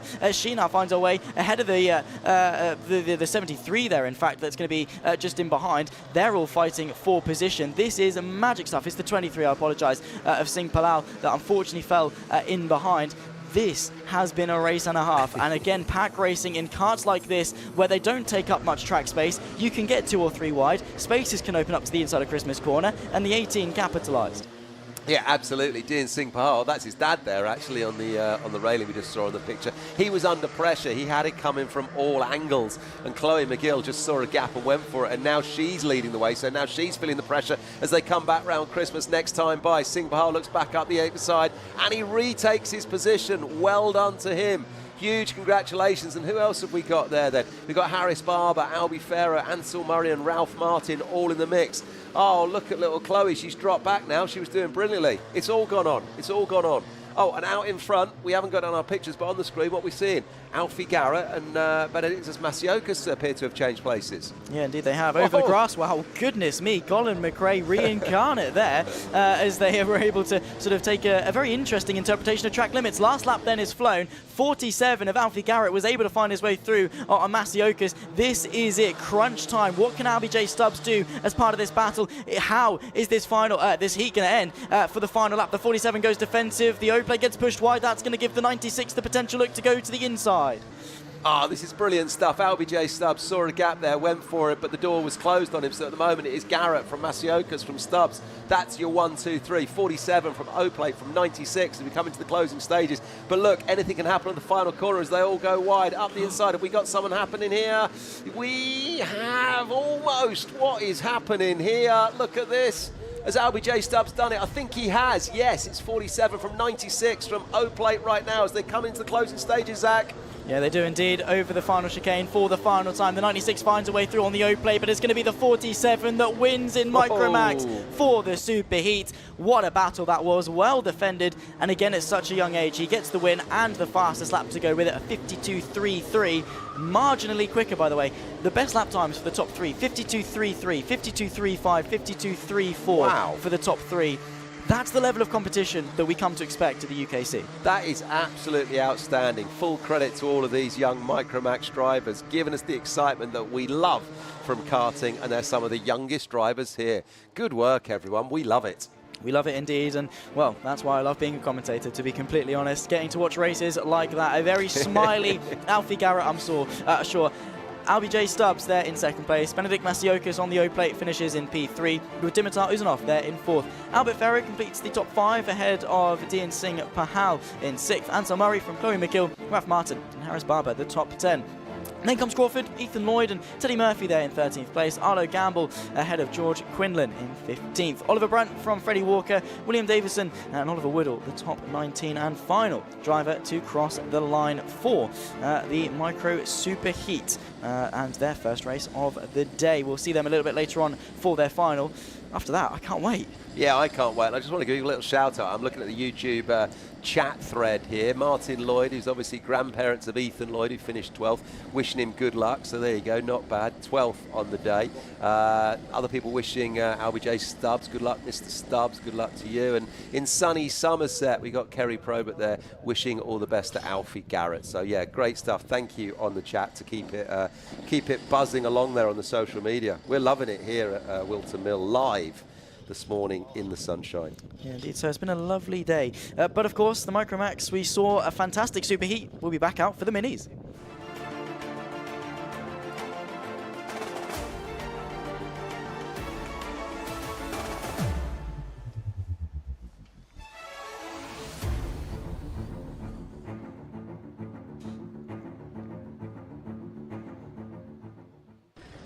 Slightly older, slightly faster, but the same action from the Mini Max Superheat that's about to be coming up in just a few moments' time. There you can see the starting grid is Emerson McAndrew Uren on pole position ahead of Max Jolly there in second. Leo Livings from Maximilian Abrahart there in 4th place. Otis Clearly from Alfie Ward. Oliver Spencer from Tom Reed at the top 4 rows. Behind that comes Ryan White and Riley Morrow, the top 10. Ollie Thompson from Sebastian Behrman there in 12th place.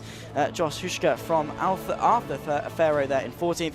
George Swire from Soren Gallagher, the top 8 rows. Behind that, Eddie Duncan, Austin O'Man, Drew Davison and Lewis Herbertson to round off the top 20 cards. Ian Campbell from Harry Radcliffe, Buddy Hugo from Alfie Mayer, the top 24. Behind that, Stanley Stafford, Teddy Higgs, Rian Townsend to round off the back of the grid. And one more young little driver there that will get updated on as soon as they start crossing the timing tower. Onto the formation lap then, and well, what are we in store for once again for another Superheat? Yeah, another super heat, I would say, as we've got here, Zach. Emerson McAndrew-Uren leading from the front, where he finished at the end of last season, your 2024 overall champion.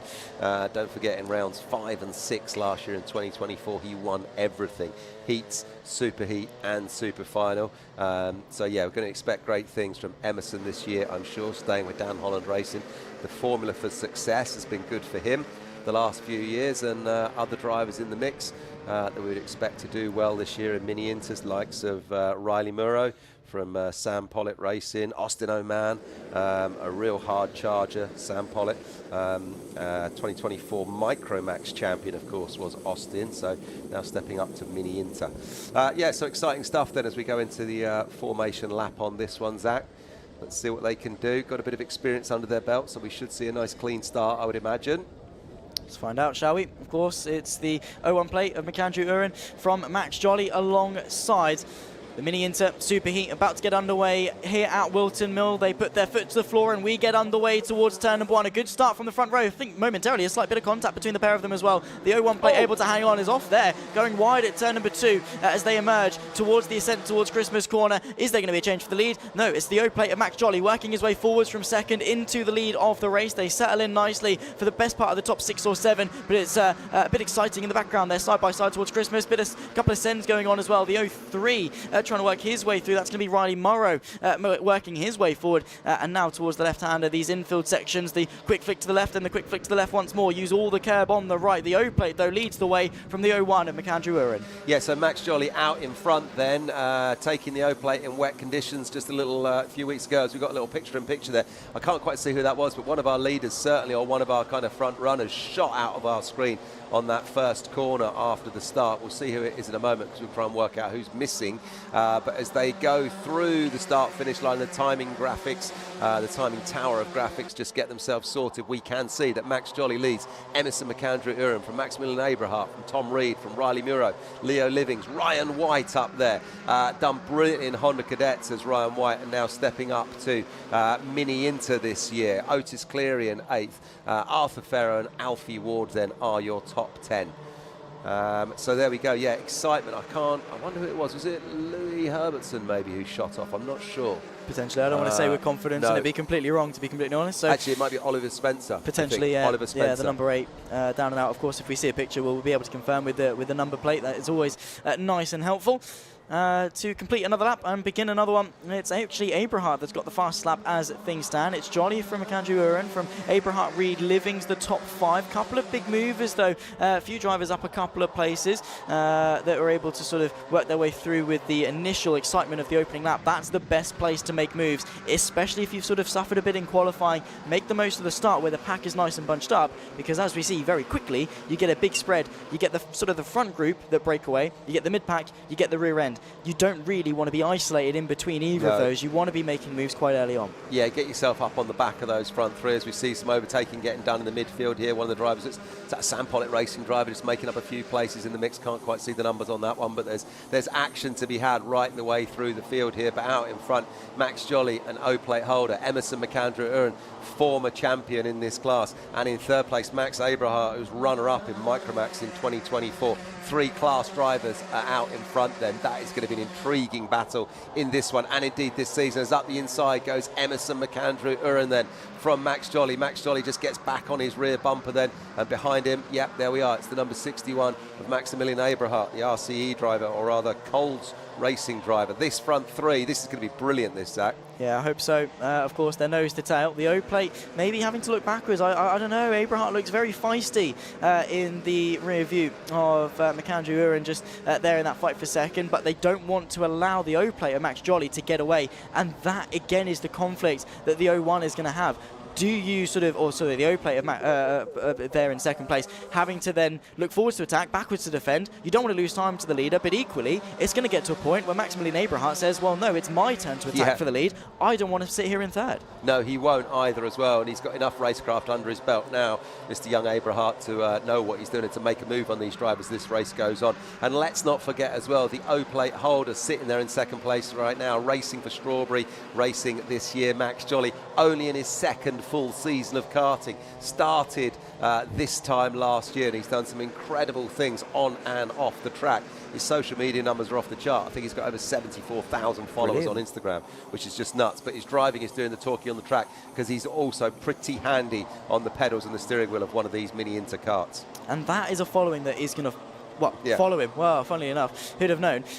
Throughout his career, right? You find a driver, you support them through. That's going to attract sponsors because they get a nice return on investment, potentially return on investment here for the O-Plate to try and get a counter-attack to the outside of Christmas corner, pulls out late, but to no avail. McAndrew Uren able to hold firm on the inside and keep that P1 position. Of course, the 61 just trying to find his way through, find his footing, but look at that, the number 10, Tom Reed, potentially reading the situation very, very well, nicely indeed. The top three, if they keep battling, he's going to be reeled in, and it's going to be a 4-car fight. Yeah, it's going to be brilliant. He will get reeled in the next couple of laps, I'm sure, and we will have 4 drivers who you can throw a blanket over as they're now sort of soaring their way, zigzagging left and right, just looking for a line maybe. Max Aberhart just keeps sort of flicking it wide, but yeah, look, already by the close of this lap, we've now got 4 karts who are bumper to bumper. The 1, the O, the 61 and the 10, McAndrew, Jolly, Aberhart and Reed then, all together. Yeah, this is brilliant. This is really, really exciting in Mini Inter. The first one. Oh, look at this. Look at this. Uren flicks it wide. Jolly tries to go around the outside. Aberhart up the inside then. Jolly is losing out there, dropping from 2nd to 3rd. Who was it we saw earlier on do the exact same mistake, trying to go around the outside of Christmas corner, inside opens up, because when you run side by side, all the driver on the inside has to do, in this case, of course, Aberhart, was go, okay, I'm going to follow the leader, I'm going to go on the inside, and that's essentially a free position. Had to obviously keep it through the kink, but the kart was ahead. He just claimed the track, the 82. A nice bit of airtime there for George Swire down in P10. Hopefully didn't lose too many positions, if any. But as we ran another lap, the timing tower will update. It will confirm Maximilian Aberhart up into 2nd place. Now beginning the charge to potentially go for this race victory. His racecraft has been sublime. He's not been overly aggressive. He's been there or thereabouts, waiting for his opportunity. Little bit, just like a vulture hovering above, waiting for the Predators to leave. He then jumps in, takes the position. Now he's got the hard work to do, because he's the one that has to be the aggressor on the 01.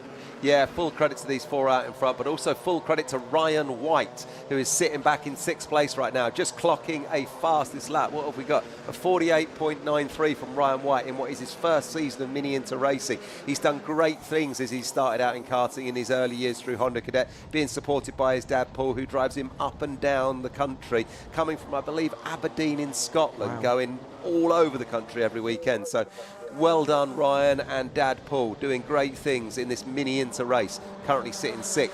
As that fastest lap now flicks to that man that you just mentioned, Zach, Tom Reed, who is sitting in 4th, clocking fast times in this one. Yeah, and again, he can see the 3 drivers he wants to beat right in front of him. Naturally, as a driver, if he was in clean air, he wouldn't be running anywhere near as quick. There's contact actually onto the back. Max Jolly onto the rear end of Aberhart. That's really going to Reed in. Wow, that was not English at all. The number 10 is on the back of the top 3 now. That is the bottom end of it. But yeah, if he was in clear air, he wouldn't be anywhere near as quick. But because he's got a target, he's racing so fast. Now, of course, he's involved in the fight. He's got just under 3 minutes plus the lap left to go. Let's see how he gets on. Yeah, this is brilliant stuff. This is intriguing from these 4 young drivers who are out in front. And I just caught Max Aberhart tapping his helmet and just flashing his eyes back to Max Jolly as if to say, look, mate, just, think about what you're doing. We've got a race to win here. Let's work as a team. Let's get on the back of the front place, man. Max Jolly's having none of it, though, as he makes a move up the inside at Christmas. He's running his own race. Max Aberhart closes the door on him, so the positions stay the same. McAndrew, Uren, Aberhart, Jolly, Reed, you're 1, 2, 3, 4 right now. Yeah, but of course you saw, I don't know if you saw it, the 61 made a slight mistake, had to correct coming out of turn 2. Uphill battle in low-powered sort of Mini Inters. It's hard to get that power, and as much as Max Jolly might have wanted to work with him, he's going, well, you want me to work with you, but you're not doing yourself any favours, mate. If we're going to work together, you need to be quick. You need to be that driving force that pulls us onto the back of the 01. If you're making mistakes, I'm not going to want to sit behind a driver who's going to be slowing me down. Right. I need to then get through. So it was a look there purely, I think, because of the mistake. Once he's settled in, once he's able to close in, they might be able to make some progress. But look at that gap. McAndrew Uren now a good couple of car lengths in front. Yeah, exactly. Because it's all going on behind them with the 2nd, second, third and fourth place drivers. The benefactor of this is Emerson McAndrew-Uren, who's out in front, and his gap now over half a second back to second and third. Max Jolly puts it up the inside then, but does he hold the position? No, he doesn't. Max Aberhart closes the door, so Jolly was in second for a moment, but he finds himself back in third. So look, this battle is going on, but all that's going to happen is they're going to squabble, and Emerson McAndrew from Dan Holland Racing is just going to stretch his legs out in front. A very stern let's go. That was a very aggressive tap and point there from Aberhart. He has sort of a notion, work together, let's get onto the back. But Max Jolly being so aggressive, I mean, looks to the inside, switchbacks, it's hampering their momentum because every time Aberhart has to launch a counter-attack or defend, they're losing time, and time is a necessity because they've not got a lot of it. They're on their sort of third to last lap. They might be able to get one more if they're quick at the end of this lap, but with 40 seconds left to go, it's either the penultimate lap or the third last lap. You've not got a lot of time left in this race, especially when the 01 plate of McAndrew-Uren has, well, ran off in front. You need to be making progress from a couple of laps ago if you realistically want to be making some moves. There's fantastic battling further back in the field as well, as we see great competition, not only just at the front, but also further through as well. That's the great thing about karting. Doesn't matter where you pick up the action, where you choose to send your eyes, you will see great racing, you'll see overtaking. But look, out in front, our eyes are firmly fixed on the lead that is being held by Emerson McAndrew-Uren from Dan Holland Racing. And then behind him, that battle between Aberhart, Jolly and Reed, as Max Jolly now picks up a fastest lap on this one. What has he managed to do? He's done a 48.74, so well done, Max. But come on, fella, look, what are we on, the last lap? Or you got, is this penultimate lap? Penultimate, here we go then. So these three drivers then fighting it for second at the moment. Your second, third, fourth place men. Who's going to take it? We'll find out in the next few seconds. This is it, though. Aberhart now defending. I think they've realised, well, yeah, no, we're not catching, we're not winning this race, but I still want to finish second because it's going to dictate my starting position for the final a little bit later on. Yeah. Max Jolly, of course, there in third with the fastest lap. That means Nish if he's unable to find a way through. There's the 01 plate, of course, about to start the final lap of this race over the curbs. Let's see what Tom Reed can do. He's not really been able to get too involved in this battle thus far. No, he hasn't. Tom Reed has just sort of sat there, the number 10 in fourth at the moment, but as we have seen, it can all change on that last corner. Indeed, up here at Christmas is Tom Reed having a look. Look, he's running it wide, then he's going to try and do the undercut, close it in. No, Max Jolly then just sitting in second. Aberhart then sitting in, sorry, Jolly in third. Aberhart sitting in second right now as it stands. Really exciting stuff, but really what these three drivers have got to do is just keep it on the tarmac for just a few more corners and then worry about the full out-and-out scrapping for when we get to the final this afternoon. Boys, just keep it on the tarmac and just make it to that super final in one piece. Yeah, exactly. I mean, you'd rather finish third or fourth than crash out and lose all those places completely and not even have a chance of winning the final later on. A driver that very firmly has got a chance of winning later on is the 01. Emerson McAndrew-Uren, victorious for the Mini Inter Superheat. Who's going to get second? It's going to be Aberhart from Jolly. Reed and Ryan White, the top five. We'll run you through the full results, of course, in a few moments' time. Quick question, actually, from the YouTube chat when it comes to championship points. You get championship points all throughout the weekend. Heats, superheats and finals, but the crucial thing about the heats and the superheats is they dictate the points for the starting position for the finals. Of course, points are scaled. You get more points for a win in a superheat compared to a heat and more points in the final compared to the superheat as well. So it is scaled compared to the stakes at hand for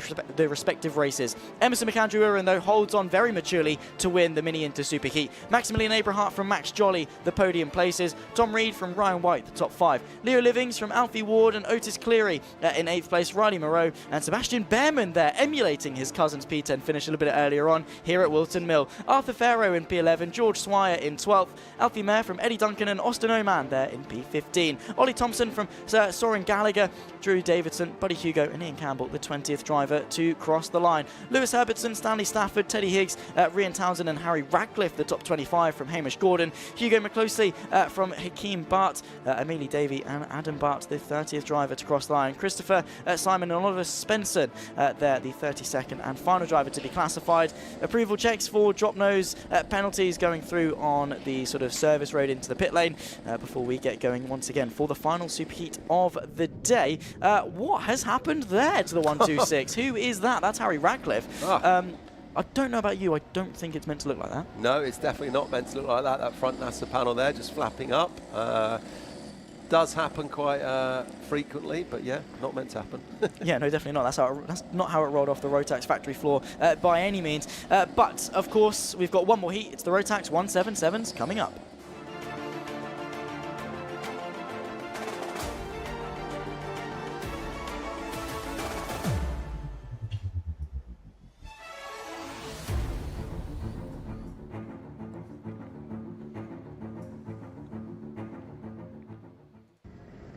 The final superheat of the day then, and it's Rotax 177. If you're wondering what that means, it's the combined minimum driver weight and kart. So these are for the slightly older drivers, the heavier drivers. James Lingard, though, puts it on pole position ahead of Edward Matthews on the front row. Scott Smith from Scott Clee in 4th. Behind that, you've got Jamie Desire from Joshua Gollin, Samuel Cornwell and Josh Howard, the top 8 drivers. Completing the top 10, Rob Simpson from Shane Collins, Jack Taylor and Jonathan Railton in 12th. Behind that, Matt Lear from Cole Edwards, the 7th row of the grid, Nicholas Walker and Mark Gillibrand, the 16th driver to line up. Harrison Crick and Josh Bass, the 18th and final driver to line up for the Rotax 177 Superheat. The smallest grid that we've got here today, but by no means the worst, because from my experience of the 177 class at sort of local championships and other championships is excitement. Yeah, real excitement. We've got so much experience in this grid. It is fantastic. We've got drivers who raced years ago when they were youngster. In the case of Mark Gillibrand, Gilly, when he was 12 years old, he beat Lewis Hamilton, none other than. So you got the likes of guys like that. You've got also guys like James Lingard, who's on the front in the first season of UKC back in 2020. He was our senior Rotax champion. You got Jamie Zyra there, Dan Holland Racing driver. Incredibly experienced, sort of a mechanic in his own right, working in karting, coming back into it for himself.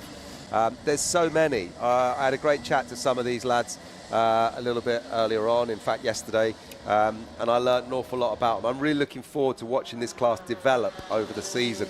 We've got 18 drivers or 17 drivers lining up this weekend, but I think in total entered for the series there's almost 30 of them. So if we end up with a grid of, like, you know, in excess of 20, 25 drivers these one weekend, this is going to be brilliant, because the level of experience and the level of competitiveness that we've got from these drivers, well, it's really high, really high. Yeah, it really is. The Rotax 177 class I'm used to, obviously racing at Ella Park mainly, and for those that know Ella Park as a circuit know that the racing gets very spicy a lot of the time, so very much looking forward to seeing how these very experienced drivers get on. James Lingard, Edwin Matthews, the front row, of course, you can see the 23 and the 79.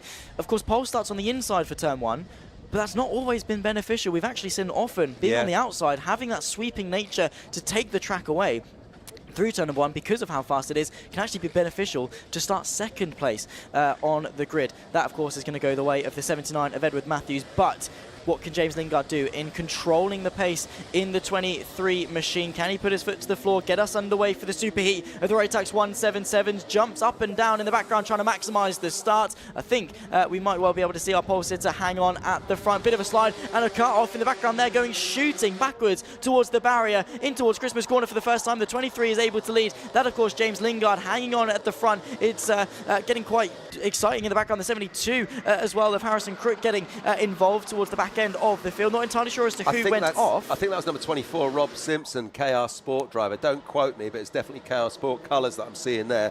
Could be him. Could be him. We'll check when they come through the timing tower or across the start-finish line and we get our timing tower graphics appear on the screen. But yeah, it could be. I know he races for KR Sport, and I'm not seeing any other KR Sport drivers. But anyway, out in front, James Lingard then, running as a privateer this weekend on his Tony Kart chassis. He is out in front from Scott Smith and Edward Matthews, Jamie Zyra there from Dan Holland Racing. And then we've got Sam Cornwall, Josh Collins, Scott Clee, lots of other drivers there. Scott Clee, runner-up in 2019 on the Super 177 Championship. So somebody who knows what he's doing at the hands of one of these karts in this class. Yeah, exactly. It does get very, very busy indeed, and it takes a particular driving style as well, because you're slightly heavier. That is a rear bumper hanging off there. Is it third place man Edward Matthews? Potentially. We'll obviously see the number and confirm, but definitely looked like that. The rear right of the bumper was insecure and dragging along, so probably a mechanical flag. I think it might well go for the 38 of Scott Smith in second place, no less, hanging off that rear bumper. There it is, going down the pit straight. He's lost a place to Edward Matthews and dropped down to third, but he's going to have to come in and fix that. Yeah, he is, for sure. Yeah, you can see it there now. You can see it hanging down as they make their way up to Christmas corner then. Looks dropping up the inside then. Who we've got there? The number 95 of Jamie Zyra. They're fighting off Sam Cornwall behind him then in the 168. Somebody putting a move up the inside. Couldn't quite see who that was, but some overtaking going on the infield here, as number 38 appears to be going backwards, Scott Smith. Oh, and who have we got here 52, off? 52, that's going to be Shane Collins off. Shane Collins, 52, finds himself on the grass from LRG. Not where he wants to be. No, by any means. It does definitely pay better to be on the tarmac, but that'll be into the pit lane coming for the 38 of Scott Smith, and probably out of this race as well. How that happens, I don't know, probably contact, maybe just a bolt loose or whatever, however the rear bumper is secure, but nonetheless the race goes on. James Lingard leading Edward Matthews with the fastest lap of the race, no less, for the 79. One thing I am noticing with the 177s, rear brake locking a lot more aggressive with the rear end compared to sort of the juniors and the seniors. Yeah, perhaps they are. A lot more sort of physicality in some of these bigger chaps. Yeah, perhaps just a bit more aggression and perhaps a little bit less finesse maybe as they've gone through their karting careers. Potentially so. Could just be a case of trying to carry as much speed into the corner as you can. Because you're slightly heavier, you want to keep that speed up. But of course, the lighter guys, they can put their foot down and it works a little bit better for them. Whatever the reason is, they're very much, it takes an element of control to lock it to the point where you want it to lock, but not too much at the end and go sideways. Because once those rear brakes lock, if they lock sharply, you are going round and there's not really much that you can do about it. Into Christmas Corner, a couple of moves being made a little bit further down. That's the 168 Samuel Cornwell. So that's the fight for the podium. That's the fight for the lead of this race. The 23 under pressure from the 79. Edward Matthews got a bit of a poor start, of course, overtaken by the 38, and that is the 77 potentially, or a 77. That's Joshua Gollin that was sideways off the exit of the hairpin. Is that just too much power or a bit of contact, do you think? Yeah, it might be. Josh Gollin, Racing Perfection driver, of course, the factory team of Birrell Art there, finding himself the wrong way round on that one, not where he wants to be.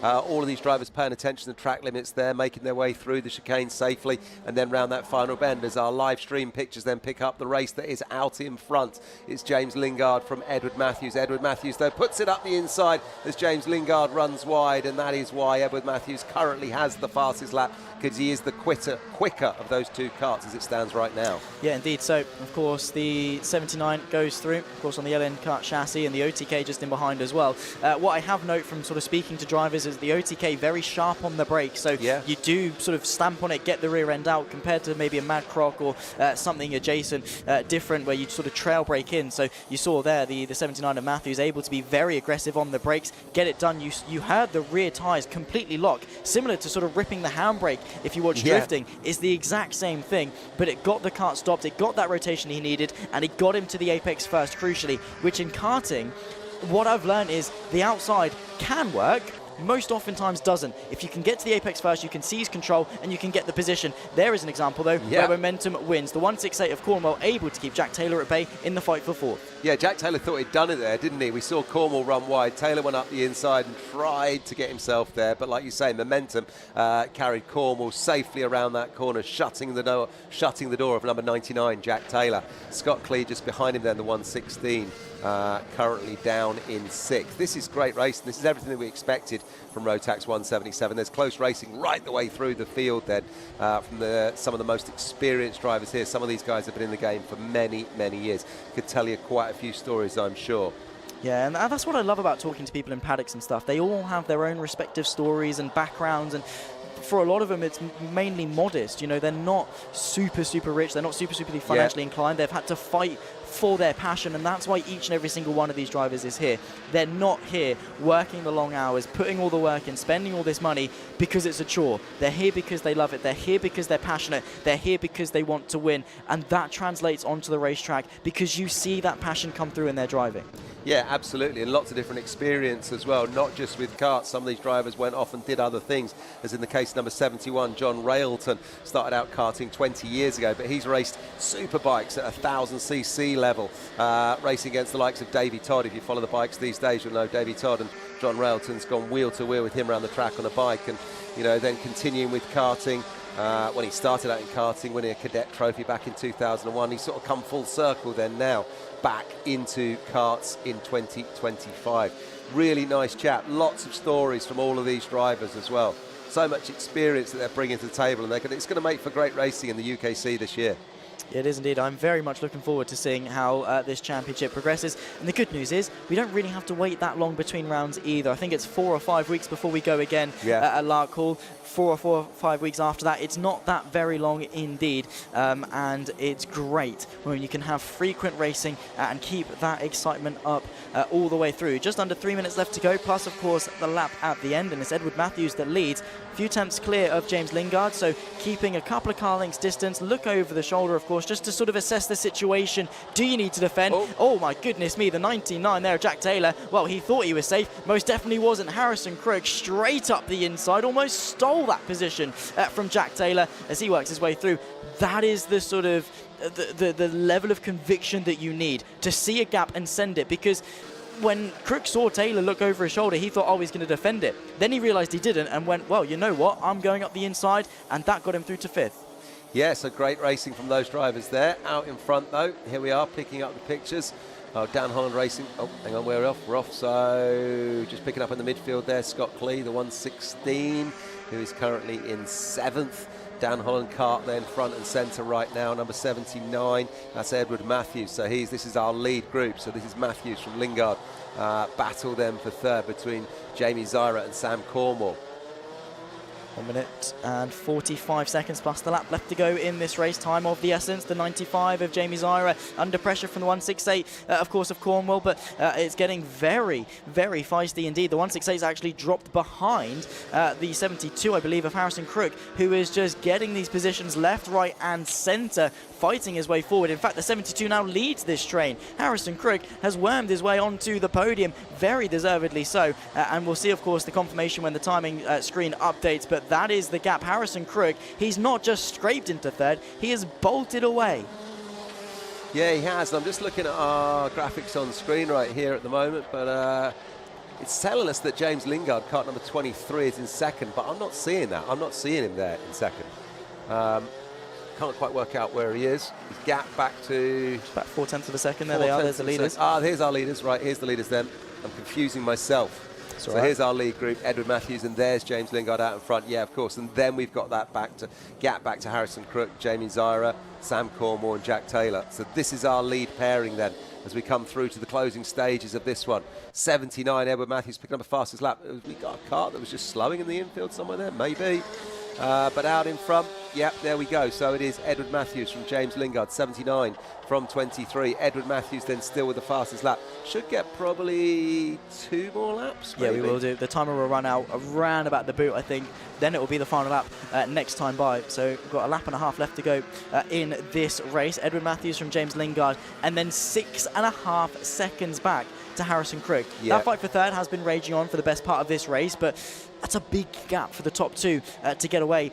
Granted, they haven't been fighting too much. There hasn't been too much action going on, so they have just been sort of matching each other's pace there or thereabouts. Their fastest laps separated by just 80 thousandths of a second, a 46.42 compared to a 46.48 set last time by James Lingard. So going PB, bringing the gap even closer. Because they're not battling, because everyone else is battling behind on this last lap, they're just gapping and getting away. All Matthews has to do, though, on this last lap, keep it on track, don't make any silly mistakes, bring it home for the win. Yeah, and that is what he's going to do. I would imagine James Lingard is happy just to sit behind him and run it home, get himself a 2nd place. As we look at the number 79 of Harrison, 72. 79, that's our leader, is it? Edward Matthews there, 79. And then James Lingard behind him in 23. The picture's on screen right now, just taking it through the final closing stages. This one, Zach, and that's how it's going to end up. Yeah, indeed. So there you can see over the curbs, don't bring it into track limits, and the Rotax 177 Superheat goes the way of Edward Matthews and James Lingard close in behind. Less than a second gap between the pair of them, less than 0.5 of a second in terms of their best lap times as well. That's going to make for one very exciting final later on. When we see the Rotax 177, they'll be the 3rd final of the day. A little bit later on in the afternoon. Harrison Crook from Jack Taylor, Scott Clee, of course, will run you through the full confirmation of the finishing order once everyone else has makes their way across the line. Just waiting for the last couple of drivers, and then we'll bring you up the results. There he is. Look at that. Smug as ever. Edward Matthews, he is chilled out. Of course, it wasn't a very chilled race at all. He was under pressure from James Lingard, who kept him honest for the best part of the race. Harrison Crook great racecraft to work his way up in a third place from Jack Taylor and Scott Clee, the top 5. Jonathan Relton in 6th from Josh Howard and Jamie Zyra in 8th. Nicholas Walker and Joshua Gollin, despite being spun round at some point, finishing in P10. Samuel Cornwell from Mark Gillibrand, Matt Lear, Scott Smith and Shane Collins, the top 15. I think the only 15 to be classified at the end of that race. They'll make their way into pit lane and have their drop nose penalties confirmed or sort of approved as to say, yeah, no, you're all good. I think our leaders are all good in the end. That brings it close to our super heats. And well, if that's just, well, I don't want to say just the super heats, but there's a little bit less at stake compared to the final. The final is the one you want to win. The final is the one you get the trophy for, right? That's the one that we're going to see things rise up. There's the 52 of Shane Collins, who's sort of beached. And I love watching drivers stood next to their cars because they never know what to do. They never know how to stand. They're just sort of like, well, what do you want me to do? I'm in the middle of the track. And I'm sure a lot of disappointment as well. But it must be heartbreaking when you go off early in a race like that and you've got to stand out on the grass for 12 minutes watching it all go on. That's why you bring a deck chair. You just have it sort of next to you. You do the Fernando Alonso, you bring it up and you sit and you chill. Yeah, no, that is disappointing, I'm sure, for Collins. But of course, we'll see him out later on in the final. That's the good thing about, I suppose, having a smaller class is that you're always going to be guaranteed into the final, right? So at least you've got a chance. You've got to be in it to win it, and you never know. I mean, we've seen surprises, not necessarily today, but when it comes to weather aversion, gambling on a set of slicks compared to a set of wets or whatever, even if you're at the back of the final, you can still work your way significantly forward. So the chance is there, and you never know with racing. That's the great thing about motorsport, is that you never know. No, you never know, as that cart gets then collected onto the trolley, bringing to an end our super heats for this morning. And great stuff, Zach, as well. Your first experience of the UKC from a comms position and from a spectator's point of view, and it was fun, wasn't it? Yeah, it was great. Honestly, I loved every second of that. I mean, I've done a little bit of karting commentary before, but nothing as intense as the heats, right? It's just one after the other, bam, bam, bam, bam, bam, racing all over the place. They're fighting for points, championship points. They're fighting for position, their starting position for the final later on. And also their racing drivers, no matter what the race is, no matter what's at stake, you want to win it, and that adds to the excitement. Of course, you've got some of the best drivers at national level in the UK racing here today, and that is what I absolutely love to see. That's why I love being a commentator, because you get action like this week in, week out, and these drivers, they become familiar with each other as well, right? They learn each other, they sort of talk in the paddock, they get to know each other, they build these friendships and these rivalries. But one thing is for certain, once that visor comes down, you very much do not make any friends whatsoever. You get onto the track position and you forget every friendship that you've ever made because you want to win. Yeah, absolutely. That's it. And those friendships with some of these 177 drivers have been going on for years. In the case of, say, Jamie Zyra there, he actually used to race alongside James Tunnicliffe, who's one of the UKC organisers behind the scenes. So they were racing together years and years and years ago. So brilliant to see these guys racing with us here in UKC in 2025, and I'm really looking forward to this class. Zach, thanks ever so much for your company this morning. I'm going to say cheerio to you and leave you to your own this afternoon for the super finals as I go and head off and do the winners interviews when they cross the finish line. Very true indeed. Well, before we get to the finals, of course, we have got the Repercharge for the junior and the senior Rotax, which will be coming up next.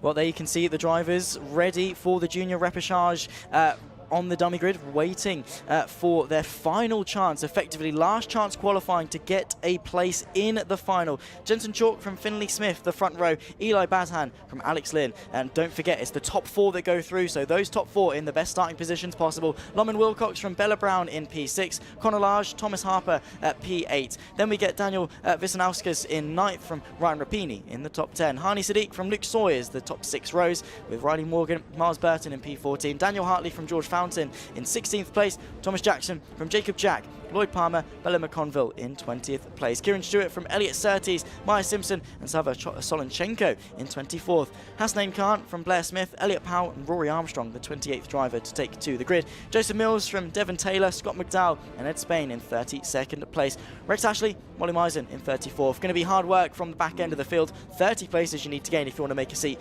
into the final. But those that are starting in sort of the top 4, the top 5, top 6 even, have got a very strong chance of winning, winning a seat in the final.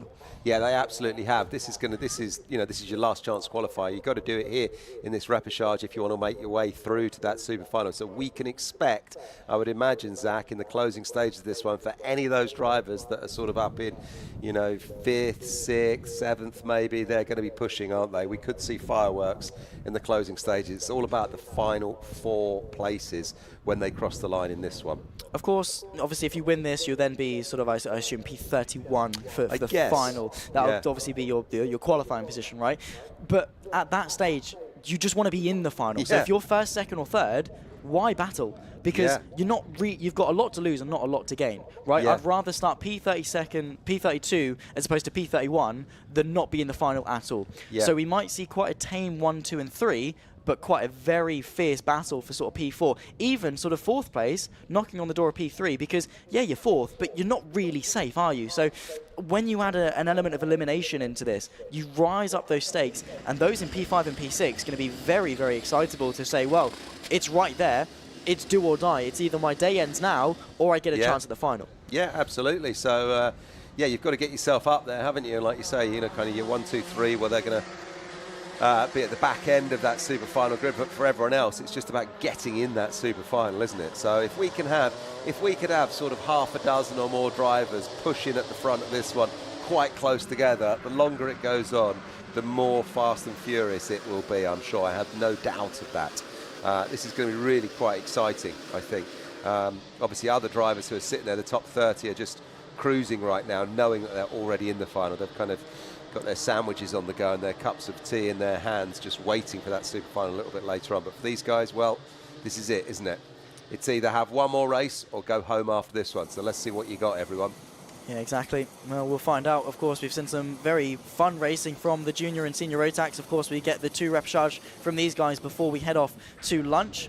And, well, extra track time as well, but also extra wear on the tyres for these guys. So it gives and it takes. Who's going to find themselves unlocking the final 4 places in the Junior Rotax final? We get underway once more here at Whilton Mill. It's Jensen Chalk that leads Eli Baden as they work their way into turns 1 and 2 for the first time. A little bit sliding in the background. Chaos as well, as everyone's onto the grass towards the back end. Kart's gone round in towards Christmas Corner for the first time. A couple of switchbacks being made as well. Kart spun round in the middle of the track. That's the last place you want to be, especially on the rejoin. Whoa, that got cutthroat very quickly. Yeah, it really did. Whenever you see an opening lap like that and suddenly there's dust going everywhere, you know it's all kicking off as another driver is pointed the wrong way around on the infield. Can't quite see who it is. But yeah, out in front then, here we are. We can see our leaders right now. And it is Jensen Chalk, the 118 in the Junior Rotax here for MLC, who appears to be leading at this point in time right now. 8 minutes plus a lap is what we've got. Great pictures. Look at the action coming through the chicane here. Almost impossible to see who's who, but it just gives you an idea of what it's like. As we see, the 116 parks up against the tyre there. Who was that? Thomas Jackson. Thomas Jackson. He's out of it. Sorry, Thomas. Look at this. Kicking it sideways then. Kato Motorsports, Eli Baden wants to get himself the win, and he's just making his case known early in this one. Ooh. In the background, more dust and tyres on the grass. Got to be careful because it's very easy to pick up a puncture. Any little bit of stone or a bump that hits the tyre in the wrong way. Send up the inside though, the fight for P3. That's going to be Connor Large, looming large in the rear view of Finley Smith. He tries to work his way up into P3 but not quite able to on that particular occasion. Contact warning for Ed Spain a little bit further back as well. It's Jensen Chalk that leads from Baden, Smith and Large, your top 4.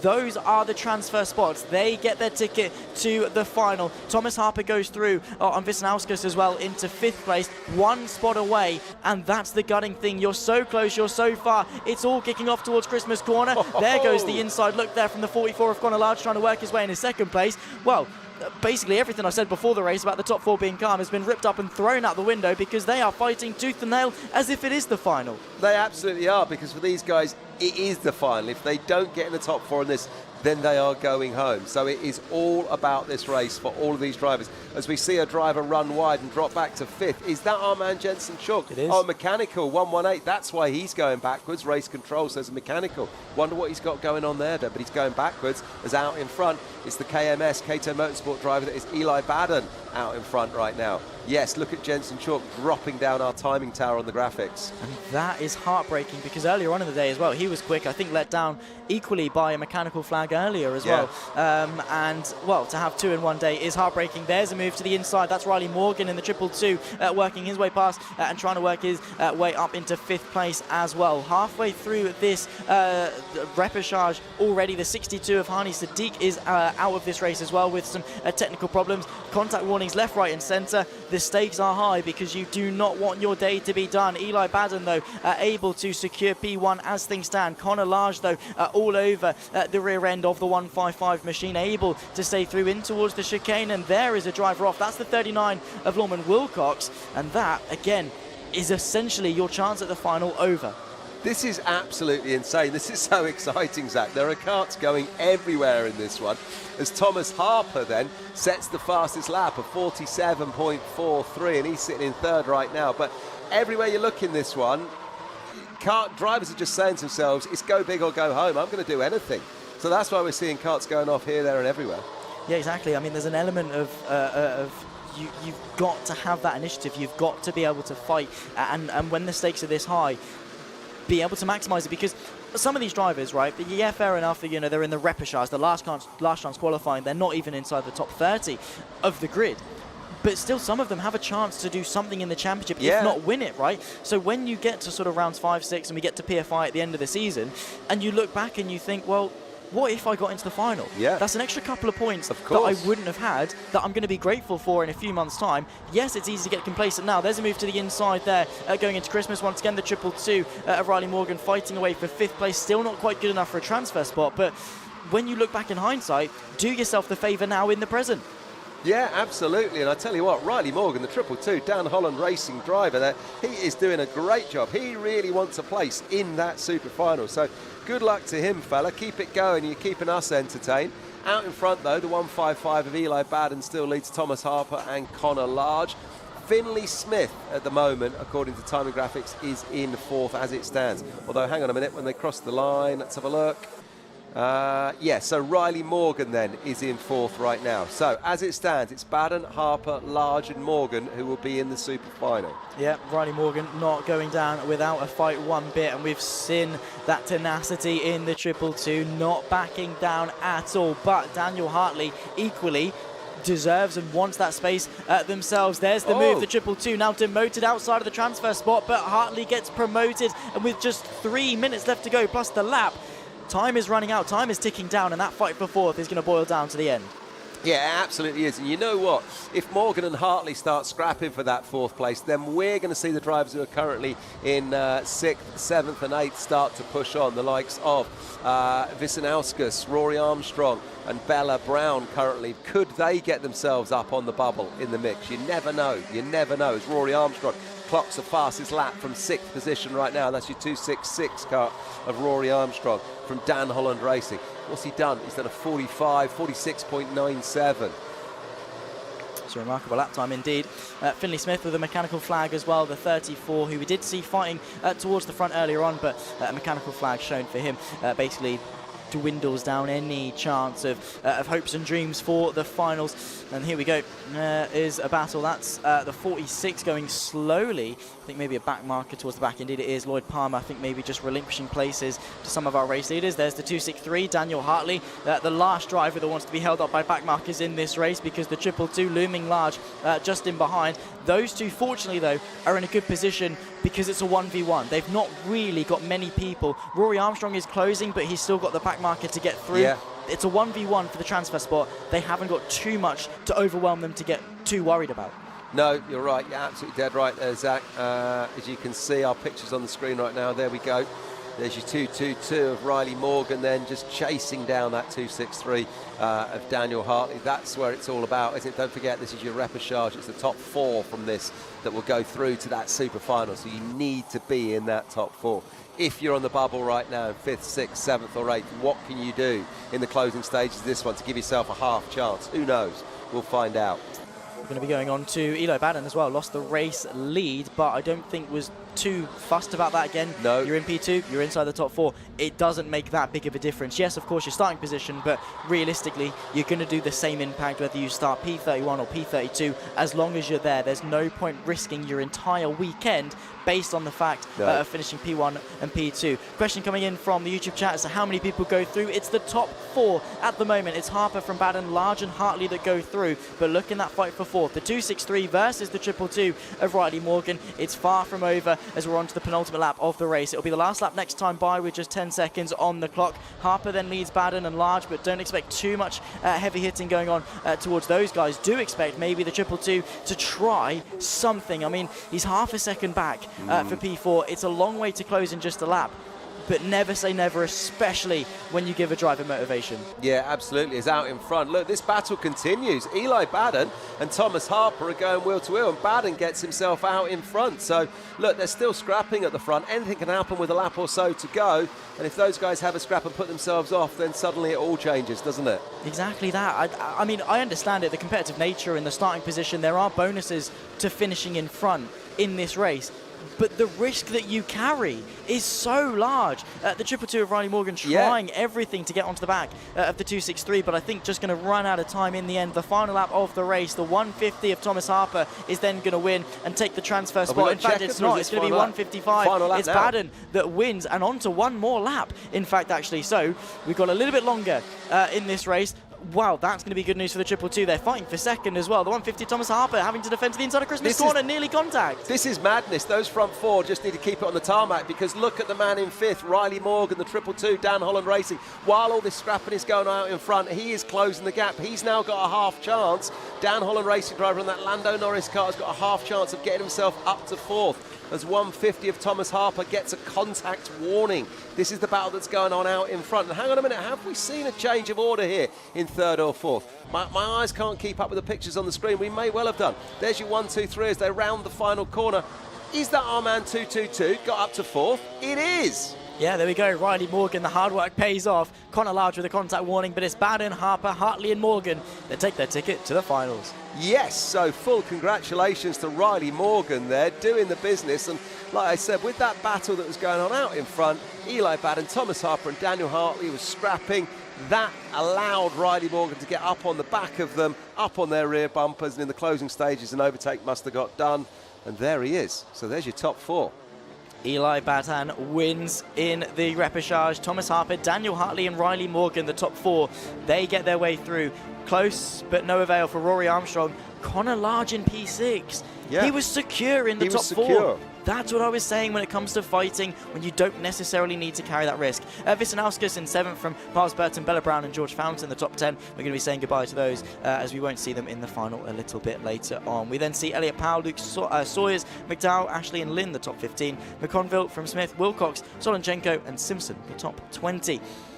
Behind that, Jacob Jack, Kieran Stewart, Joseph Mills, Ed Spain, Molly Misen and Lloyd Palmer, the top 26 from Hasnain Khan, Finley Smith, Harley Sadiq, and just in behind that, Ryan Rapney as well, the top 30 final driver to be classified. Well, we've got our finals for the Junior Rotax confirmed. 34 drivers take to the grid. And well, these guys with the last chance qualifying, they don't want to waste that opportunity when it comes to the championship.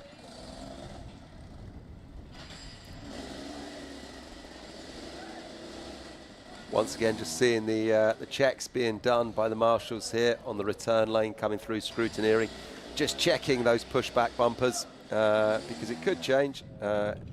Looking to the infield, number 62 left out on the grass. He's the driver that's been watching the whole of that race. That was Hani Sadiq from KR Sport. So commiserations to him. Absolutely heartbreaking to see. No one likes to see that. As we've got number 58 there. That is Bella. Where are we? Bella Brown of Craft Motorsport, just wheeling it in. So yeah, a great one. We love these Repercharge races, hey Zach? Well, indeed so. I definitely was not disappointed. The stakes are high, and we go to the seniors for one more Repercharge.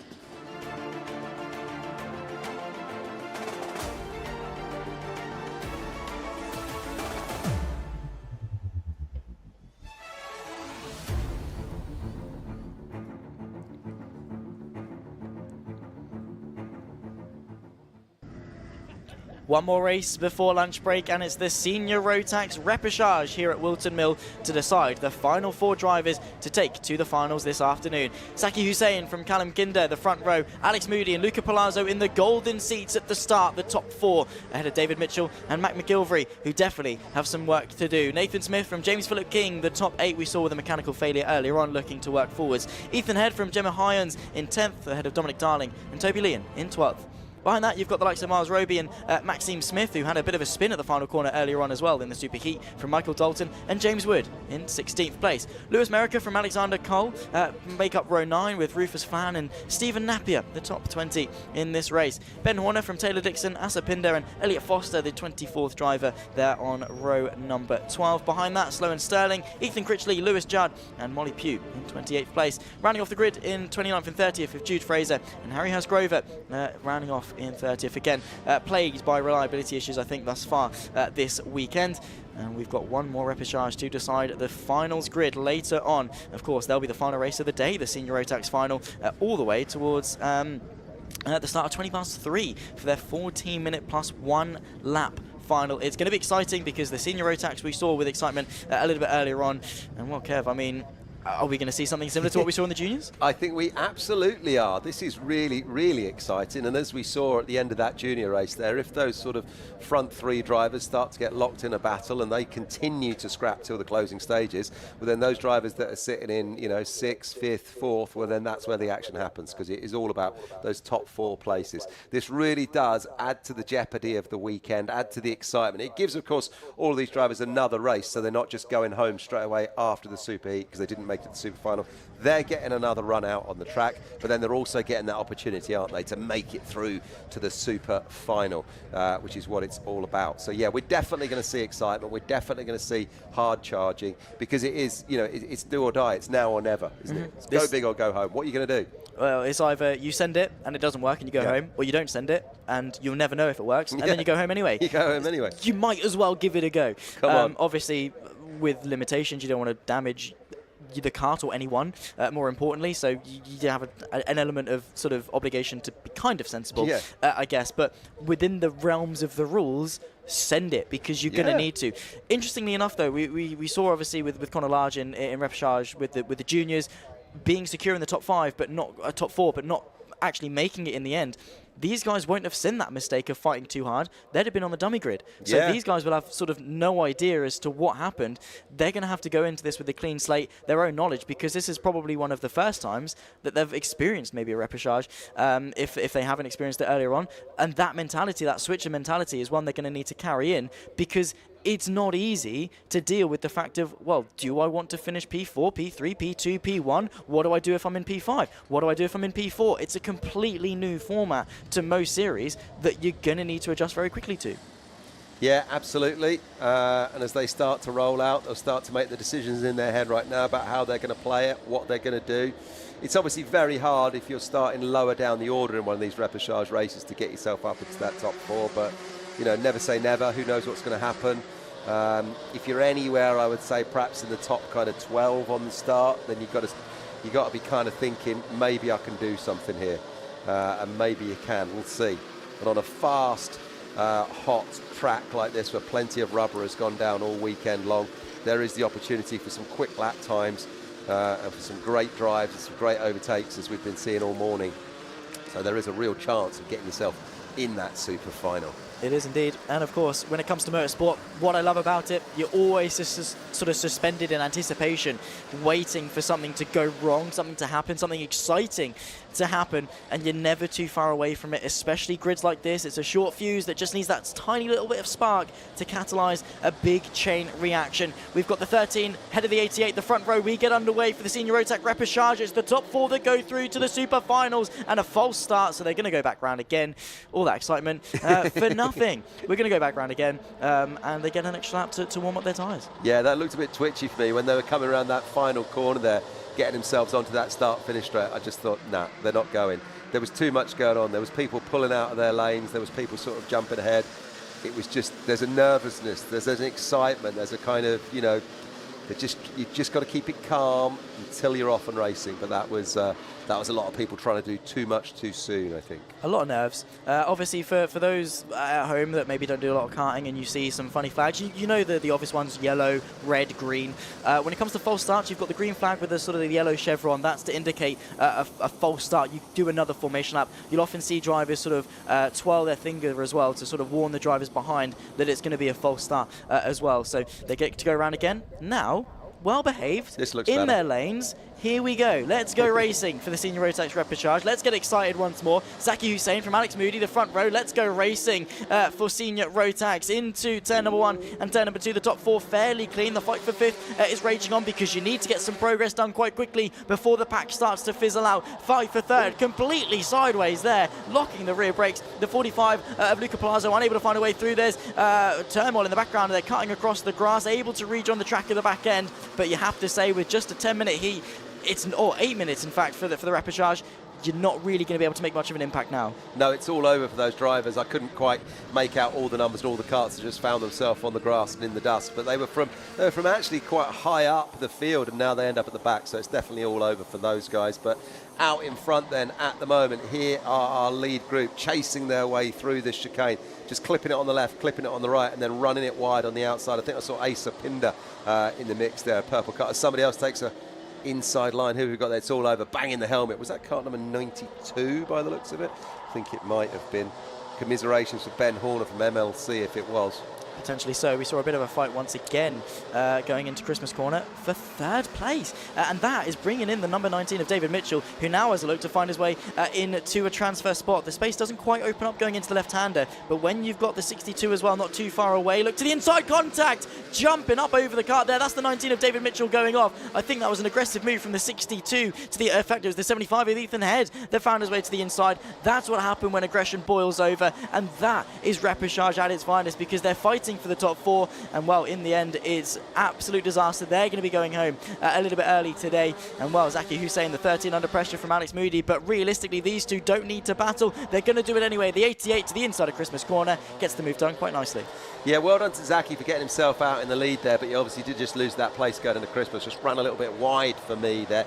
Racing with Guy Cunnington this weekend. Zaki's been around the UKC for, well, I think since the start in actual fact, and supported by his parents at every round. A great family, just showing us exactly what karting is all about. We might get a replay of that action in actual fact. Let's have a look at this, Zach. Here we go.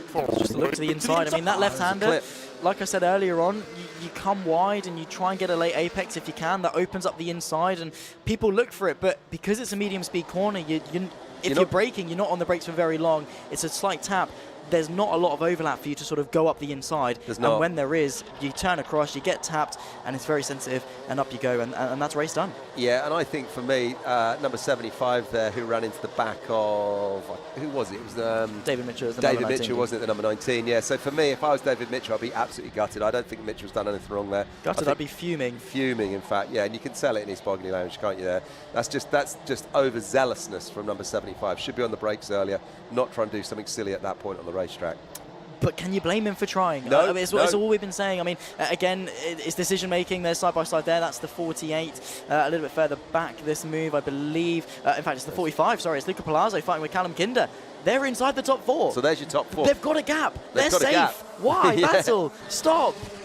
Yeah, so our top 4 actually have a gap back to then the drivers that are in 3rd. Maxim Smith is the guy that's in 5th at the moment. But yeah, your front 4 have got clean air. Look, it's 2, 2, and then a gap. So that front 4 have got to just kind of box clever for this one and realise that they are currently sitting at the moment in the super final. So don't stuff it up beyond that.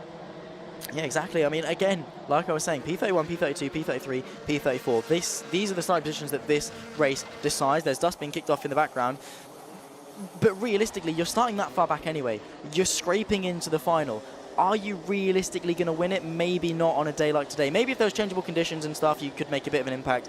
Does it make a massive difference? No. Do you still score significant points finishing P34 in the final? Yes.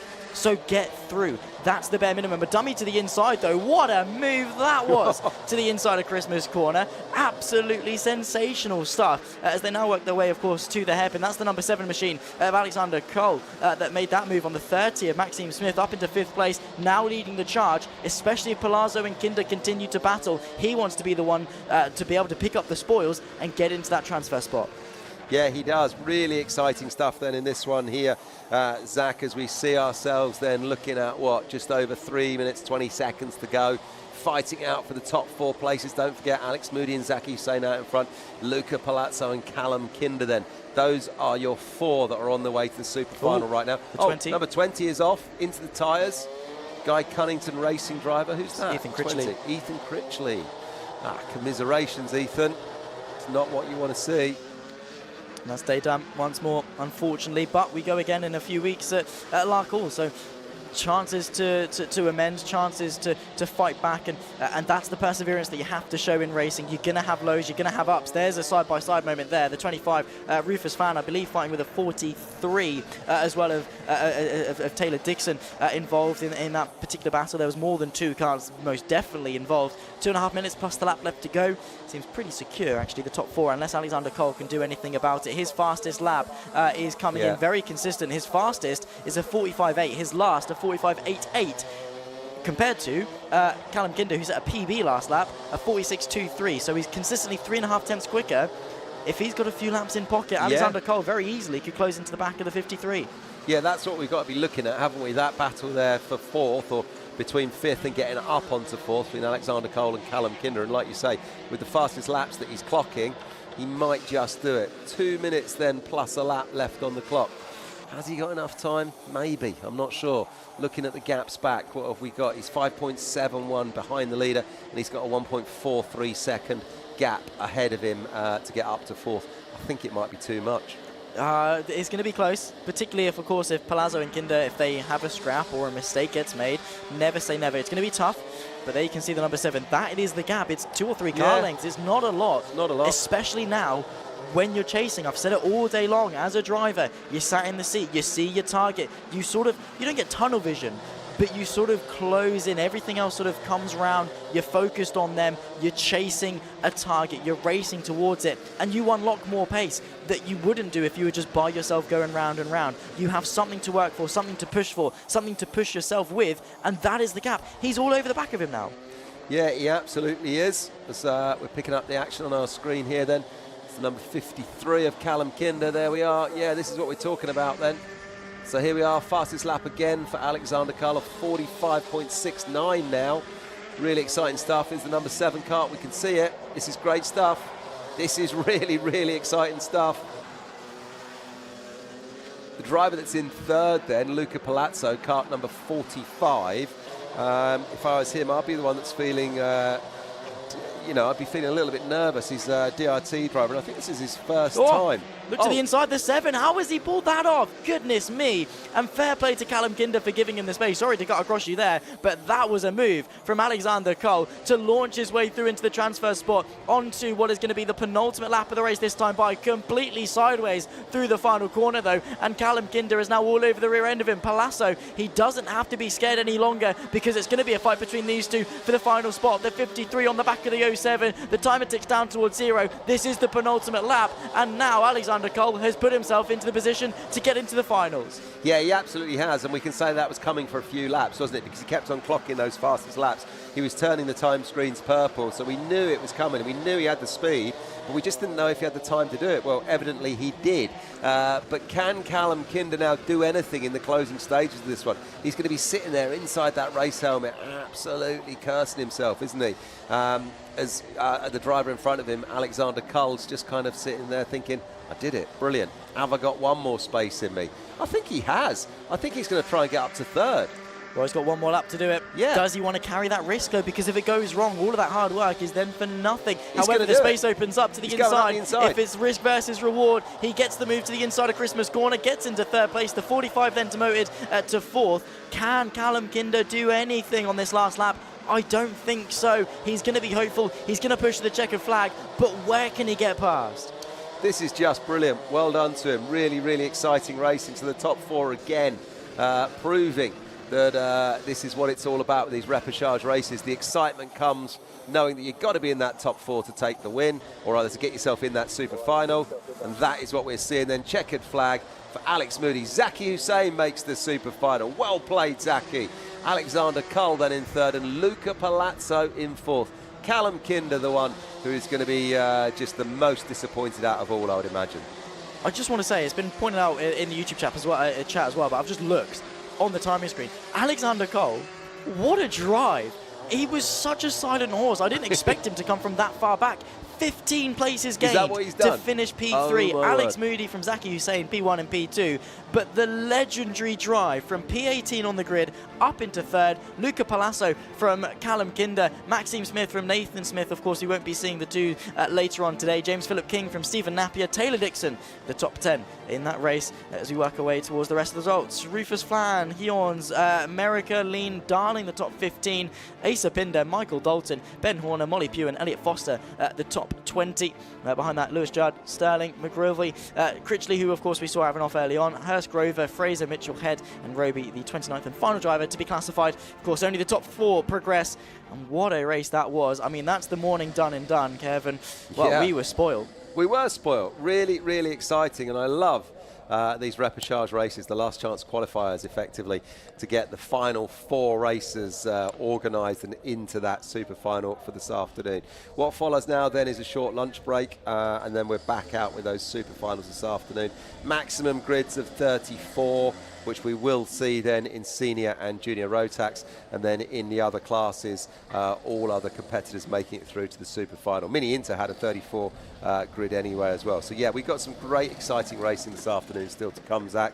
Like I said a little bit earlier, and I'm going to leave you because I will now head off to just around the corner from where we're seeing the pictures on the screen right now here at Whilton Mill is scrutineering, and that's where we grab the drivers when they get out of the carts, the top 3, and we do some winners interviews. I'll be over there with the microphone doing the winners interviews a little bit later on. You'll be here on comms, but brilliant pictures covering all the track from Alpha Live this morning here at Wilton Mill. I don't think I'm going to have a voice after this afternoon. I've been coughing all morning, Mate, and the finals are going to be tough. But no, it's been great to have you here in the commentary box. I mean, your knowledge is incredibly impressive, and this was the best welcome I could have asked for to the Ultimate Karting Championship. Ladies and gentlemen, that's the morning's action done and dusted. We'll be back for the finals with the Micromax kicking things off before we go to the minis, the 177s, the juniors, and the seniors to round off the days with the super finals. We'll be back live in half an hour's time.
Hello, I'm Kev Harris and welcome to Whilton Mill for round one of the Ultimate Karting Championship. 2025 marks what is our sixth season of competitive kart racing, and the standing and prestige of the series within the UK is reflected by the numbers of returning and new drivers who have signed up for the season, which is a record of just over 270 from ages 8 to adult, and over 200 of them are here this weekend in Northamptonshire for this opening round. And once again, we'll be travelling up and down the country to 6 different venues, racing at tracks that each offer their own unique backdrop and challenge. So let's take a look at the race calendar for 2025, and we kick things off for round one at the perennial favourite that is Whilton Mill. Then for round two, we'll be heading north of the border once again as we return to Larkhall in Scotland over the weekend of the 23rd to the 25th of May. Round three sees us head to East Devon and a circuit that is new to the UKC, and that's Dunkerswell. For round four, we return to the glorious Cumbrian backdrop of Rowrah, and we'll be there over the weekend of the 25th to the 27th of July. The penultimate round is at Warden Law, the circuit that has twice been voted Track of the Year by you. Before we finish the season at the infamous PFI over the weekend of the 10th to the 11th of October, and that's for round six. So there it is then, your 2025 UKC calendar, starting round one at Whilton Mill, going through rounds 2, 3, 4, 5 and 6, finishing out that season in October at PFI. So as we were just hearing, we'll be kicking things off here at Whilton Mill for round one, a track that is familiar to many with its iconic features and corners like Christmas up there that we all know so well. There are, however, a few new changes to the rules in 2025 for UKC, including Parc Fermé tyres, controlled fuel and oil, and the need for drivers in Micro, Mini, Junior and Senior to now hold a national level licence. All of this combined should hopefully improve the parity of the series and the overall level of competition that we'll see out on track. So I caught up earlier with some of the UKC organisers to have a chat about these changes and exactly what they'll mean for 2025. So Paul, here we are in the sunshine, new season, new truck, and also a few new little rules that have come in this year. One of them is to do with the licensing requirements, now a national level licence for some of the drivers here this weekend. Yeah, so for the Micro, Mini, Junior and Senior drivers, everyone needs to have a national licence now, because we've been lucky enough to receive the Rotax Match Grand Final tickets for those classes, and they'll be awarded at the Rotax National Trophy at the end of the season. So because of that, the championships had to go on a higher grade, higher standard, alongside with the British Kart Championship on the same licence grade. So yeah, it's great for the championship. It's brilliant. It's just raising the level of driving that we're going to see here, and I think I'm right in saying it's only us then and the British that has this requirement. Exactly, yeah. So all the Rotax classes require that, apart from Rotax 177. They'll remain on the Interclub licence. Brilliant. Exciting stuff. Lots to look forward to this season. Paul, thanks for talking to us. Cheers. Cheers. So Ethan, here we are then at the tyre depot this year, because Parc Fermé tyres have come into effect, new for 2025. Yes, exactly. So Parc Fermé, basically what it is we hand the tyres out at the start of the first race or qualifying. The drivers go out on track, use the tyres, and then we take them back in after the race or qualifying. The reason we do this is so we have full control over all the tyres throughout the whole event. And it means effectively then that the race tyres they start on are the ones that they have to use throughout the whole event? Yes, exactly. So we know exactly what tyres each driver has used and have complete control over what sets they are using. It's a hell of an organisation in the back here, and a lot of wet tyres here as well. What happens if it's a wet race? What do you have to quickly do? Well, so if it's a wet race, we'll hand both sets of tyres out. Obviously that doubles our workload, so hopefully we have enough people here to cope with it. But yeah, hand both sets of tyres out, take both sets of tyres in. And they still have to make the right call on the tyres though before they start the race? Yes, exactly. So you're only allowed to use one set of tyres, and you have to make that decision before the gate closes. Otherwise you'll be starting from the back. Brilliant. Well, let's hope they all get it right this weekend. And Ethan, thanks for talking to us. Thank you very much. So Keith, a new year and a new rule surrounding the use of fuel this year. Yeah, to bring the cost down for fuel, we've nominated a close service station to the circuit, and it will be 1 or 2 pumps at that service station which are marked. They have to get the nominated fuel from them pumps, make sure they get the receipt, because the receipt will also show that they've got it from that station and then pumps, and then we cross-check it with the electronic machine that we've got, to make sure they're using the correct fuel and the correct mixture of the oil. And this should just all help to make it a level playing field across the board. Yes, it levels the playing field. Everybody uses the same fuel, same oil, same mixture. It's easy for us to cross-check with the sample that I take as I approach the circuit at the meeting. Well, best of luck with it, and thanks for giving us the info. No problem at all, Kevin. Thank you. Well, thanks to the UKC team who chatted to me earlier. I'm sure all of these changes will only add to the professionalism of the series as we look ahead to the rest of 2025. One thing that won't change, however, is the level of hard-fought competition that we're going to see out on track. The format for the weekend is as usual, but now with the addition of a Repercharge for classes of over 34 drivers. So let's take a look at how that will work and the overall road to the podium. So let's take a look at the road to the podium for 2025, and it all starts on Saturday morning with timed qualifying, which will determine your start position for the heat races. It's those heat races that are up next, and all drivers will take part in a minimum of 2 heat races where you can gain championship points and determine your start position for the superheat. The superheat comes next then, and it's from here that you will gain even more championship points, and it's results from the qualifying heats and this superheat that will determine your start position for the super final. But new for 2025, and in classes of over 34 drivers, the top 30 will automatically qualify for the super final. The rest will go into the Repercharge, with the top 4 getting promoted to that super final. We'll then have the top 34 drivers who will be competing in the super final to gain championship points and determine their finish position. And if you finish in the top 3, well, then you'll be on the podium come Sunday night, picking up the prizes and the trophy. So there it is, through time qualifying, the heat races, the superheat, maybe a Repercharge, and the super final. That's your road to the podium.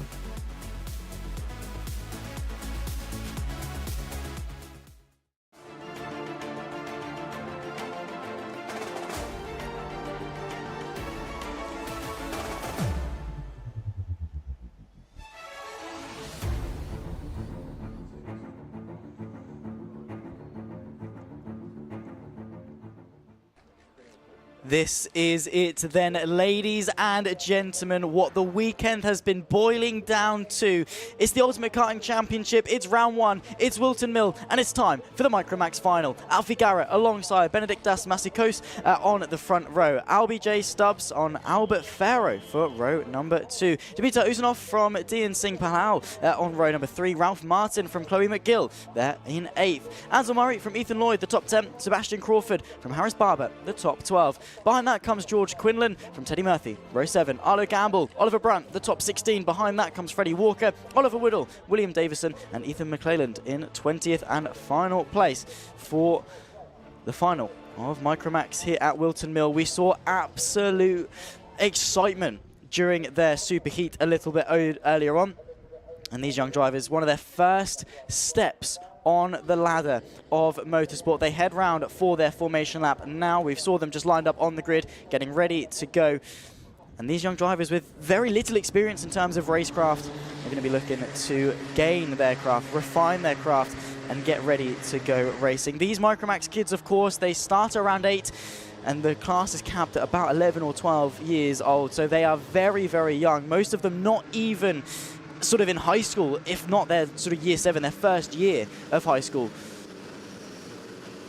My name, of course, Zach Sweeney, not quite joined alongside by Kev Harris for the finals. He's down, and we'll see him later on with the podium interviews. But I, for one, am ecstatic for these finals. Of course, we've got the Micro, the Mini, the Rotax 177, then the Junior and the Seniors later on. Of course, the rolling start for these guys. As I say, Alfie Garrett from Albie J. Stubbs, who got very, very feisty earlier on in the superheat, as well as Masiokas on the O-plate, finishing P3 in the superheat earlier on. There is a lot of talent on this grid, all vying to prove themselves through the penultimate corner. And of course, it'll be Alfie Garrett on the left-hand side in the 47 machine that dictates the pace. He puts his foot to the floor, and we get underway for the first final of the day. And in towards turn number 1, the 47 is able to hang on to the lead of the race. Closely followed then by Alfie J. Stubbs and also Masiokas towards Christmas corner for the first time. Uphill climb, weaving around, trying to... And we've just been told that it's a false start for the initial getaway. So they're going to have to go around once again. I think Alfie Garrett treated it as if it was a normal start, but they're going to be having to go around again and line up in formation.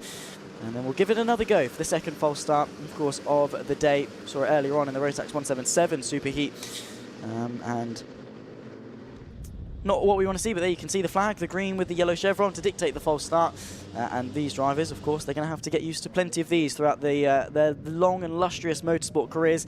But we get to go again. Of course, the finals, they are 14 minutes in length.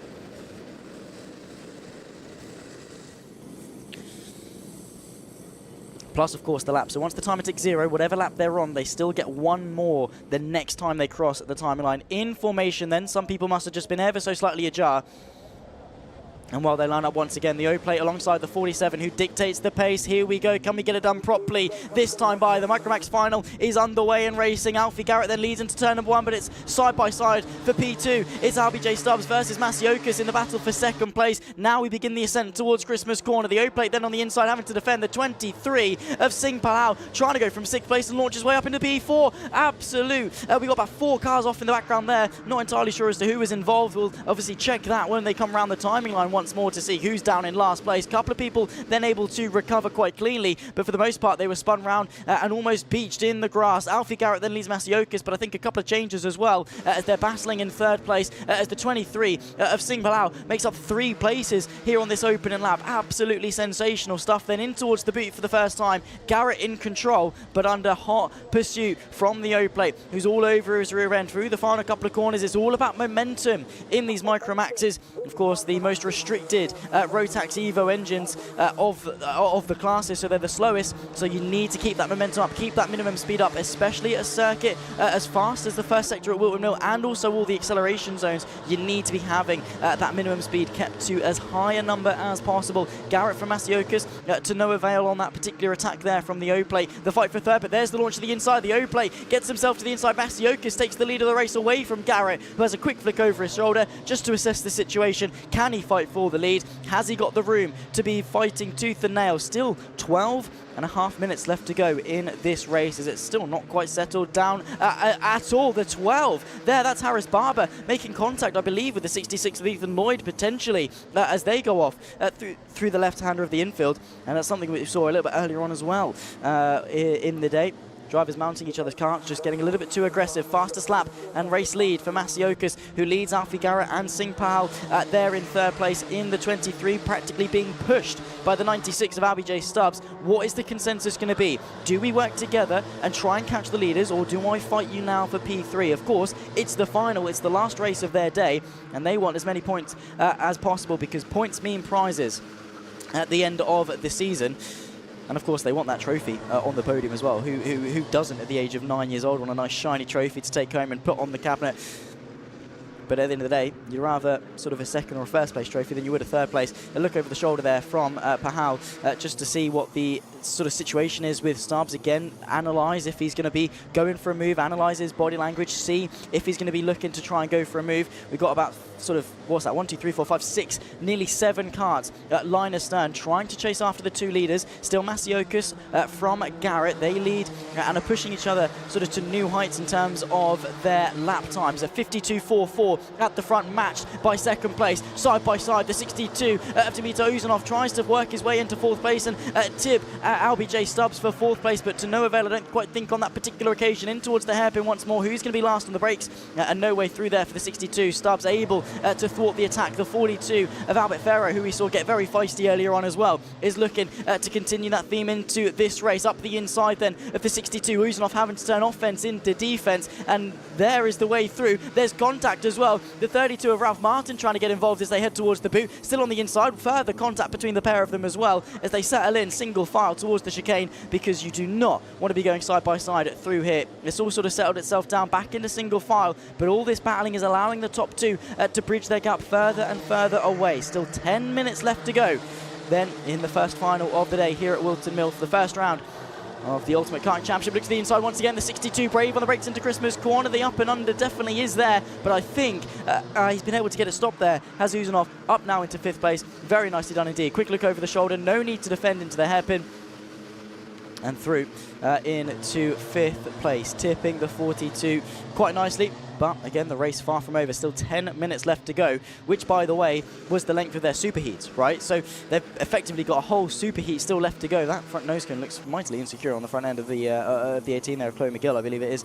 She's running a fantastic weekend. Qualified P8, now up into P7 is the 18. So a star for the future there to watch as well. All of these young kids as well, look for them in the coming years as they progress up through the ranks of not only Rotax karting, but then potentially into cars as well. The 23 of Singh Pahal trying to look to work his way towards the top 2, but they're about 3 seconds up the road. So I think this now is a train for 3rd place. Who's going to be the one to get the final step onto the podium?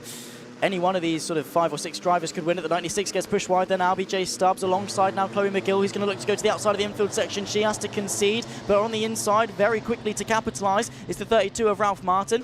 Once the inside once again, I think she tried to launch a bit of a counter-attack to the inside of the left and the right-hander. Bit of a chicane in the way that you take that corner.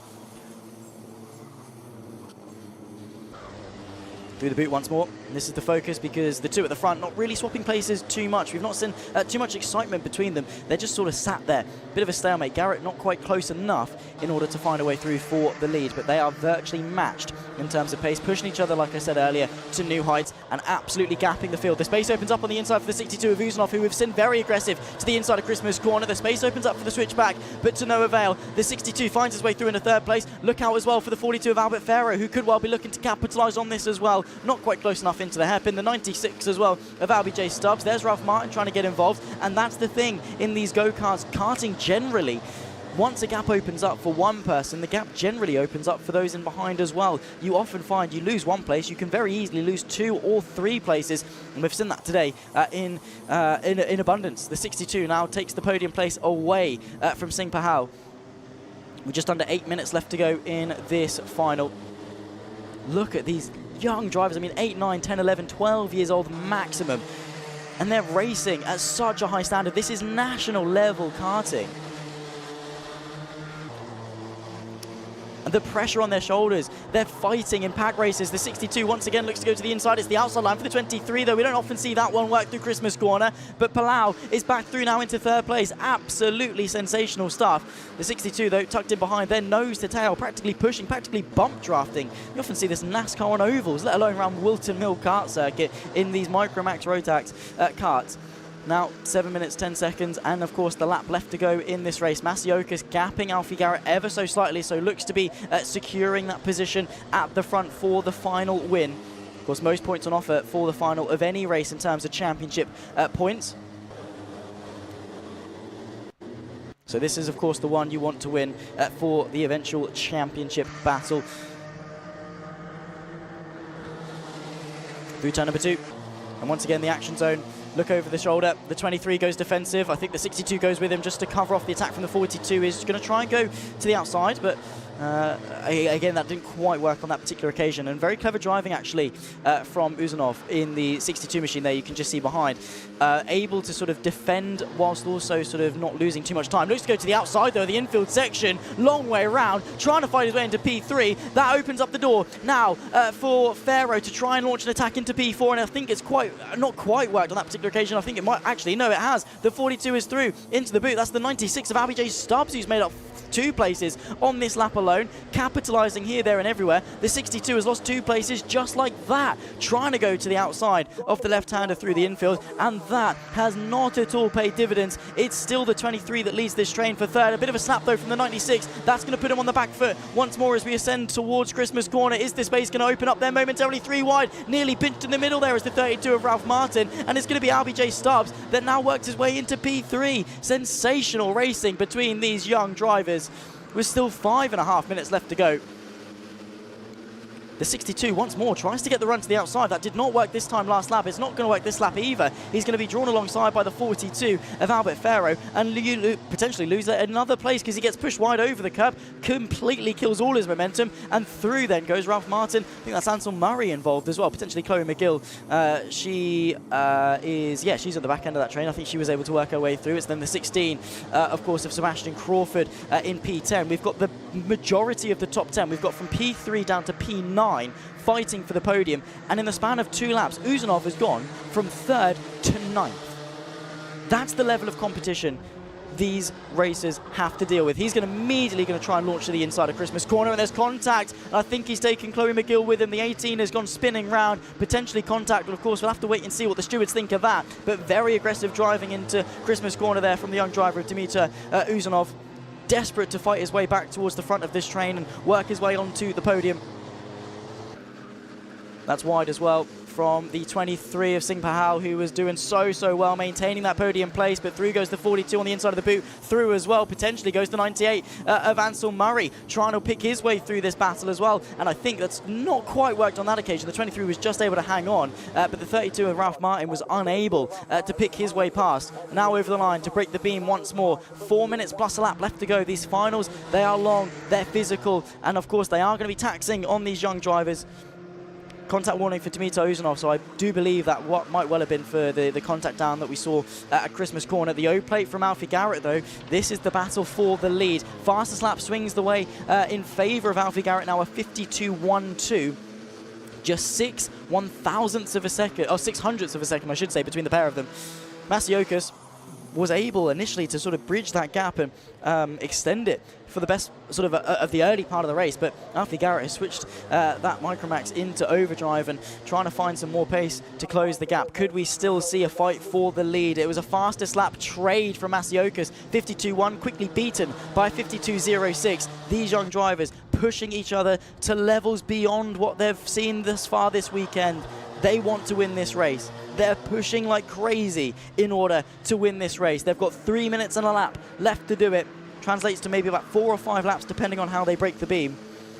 So not long left to go in this race whatsoever. Masiokis has soaked up the pressure fantastically, but Garrett has been supplying it both physically and also psychologically. You get in, sort of the driver behind can hear their engine, they can sense, they look over their shoulder, a little bit like that we saw from the O-plate. And you see the shadows, you know they're there, you're aware that they're there, you're aware that you're under pressure, and also you're leading a final. So you are fully aware of what's going on around you. You're aware of the pressure that's going on. And at such a young age to deal with that, to soak that up, has been mightily impressive. However, for how much longer can it last? The 47 has got an opportunity here, not quite close enough into Christmas, but has definitely got temptation. How can I get this done? They've got the gap behind. They're free to battle. They're under no pressure from behind. They're 9.3 seconds clear of Albie J. Stubbs. So unless they crash, one of these two is winning this race. They've not got to worry about P3 closing in too much. They've got 2 minutes plus a lap left to go in this race. They can fight as hard as they want.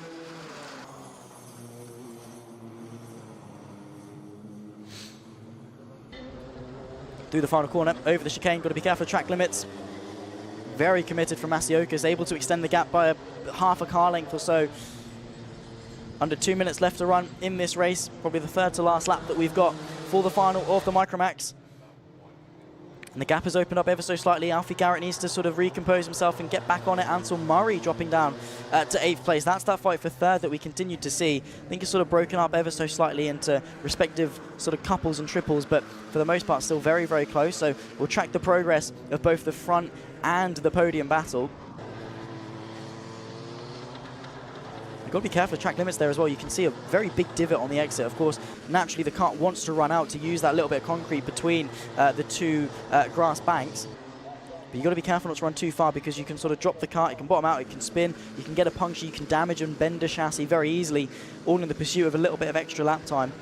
So you've got to be careful when you're racing on the limit. Back to this fight though for third place. The 23 of Singh Pahal, he at the moment 5th place. Leading this train though, the 96 of Albie J. Stubbs, staying stationed from where he started, dropped all the way back as low as 7th, I believe, in this race.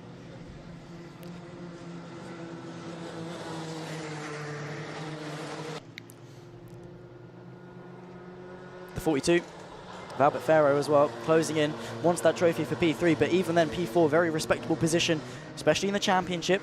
You get points for the heats, for the super heats, and for the finals, let's not forget. So they've been scoring championship points all throughout the weekend, but heats score the least points, super heats slightly more, the finals, of course, are the pinnacle. If you're going to finish high in any of the races, it's going to be this one. Timer ticks close to 0, plus the 1 lap, of course. We're nearing the end of the first final. There are our race leaders. They might just be able to scrape another lap. They break the beam with about a second left to go. I think we got the penultimate lap this time by them. So they just were able to scrape onto this penultimate lap. 2 to go, and Alfie Garrett needs to grab that opportunity with both hands and start applying some pressure to Masiokas. Of course, he's not done it thus far this race, but if there's any time, it's the time like the present. And the O-Plate Masiokas, like I said, has not put a foot wrong all race long. Has just been on the limit, trying everything as Alfie Garrett, ducking his head down. Human DRS, I mean, you can argue it, everyone tries it at least once.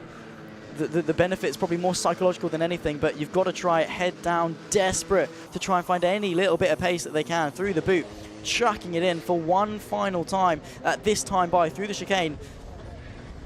And the lap's time will crown our victor for the Micromax final here at Whilton Mill. Last lap board shown. The drivers know that Masiokas has got one more tour of Whilton Mill. He's led every single lap of this race.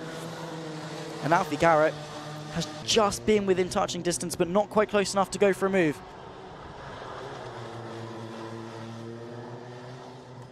Through the left, then the right. In towards the hairpin for the final time, and opportunities running out. Each corner that goes by is one less opportunity for Alfie Garrett to win this race. I think it might well go to the O-Plate winner, Masiokas, who we saw drop back ever so slightly in the superheat in his battle with LBJ Stubbs, of course, but has risen to the occasion.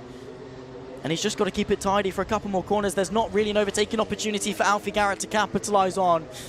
And for the first time in 2025, the Ultimate Karting Championship, a final is won by Masiokas, the O-Plate winner from a week ago. Takes victory at Whilton Mill once more. Alfie Garrett, the fastest lap, completes in P2. What's the fight for P3 looking like? LBJ Stubbs has driven phenomenally in the 42. Albert Farrow close, but to no avail. A valiant effort, and that is the podium completed for our first final of the day. We'll run you through the results as soon as we can, but ladies and gentlemen at home in the YouTube chat, this is what we've got to expect with the UKC in 2025. Benediktas Masiokas, the winner of the Micromax final. Alfie Garrett from LBJ Stubbs are our podium, ahead of Albert Farrow and Dmitry Uzanov, who recovered well to 5th.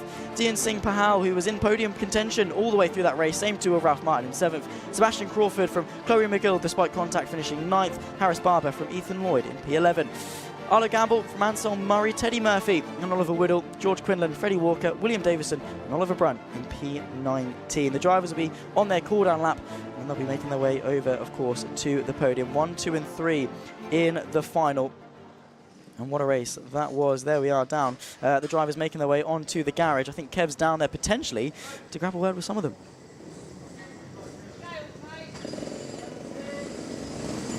Well, here we go then. The first one in 2025 was the Micromax Super Final, and it is there. Kart, the O-Plate of Benediktas Masiokas, who takes the win, going on the scales and off, putting his car on the #1 spot. Numbers 47 then, the MLC car of Alfie Garrett coming home in 2nd, just getting his weighing done. And look at this is teamwork. Look, the lad he's just been racing is helping him position his car, get it onto the 1st, 2nd and 3rd positions here in scrutineering post-race. Go on, give him a wheel there, Benediktas. Lovely stuff, good stuff. There's your 1, 2 and 3 then, 96, Sam Pollitt Racing's LBJ Stubbs there. He had too much to do, didn't he? He's just rolled off the front of the scales, bless him. Come on back. He's just getting pushed on as well by the number 42 of Albert Farrow from Down Honor Racing. But there's your 1, 2 then. Benediktas, then it was Alfie, and then it was LBJ Stubbs. And we'll try and get Albie up first from Sam Pollitt Racing, as our number 4 driver then has just wheeled to the wrong place. But let's have a look. So let's get our number 3 driver over here first. LBJ, let's get him over. Come on over, mate. Helmet off. Let's have a chat to me. And then we'll try and get our number 2 driver over. Alfie afterwards, head on up, mate, and then we'll get Benediktas to come and have a chat. So, LBJ, congratulations, mate. You're on the podium at the first round of the UKC in 2025. How are you feeling? I felt really good. It was a really hard race. We lost a bit on the start because we were on the inside, but got done up to Christmas and then dropped back a little bit, and we managed to get back because of a few little scraps. Yeah, a few little scraps going on through all of that one, but the guys that were ahead of you, they were just a bit too far down the road, weren't they? They got quite a lead on you the longer that race went on. Yeah, because the pack, they were battling a lot, while those two that just pushed away, and they done really well. Yeah, they did do really well. Who would you like to thank, mate? You're on the podium for the first one in 2025. Who's made it possible? My family, my mechanic Sam, Sam Pollitt Racing, my coach, and all the people that are supporting me. Brilliant stuff. Well done to you, sir. Huge congratulations. Go and high-five your family and teammates, whoever's over there at the awning. And we say well done to our third-place man, Albie J. Stubbs, as we say cheerio. Off he goes. Let's welcome over our second-place man, Alfie Garrett. Come on over, Alfie. Second-place man, here he is. Alfie, so quite some battle that you were having in Benedictus there. You started on pole, you've ended up second. How are you feeling at the end of it? I'm feeling good. Happy that we've got on the podium. It's a really good first podium for you here in 2025. Talk me through the race, because yourself and Benedictus were fighting for all of that. You had clean air between you two and young Albie J, who came home in third. The battle was between you two, wasn't it? Yeah, obviously I started first. I got a good start, but then Benedictus got past me, coming down into Ashby. I caught him back up, but I made a mistake, so I fell back and I just couldn't keep up. Hey, listen, you did really well, because you kept him in your sights for the whole of the race. You're racing out there for 12 minutes or so, plus a lap, so you did really rather well. Who would you like to thank? Who's made it possible this weekend? I'd like to thank MLC, my dad, Force Racing Engines, and my family. Well, listen, well done. I'm sure some of them are waiting for you just over there by the chain link fence. So go and say hi to them, give them a high five, and congratulations. We'll see you on the podium later on. Thank you. Let's welcome up our winner, though. Here he is. It's Benedictus Masiokas from SFR. Benedictus, how about that? You started in second, but you finished first. You must be thrilled. Yeah, I am. Talk to me about your race. You had quite a battle there with young Alfie Garrett, didn't you? You got ahead of him, and then he couldn't catch you. So I overtook him on the third lap, and then we just pushed together, and then, yeah. That's right, for the whole of the race, it was you two running at the front, weren't you? It was like a kind of two-way battle. What's it like when you're at the front like that and you know someone's chasing you, but got a lot of laps to go? What are you feeling in the kart? A bit of stress. I'd say Anything can happen. that is exactly it, a lot of stress, because anything can happen.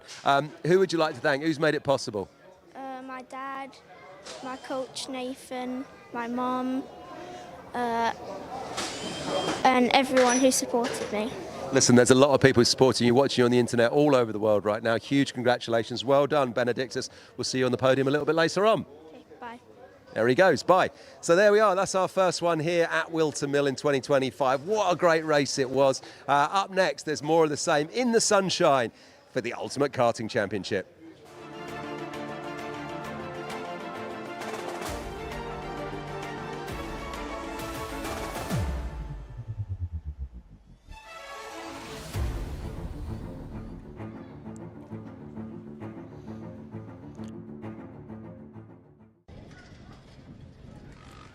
Well, after the excitement of the Micromax final, we head to the Mini Inters now. They're just getting themselves set up on the grid, but we'll talk you through the starting grid then. It's Emerson McAndrew Uren, who of course was on top earlier on. Max Jolly alongside on the front row. Maximilian Abraham in third. Leo Livings there on fourth place. Tom Reed from Alfie Ward, row number 3. Ryan White, Notice Cleary in 8th place. Riley Moreau from Sebastian Behrman in P10, finished P10 earlier on as well. Arthur Farrow in P11, Ollie Thompson in 12th place. George Swire from Oliver Spencer is row 7, Eddie Duncan from Saureen Gallagher in 16th place, Austin O'Man from Jude Davidson, Alfie Mayer and Lewis Herbertson, the 20th place driver. Josh Hushka from Buddy Hugo in P22, Harry Radcliffe and Stanley Stafford in 24th place. P25 and row 13, Ian Campbell, and 26th, Rian Townsend for Kart Republic. Hakeem Butts and Hugo McClusley there in 28th place. Teddy Higgs from Emily Davey in 30th. Hamish Gordon, Adam Butt, the 32nd driver. Christopher Simon and Lewis Stewart, the 34th and final driver then to take to the Mini Inter final for the first round of the Ultimate Karting Championship in 2025. Big hello and welcome to everyone that's only now just joining us, and well, thank you to those that have been joining us all throughout the day. Been seeing loads of familiar names throughout this morning and into the afternoon. I hope everyone is enjoying the coverage, and we've got still 4 finals still to go. Mini, Rotax, 177, Junior and Senior still to come today in that respective order. Once again, let me know, what have you been making of the action thus far, and who have you got predicted to win not only this final, but also who you're cheering for the other ones as well. Where are you watching from? And what's been your favourite highlight of the UKC thus far today? And what round are you looking forward to most? There we can see our the O-plate driver in the OTK ready to, well, get racing once more. Of course, we didn't see them until earlier on. The last time these guys were on track was, well, it would have been about 11:30, so they've had a couple of hours plus lunch break, of course, to die down, to look over things, to try and improve, speak to driver coaches. A wave there from the 177 as well, very nice to see. Drivers, some of them opting to sit in the kart, some of them opting to stand next to it. It's interesting to see that approach. Of course, speaking with mechanics, with dads, with driver coaches again, the game plan that they're going to be having ahead of the race today. Of course, this is the all-important one, the final, the one that the weekend has all been boiling down to, and the one that you all want to win and perform it very well at. Because again, like I say, when it comes to the points, throughout the weekend, you get more points for each race. When it comes to the heats, you get 36 for a win. You then get to the super heats, it goes to 40 for a win. Then you get to the final, it goes up to 45 points for a win. So a 9-point differential across the weekend for winning a race. And you get rewarded for it as well. The gap between P1 and P2 in terms of points gets larger and larger. For the final, P1 gets 45, P2 gets 40. So you get rewarded a 5-point differential. And as a driver, when you go longer and longer into the season, that gap is going to become more and more important. So it rewards those race victories. Of course, points go all the way down to P34 as well. So obviously in the final, you end up getting yourself a couple of extra points to add on, which is why for sort of the classes like the juniors and the seniors, where you've got more than 34, it's so important to get into that final, because just by getting in, you guarantee yourself 4 championship points, which go a long way, like I say, when you get later and later into the season. Still waiting, of course, for them to be released for their formation lap. The official race start is going to be at 10:02, I believe, based on the timetable that I've got in front of me. So awaiting the race start. There's the 18. With a very striking helmet as well. I very much do like that approach. Quite contrasting to the livery of the kart. The suit matches. The helmet, though, very much stands out. I do like the green. I do like kart liveries generally, to be honest. People do a fantastic job. They're very sort of, not, I don't want to say geometric, but very pointy with the shapes and stripes and stuff. And there we go. There's Ollie Thompson. There. See him racing in not too long, about 4 or so minutes before they head off for their formation lap. Will they be able to keep it tidy, though, is the question, and avoid a false start for the final.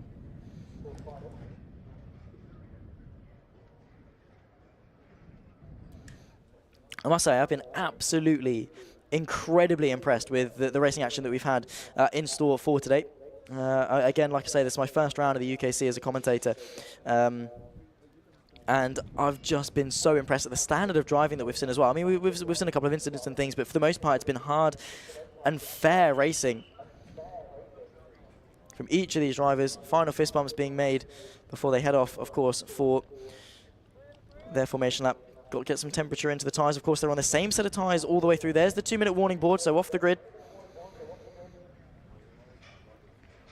And the driver's now sat, suspended in anticipation, waiting. The adrenaline is going to be going. The nerves are going to be start getting quite itchy, especially those fighting towards the front. It's the O-plate and the O1 that are going to be fighting against each other on the front row.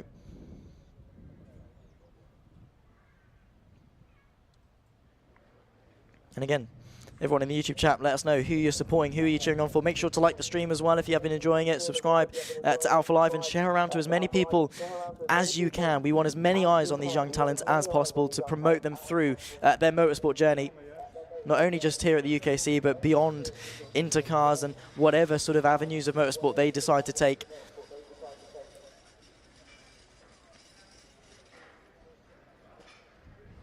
A lot standing around waiting. You can see the wind has actually picked up quite a bit.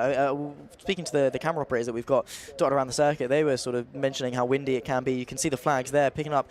It was forecasted about 5 miles an hour. I don't know if that's still the case. But yeah, the wind sort of, you get a bit of a side wind going into turn 1. Thankfully, it's not affecting them on the straight too much. In fact, actually, I say that it'll be a headwind going up towards Christmas. So that's going to slow you down even more on the uphill climb, especially again in the mini inters, because while they're slightly quicker, or I say slightly quicker, slightly less restricted than the micros, which in fact makes them quicker. they're still not got as much power output as the juniors and the seniors. But they get the wave around then for their formation lap as we get raring to go for the second final of the day. Of course, thankfully, it's a nice warm day, and again, the track is nicely rubbered in, so it shouldn't take too long to get some nice temperature into the tyres. A couple of weaves around, a couple of the locks of the brakes, get everything warmed up where it needs to be.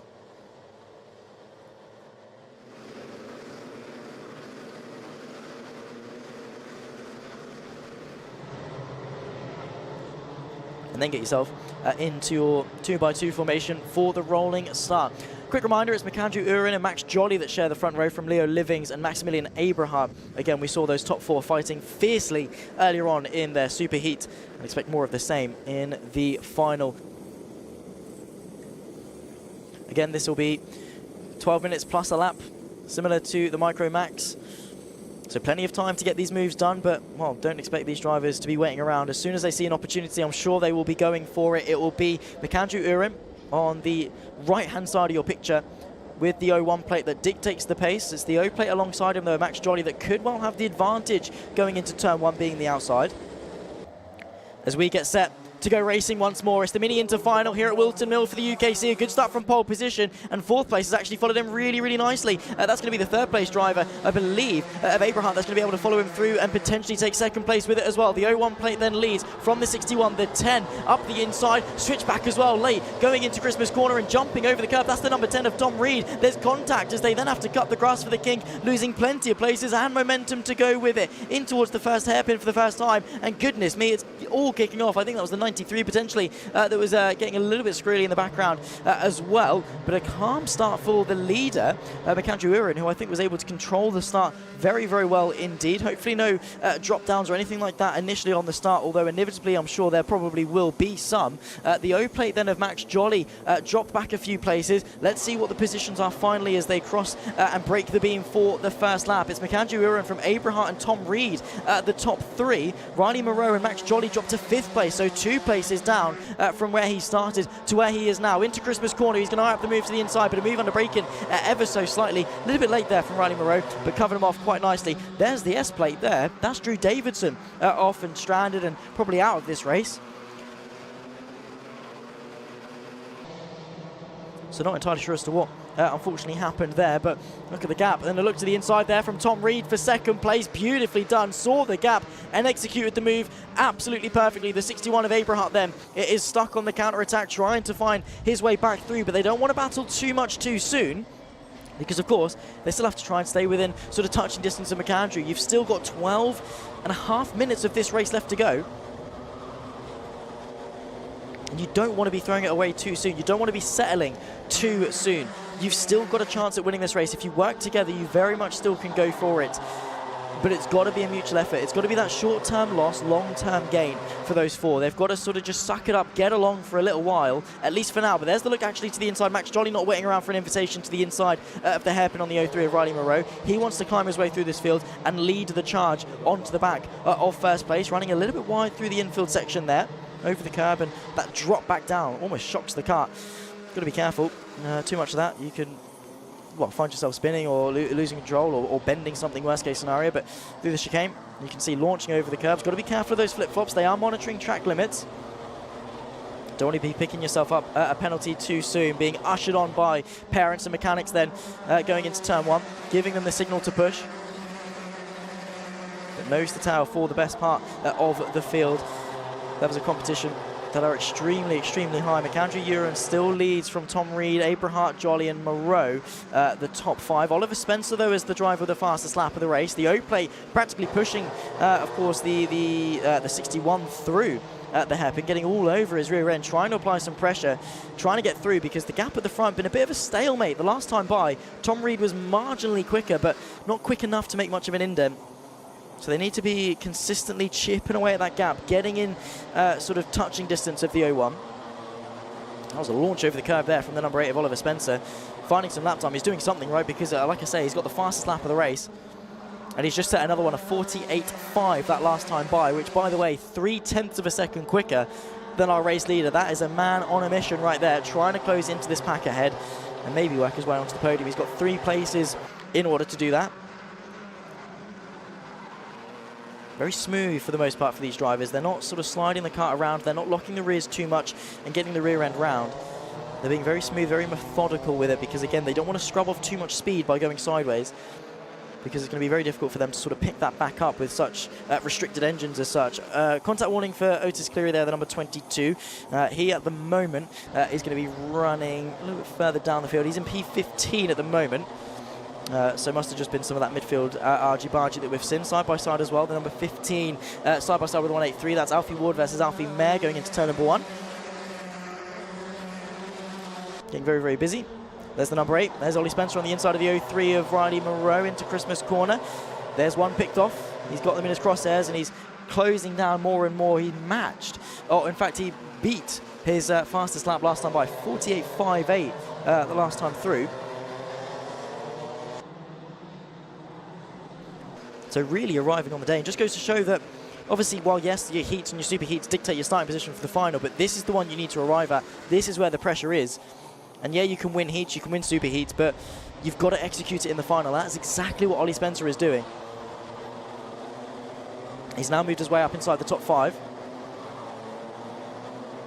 2 more, it'll be a podium. Still with 9 minutes left to go in this race as well, so just shy of what they were running in the super heats.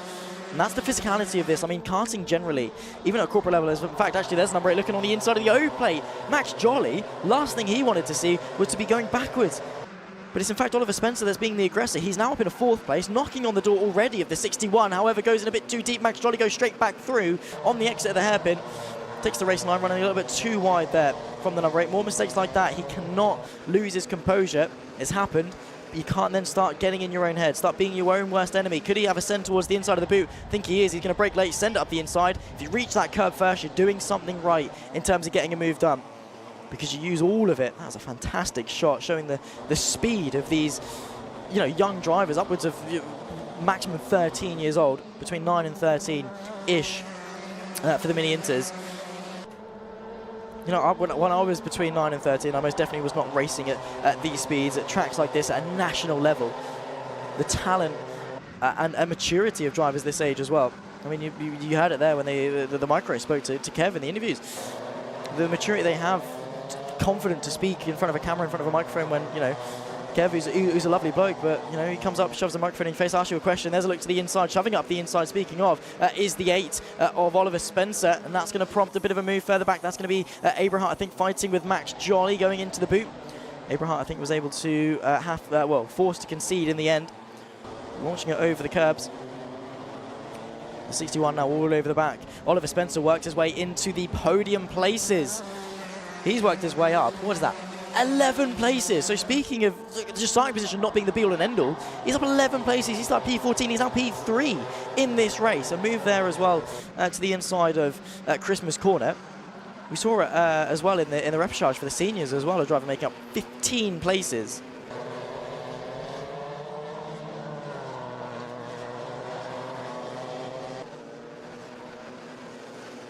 Maybe saved a bit more tyres, maybe made sort of a setup change or something, or just found some more pace in the final. Some drivers just unlock when it gets to the final race of the day.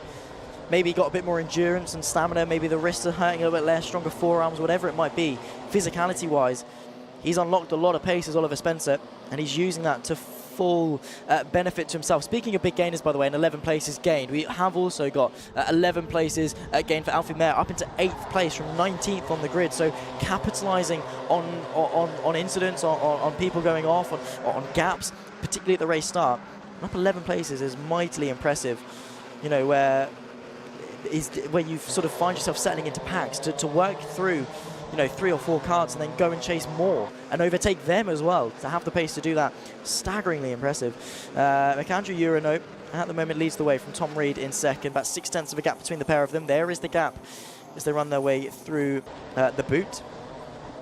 Tom Reed now, Oliver Spencer, he'll probably have him for company very soon. I think the gap has definitely closed. Yeah, it's gone down by about 3/10 of a second. Oliver Spencer a 48.8. Tom Reed a 48.9 that last time by. McAndrew Urin setting a PB of 48.8. So very consistent lap times. He's not really been any higher than a 48.8 or a 48.9, maybe a 59.0 McAndrew Uren, an incredibly consistent driver, obviously kept pole position at the start. There's a look to the inside from the 15. That's Alfie Mayer making up yet another place in this race, through on the number 3 of Riley Moreau, so up to 7th. 5 minutes left, plus, of course, the change of the lap.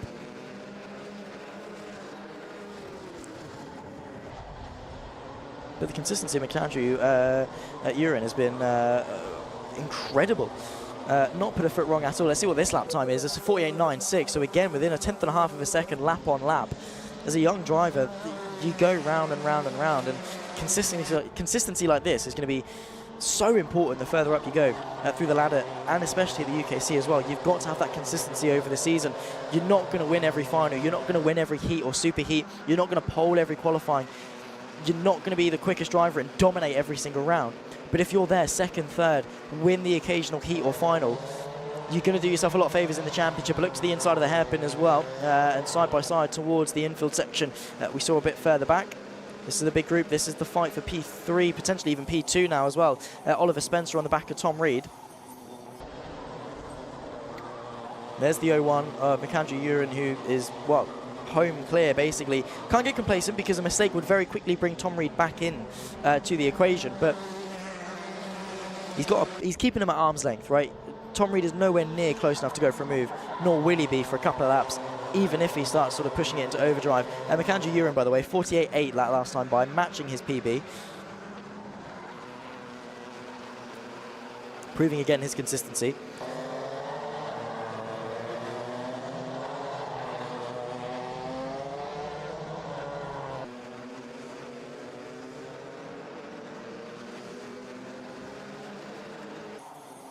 Still fastest lap though for Oliver Spencer, 48.58. He did all that on lap 4. Now, obviously, we're on to that lap. We're about to cross the line to complete lap 11, or lap 12, even I should say.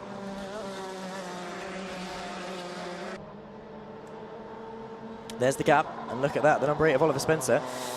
For a driver that started P14, he's got a good chance of finishing P2, potentially even the win. I mean, if he can dispatch of the number 10 very quickly, which he looks to do to the inside of the hairpin, what a move that well could be, taking the track away. The number 10 saw it coming, but couldn't quite thwart the attack. And now the number 8 of Oliver Spencer is through and up in a second place. He's got sight of the lead from 14th place. He started this race with still 3 minutes and a lap to go. He's less than a second off the leader. Could we see Oliver Spencer ascend to the top in this race? Or will McAndrew Uren be able to hang on? But these are the things as well. I mean, we talk of comeback drives and stuff. Could he have done himself a better favour by maybe being a bit more fortunate or overtaking a couple of cars during the heats and stuff like that to put him in a better position so he didn't have to work as hard in the final? Nonetheless, can't take anything away from the drive that this has been. If he finishes second, third, fourth, of course, it's far from over. Still plenty of opportunity for him to be counter-attacked or for him to make a mistake or whatever it is. But Oliver Spencer has had a dream drive here for the final of the UKC, round 1 here at Whilton Mill, of course.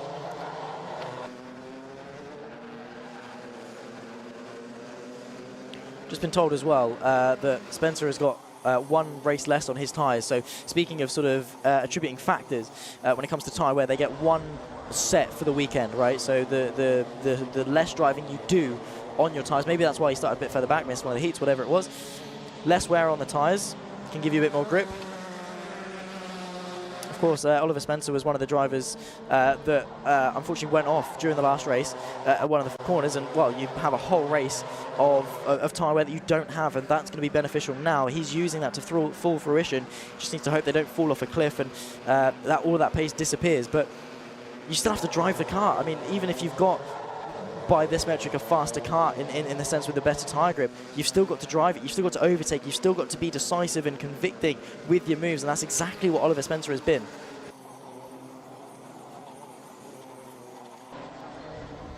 Still with a minute and a lap left to go, Oliver Spencer, one of the drivers then to watch definitely this season. McAndrew Uren, though, has been so consistent, and again another 48.8. Maybe a look to the inside from any one of these guys. I think Tom Reed and Max Jolly are working with Oliver Spencer to try and close back in on McAndrew Uren, but as we close into the final couple of laps, at what point do they realise that's not going to happen? Max Jolly, I think, is starting to realise that now. Looks to go to the inside of Tom Reed, but no way through on that occasion.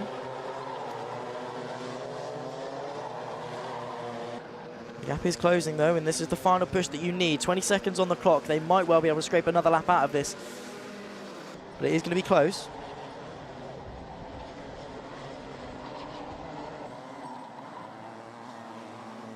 It is going to be close, actually. I think we might get 2 more. We are going to get 2 more.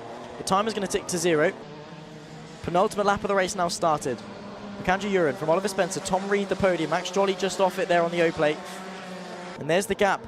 Who's going to press the button first? It's going to be Tom Reed, who I think didn't want to go for the move, but wanted to defend from Max Jolly. He looked to go to the inside to attack, to stop Jolly from getting the inside himself. There's the move, though. He has to defend into the hairpin. This is going to unleash Oliver Spencer into second place. The O-plate fighting for his final place on the podium, with just a lap and a half left to go here at Whilton Mill for the Mini Inter final. The 01 plate, a look over the shoulders. No need to do that, mate. The race is only in front of you. He's been driving so well, focused forward, just churning in the lap and lap. 49.0 that last time by, so barely sort of deviating off that pace that he saw. Last lap board shown. So one more tour of Whilton Mill for the Mini Inter class. McAndrew Uren, Spencer, who's going to come out on top? I mean, he's a little bit too far back. The main overtaking opportunity, of course, is into Christmas Bend.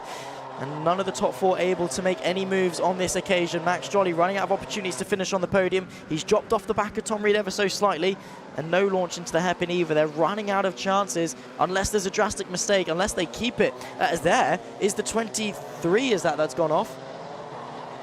That's going to be Rian Townsend that unfortunately has had an off going on to the final lap. That is absolute heartbreak for that driver to now be down and out with just 1 lap left to go. But look at this.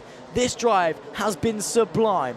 From Emerson McAndrew Uren, the 01 plate, started on pole position, has commanded, has dominated at Whilton Mill in the Mini Inter final, and sees the checkered flag first for his first final victory of 2025. Oliver Spencer, a very well-deserved P2 from 14th place on the grid. Up 2 as well for Tom Reed into 3rd place. Max Jolly there, down 2. A 2nd place start, a front row start, converted only to 4th place, but still a magnificent drive nonetheless, and crucial points as well for the championship. There you can see, very happy Emerson McAndrew Uren from Oliver Spencer. Tom Reed to the podium. We'll grab a chat with these guys in just a few moments' time. Max Jolly, Alfie Mayer, Leo Livings and Maximilian Abrahart dropping down to P7. Riley Moreau, Alfie Ward and Ryan White in what was a very hotly contested battle from 3rd downwards. Otis Cleary from George Swire, Arthur Farrow from Austin O'Man and Sebastian Behrman dropping to 15th from 10th on the grid. Ollie Thompson, Harry Radcliffe and Eddie Duncan in the top 18. Serene Gallagher from Ian Campbell in 20th place. Lewis Abbottson, Stanley Stafford, Buddy Hugo and Hugo McCluskey ahead of Teddy Higgs in P25. Hamish Gordon just in behind that. We've got Bart, Davey, Bart, Simon Townsend and Davidson. And into scrutineering, Kev is down waiting for the interviews.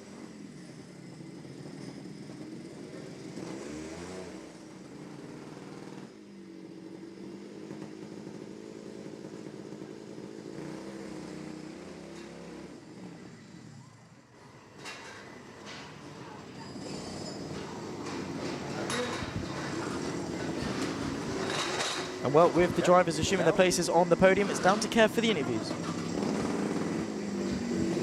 So there we go then, Mini Inter wraps up and it's business as usual for Emerson McAndrew Uren coming home in 1st place. Oliver Spencer has got to be thrilled with that 2nd place there. Started back on row 7 and in 3rd place, the young man who's already coming over to have a chat to me is Tom Reed. Come on over, Tom.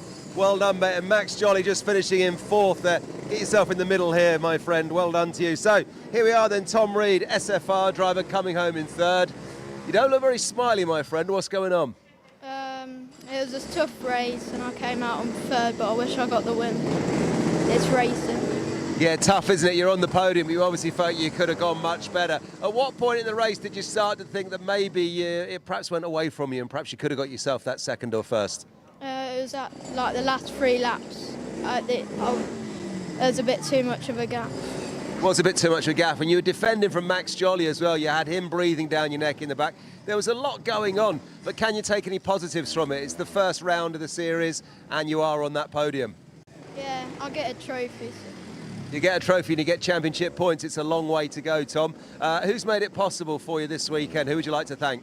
SFR Motorsport, Cream Racing Engines, Nathan Rawling, Joe Wiggin, and Dave Tooley, and my mum and dad for all of them. Are your mum and dad here? Yeah.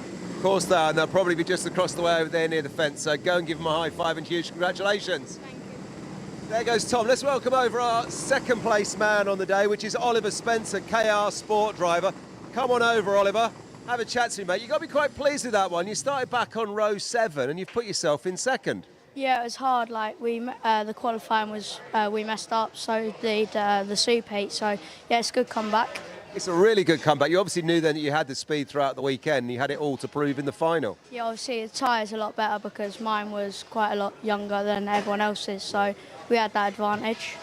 Yeah, and quite a battle though between the 4 of you. Tom was just behind you, and then of course Max Jolly was pushing and you were chasing down Emerson. All 4 of you are great drivers. It was quite tight throughout all of it, wasn't it? Yeah, I think like a couple more laps, I think we'd have caught Emerson, and then yeah, it'd have been a race. But yeah, I thought it was really good. Strong start to the series though, second place on the podium, championship points in the bag. Taking a few positives from this one. Yeah, Who would you like to thank? I'd like to thank KR Sport, Sparco UK, Hyper Creative, H2O, and everyone at KR Sport. Brilliant, well done, young man. Go and high-five your team over by the fence over there. As we welcome in Emerson McAndrew. Come on in, Emerson. Starting the season where he left off last year. He was the champion in Mini Inter last year, and he's the champion this weekend. Emerson, business as usual for you. Yeah, obviously we've won all of our races this weekend, apart from qualifying where we came P3, and it's just been a really good weekend. We've had the pace to win, and that's what we've done. It was a really good race from out front with yourself, but you didn't have it all your own way. There was 3 good drivers chasing you down. I was really keen to see how Max Jolly was going to do against you this weekend. He's ended up 4th, and I know he's a good mate of yours. Yeah, he's a good mate of mine. We have fun off track, but on track we're all by ourselves and we just want to win. I think we're going to see quite a good battle between yourself, Max, Tom, and Ollie, who we just spoke to there. I think there's a few good names in your class. Are you predicting another championship win, or are you predicting a difficult fight this year? I think it will be difficult, but I think we can come out on top if we work hard enough. Brilliant. Who would you like to thank? Who's made it possible once again? I'd like to thank my mum, my dad, my brother for coming up, Dan Holland Racing, Time Racing Engines, Daryl Ross, Matthew, Louis, and everyone who supported me. Brilliant, and a lot of people are supporting you all around the world right now on the internet. So Emerson, well done. Go and high-five your team. We'll see you for the podium later on. Thank you. So there we go then. Mini Inter wraps up our second super final on our opening weekend here at Whilton Mill for the UKC. Really exciting stuff, and Emerson McAndrew in there picking up where he left off in 2024. It was a great race for him, wasn't it? So we go from some of our youngest drivers to some of our oldest drivers coming up after this. It's the Rotax 177s.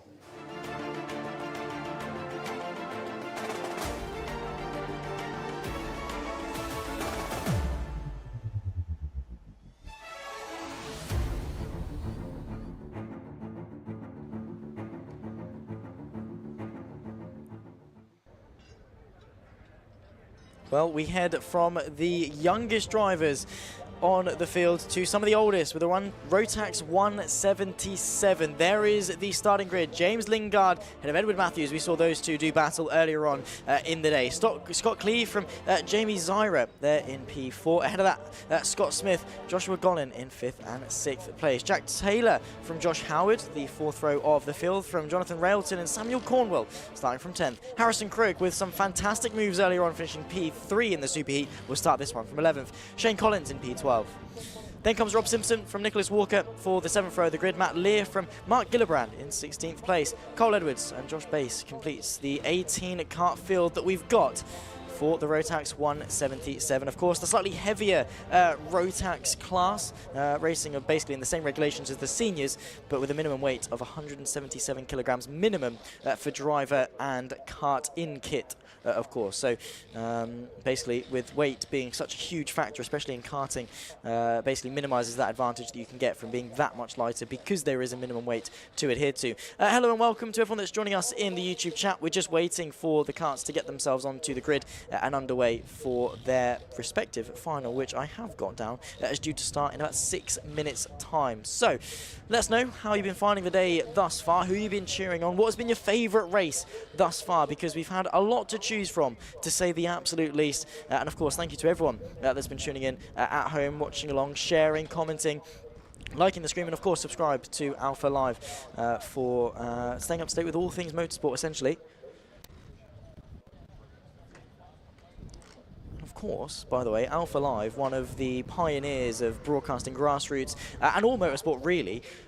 We're very close to a huge milestone, 200 subscribers away from the big 50K on YouTube, right? That's a lot of people, right? 200 people, a little bit less. So share it to everyone, your cousin, your nan, your nan's dog. If he's got a YouTube channel, get him to subscribe as well. Get everyone to subscribe to the YouTube channel. We want as much support as we can. Alpha Live, of course, doing a fantastic job bringing the action from all sorts of karting series, bikes, mini bikes, and of course across over in Europe as well, occasionally with some car racing as well. Of course, it gives these young drivers the platform for their sponsors and for their own sort of social media platforms as well to kickstart and jumpstep their career as well. So if you are watching along and you are enjoying it, you're not subscribed, make sure you are. Of course, don't want to be the whole sort of TikTok influencer. Make sure you like, subscribe, turn the bell on for notifications, that sort of thing. But it just goes a long way in terms of the support, and it would be absolutely amazing. So if you haven't hit the subscribe button yet, please do so. It takes 2 seconds.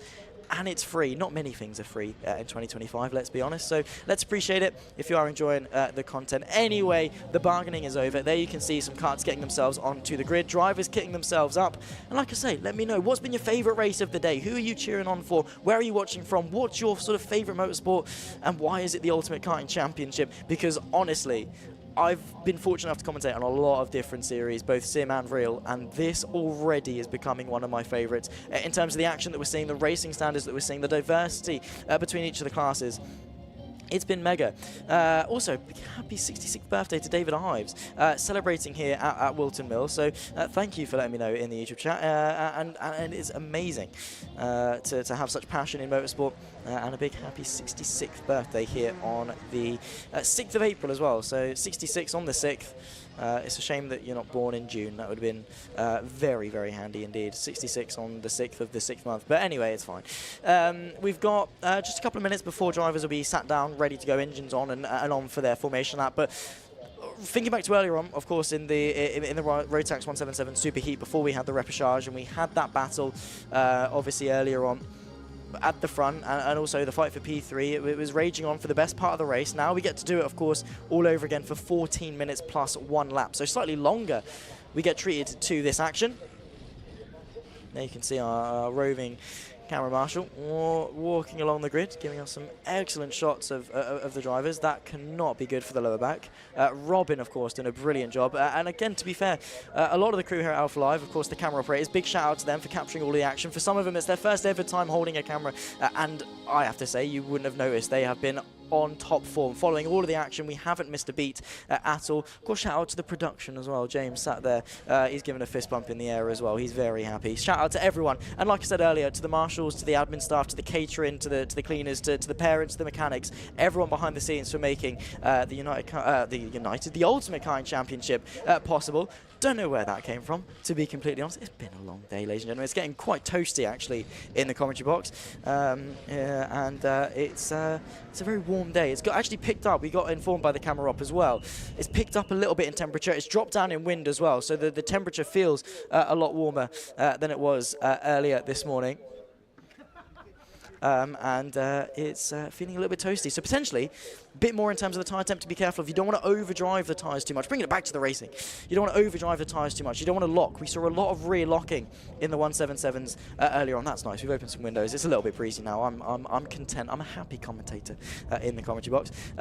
Just waiting, of course, for Matthews at the front there. Giving him a stretch and a beautiful LN karting suit. Oh no, shouting out James, rookie error. I've been told it's a rookie error, apparently. It's fine, I'll learn, I'm sure. And there you can see at the front, Stu Stratton taking some lovely pictures as well, getting all the angles, just waiting for him to, Matthews at the front just to sit down. Of course, he'll be starting from second place on the grid there. You can see on the outside, it's the pole sitter that starts on the inside, whatever that is, of turn 1. So obviously when we go to circuits where you turn right for turn 1, they'll be on the right-hand side and vice versa. But we have seen actually the outside be quite beneficial, particularly earlier on in the super heats for the juniors and the juniors heat A, junior heat B. We saw actually second place catapult themselves around the outside, provided they get a good enough launch. Of course, it is the driver on the left-hand side, the right-hand side, of course, of your shot that will dictate the pace, because they then decide, a bit like a safety car restart in Formula 1, that kind of thing. They dictate the pace until the pack can go within, obviously, the starting zone, and they get the go-ahead to go. So the driver in P2 has to react but as long as they can react well, they have got a good chance around the outside. We've got 30 seconds then, and all the drivers are sat in their carts, engines are on and raring to go for their final. The third of the day, third of fifth, so we'll be 60% way through the finals already after this race, before we then head to the junior and senior Rotax finals. Waiting for the green flag to wave, and then we'll be underway for their formation lap. Hopefully they can keep it all in formation and no false starts for this one.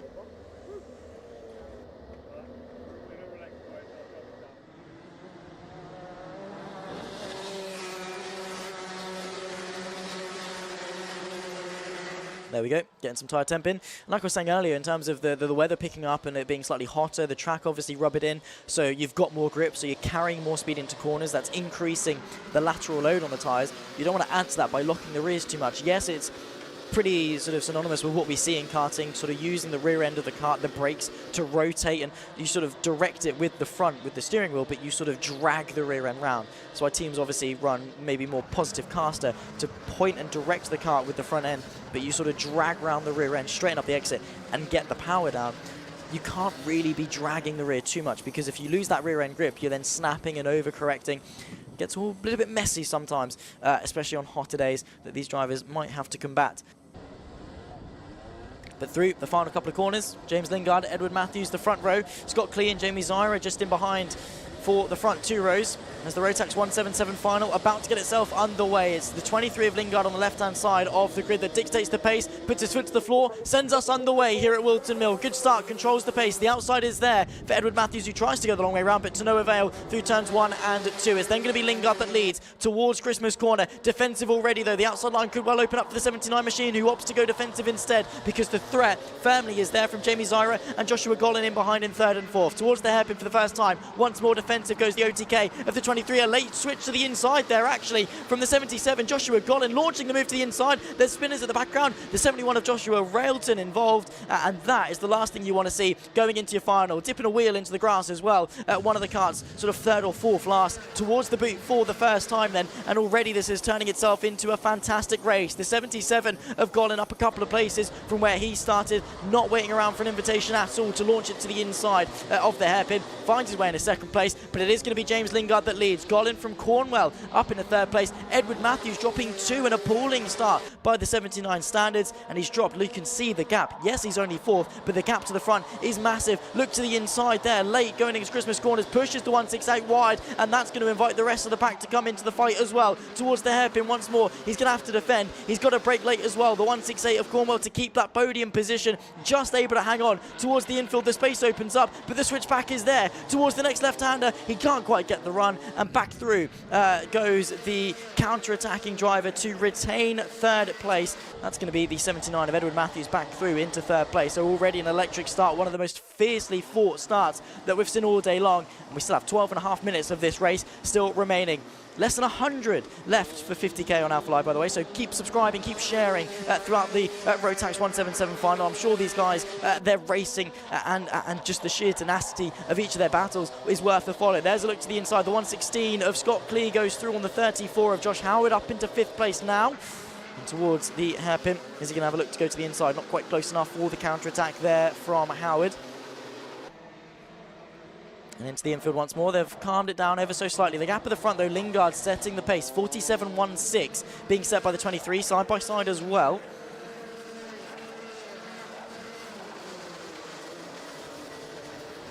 Through the boot. It's a long right-hander, which, again, used to set you up. The exit used to be really important to fling you into that final corner. Use all of that runoff on the exit, but in fact, you actually sort of stay wide, bring it round for late apex to straighten up that chicane as much as you can.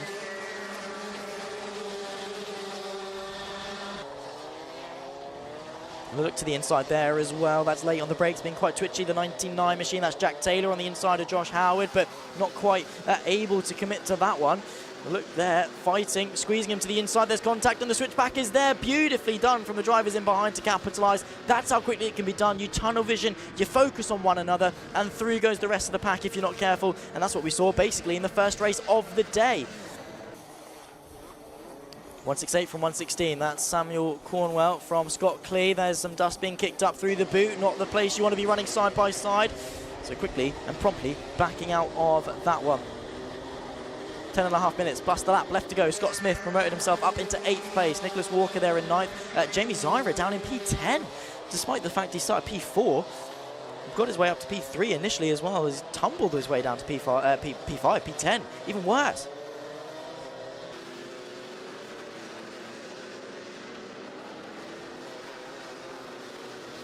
Contact warning. Speaking of, that might explain why for the 95 of Jamie Zyra, who's now having to fight back. First up is the 27, Nicholas Walker.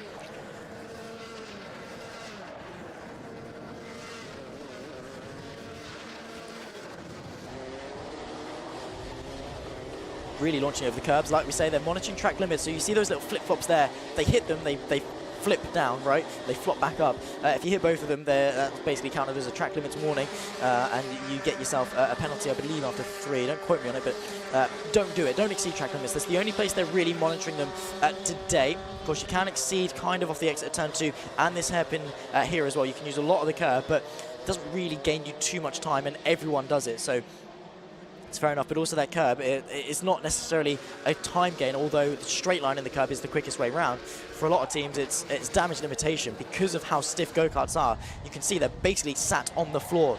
Very little suspension. I mean, you get torsion bars as opposed to sort of struts and stuff that you'd see in cars. So launching over curbs, not the best thing for your chassis. So it's more, again, a safety thing as well as minimizing sort of track limits gained from lap time and things. But there's the gap, though. The 23, James Lingard, leading by 1.5 seconds to Joshua Gollin. He could well have a fight, though, for second place. There you can see the LN card, the 79. Edward Matthews, 46.56, his best lap time. A 10.5 quicker than the 46.7 of the 23 of James Lingard. So a little bit quicker. 8.5 minutes plus 1 lap. The fight for second still there. I don't realistically think they're going to catch. I mean, Edward Matthews is quick, but is that not because he's fighting with Gollin? If he gets through, is he going to maintain that pace all the way up to Lingard? Maybe not. That's a very close run, though, through turn number 2.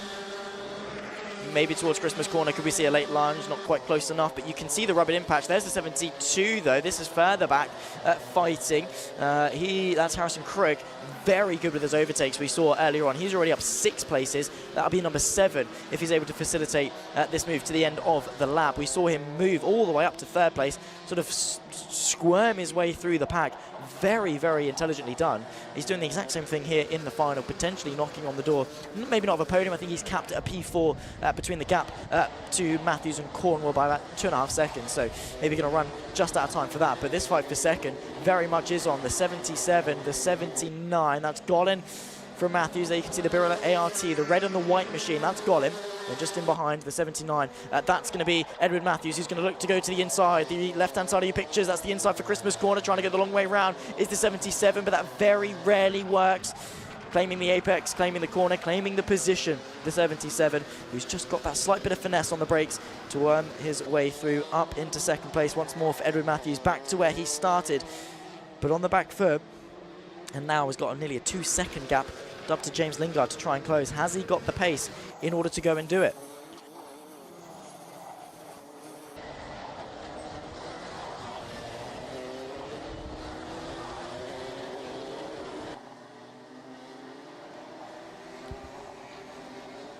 Another lap tick down then, just under 7 minutes left to go. Edward Matthews will track the progress because the last time by, obviously, because of the overtake was slightly slower than the 23 of Lingard, but we'll see if he's able to close it. I don't think he's going to be able to win this race unless the 23 makes a mistake, but he is all by himself. Could fall victim to complacency. That's something that we often see race leaders do, is they go, oh yeah, I'm sort of diddly-dandy, I'm fine, I'm up in front, and this is chill, this is sweet, and then boom, you've got a cart just behind you starting to pressurize you, because again, Edward Matthews has something to go and chase. Fair enough, James Lingard has got the race win to go and chase, right? But it's not tangible. He can't, I mean, he can see it. It's the time ticking down on the board, but Edward Matthews can see his target. He can see that gap closing. He can go and chase it. That last time by, 0.3 of a second quicker than James Lingard, running about 47-second lap times, just under, round it off. Still got 6 minutes left to go, 7 laps. It's more than enough time if he's able to keep this at a 0.3 of a lap differential with a 1.82 second gap. So more than enough time for Edward Matthews still to win this race.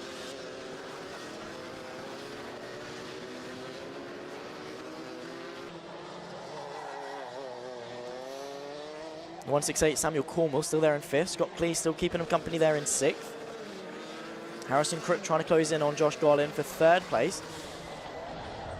Be impressive if he's able to, but it's going to be difficult. About 1.5 second differential. Harrison Crook doing a 46.6 that last time by. 46.7, 46.5. So a 2/10 differential for Crook there. So again, still possible for him to make the gains. There's the gap.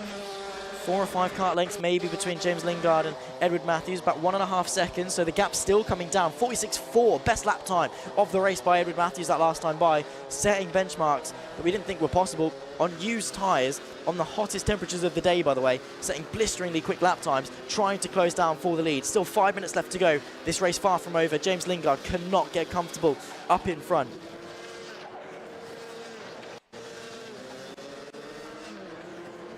Into the boot, the 168 still, Samuel Cornwell. He's not changed karts, he's not magically gone from one kart to another, but there he is, still in 5th place. The 116 of Scott Clee, still there, still pressurising. There's the 95, that's Jamie Zyra. Unfortunately, out of this race, I think a mechanical issue forcing him out, and that's a shame. Potentially maybe the reason that we saw him fall back so quickly early on in this race and sort of dawdle down the back end of the top 10. But that's him firmly out of this race and missing out on a whole heap of points for this final. Of course, he'll be classified as the final position, which will be P16, which still bags him some good points, don't get me wrong, but nowhere near what he potentially deserved or could have won. But racing is full of shoulda, coulda, woulda, didn't. Right, you can't live in hindsight. You can't live in the what could have been. It's the what did happen. And right now, James Lingard versus Edward Matthews. We could still see a battle for the lead. 3 minutes 46 seconds left on the clock. The gap under a second. Purple middle sector set by Edward Matthews. That in of itself was 0.2 of a second quicker than Lingard. He's running about 3.5 tenths quicker than Lingard.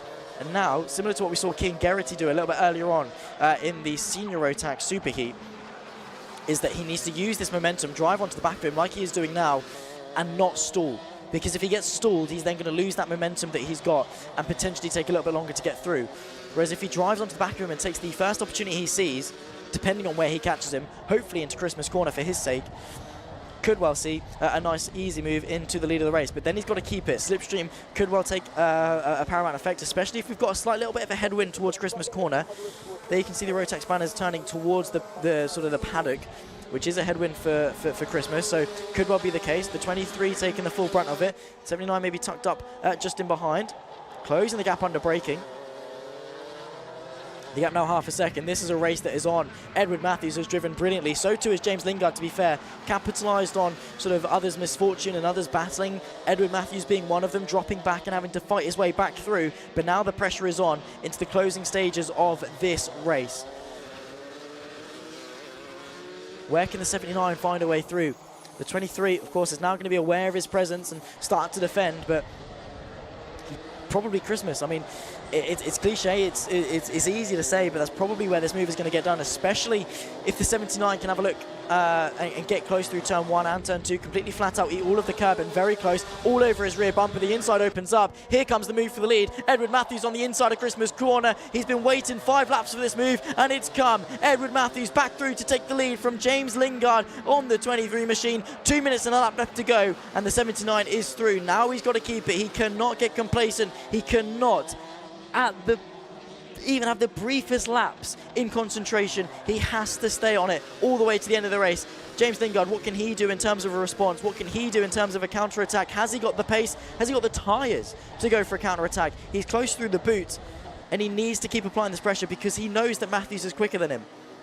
He needs to apply some pressure to stay in this race if he wants to finish at P1, through turn 1, through turn 2, where we saw Edward Matthews gain quite a lot of time, but a bit of a slide, but less track being used. Lingard nowhere near close enough for an almighty send to the inside. And Edward Matthews, as long as he can keep it tidy, this is his race to lose. Dropping all the way back to sort of P4, P5 in the early stages of this race. Now back into the race lead with just a minute left to go. We're going to have the penultimate lap next time by.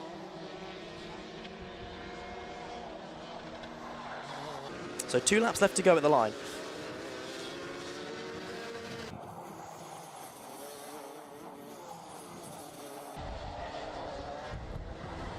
Also interesting to see Harrison Crook and Joshua Golin. That gap is closed quite significantly. Harrison Crook now with a fast lap of the race, a 46.42, matching that effectively of what Edward Matthews was able to set. Look at the gap though, Lingard has not allowed Matthews to get away from him one bit. The 79 now looking over his shoulder, the counter-attack is there, the 23 thought about it, had to back out in the end, got very squirrely under braking, but now the pressure is on. The 79 is looking over his shoulder, having to defend, and that's keeping the 23 in touch with just a lap and a half left to go. The fight for the podium and the fight for the win both raging on. The 23 pushing the absolute limit of that OTK machine in order to keep and find a way through on the 79. The first round of the championship, by the way, you'd have thought they were fighting for the British champs, but they're not. It's the first round. But this is what it means to them. One lap left to go, the final lap of the Rotax 177 final here at Whilton Mill for the Ultimate Karting Championship through 1, through 2. The final opportunity, a huge snap of oversteer though from James Lingard, and that could well be the race done. He's not close enough on the brakes into Christmas corner, and Edward Matthews might well be able to hang on, but look at that, the 23 closes the gap. It's going to have to be ascending to the hairpin, but once more not close enough. Matthews just needs to keep it nice and tidy for half a lap in order to hang on for this victory. The 23 trying everything, but he's running out of opportunities. The next closest one is going to be the boot, and that's going to be his last one, but he's not close enough. Matthews has done enough. It's a comeback drive of the ages. He dropped back to 4th at the start, and his pace was blisteringly quick. It was an audacious move to the inside of Christmas corner. He sees the checkered flag wave first, and the Rotax 177 final winner is Edward Matthews. Harrison Crook tips Joshua Gollin to the line for the podium as well, with the fastest lap of the race, with a 46.42. What a race that was for the Rotax 177s. What a race it was at the front. What a race it was for the podium. What happened to Josh Gollin? Must have went off. He finished P5 in the end. Crook was able to find a way through. What a race that was. These are the results after 14 hard-fought minutes. Edward Matthews then victorious from James Lingard, and Harrison Crook once again the comeback drive up 8 places to P3. Scott Smith from Joshua Gollin there in 5th place. Scott Clee in 6th. Then comes Samuel Cornwell, Shane Collins, Josh Howard and Jack Taylor at the top 10.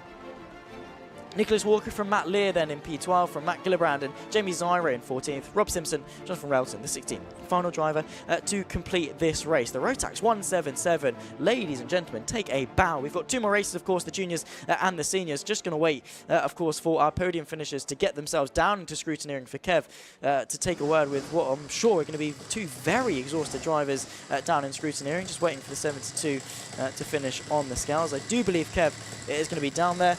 And we will have a chat with him, of course, once the weight has been confirmed. The 72, of course, that's Harrison Crook. He finishes P3. James Lingard, the 23, will assume the 2nd place. And there's our race winner, Edward Matthews. Kev is going to be down there to grab a word. So there we go then, the first Rotax 177 of the year here at the UKC at Whilton Mill. And in the finish, it was that man, number 79, Edward Matthews, who's actually pulled his cart onto the 2nd place little marker there, who's actually come home in 1st. And James Lingard, who came home in 2nd, who's leading for so much of it, wasn't he? James Lingard, our senior Rotax winner from back in 2020 there, just getting himself on the scales and off and away. Confusing me, he's putting that in 1st there. I'll have a quick word with him. But Harrison Crook was the man that came home in 3rd, and we'll get a word with him straight away, the TH Corsa driver, because I had my money on Josh Gollin taking the win. Harrison, I look up, I look down, and suddenly you're in 3rd. What happened? Just last lap, made a mistake up at Christmas, and then he half defended into the boot, so I was like, I'll just go for it. I was like, I ain't had a great weekend up until now, so at least we ended it on a podium, hopefully, so, but yeah, shouldn't be too bad. Yeah, it looks like you did. Obviously, all provisional at this point in time, pending the stewards and everything else, but yeah, kept your head right to the end, and I guess that's what happens in Rotax 177. You got some experience and you used it. Yeah. No, it was a long race. And sadly, we had to start from 11th because we started the superheat earlier, 17th. So we knew that by the time we got to the front, the 2 boys would be gone, but we was kind of racing for 3rd after that. So, but no, it was a good result, so really good. Great taste of the podium in this, the first weekend of UKC. Who would you like to thank? I'd just like to thank all the boys at TH Course, all the boys at Venator, Reese and Kai for sorting out a great package. Lewis, my mechanic, has been on top form all weekend. Just a shame I've let him down a bit with some of the penalties. So, but other than that, no, it's been really good. Brilliant. Well done, sir. Go and high-five the team. Let's get a chat with some of the others here. I'm going to welcome up our 2nd place man, James Lingard. You're confusing me here, just going to sort himself out. You've pushed your car into the 1st place, and you're confusing me. We've got this right. Edward Matthews 1st? Yes, that's correct, yeah. And you were leading? Yeah, I'd such a big lead as well, but maybe just a little bit high on the tyre pressure, struggled towards the end, started sliding a lot, and yeah, he just reeled us in. Yeah, and as soon as he got close enough to get the toe, that was it, he just caught us, and then unfortunately not quite close enough on the last lap to have a go, made a little mistake in turn 1, meant we couldn't have a go in up into Christmas, and then yeah, had to settle for P2, but still good championship points, and yeah, up to continue the roll of points coming through, and yeah, we'll see what happens. Yeah, really strong first outing and a fun taste of life back in the UKC. Yeah, 100%. Yeah, it's been a really enjoyable weekend. Probably the most I've enjoyed racing for many, many years. Yeah, it's been a brilliant weekend. Yeah, really enjoyed it. Awesome, mate. Great to hear. Who would you like to thank? I'd like to thank my dad most of all for coming and bringing everything here with me, and really been a stressful weekend trying to get onto pace, so thanks to my dad so much. Would never be where I am without him.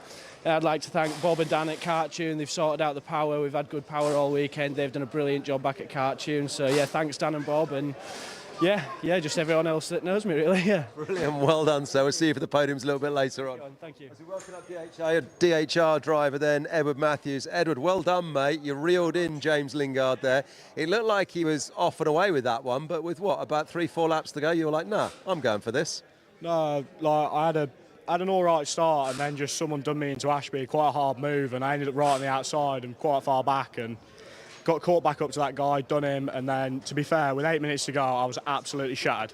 But having James in front of me as a target is the only thing that kept me going. I just had someone to aim for, and then like a reason to keep going, and just, yeah, I've never had to try so hard to get back to someone in all my life. Like, yeah.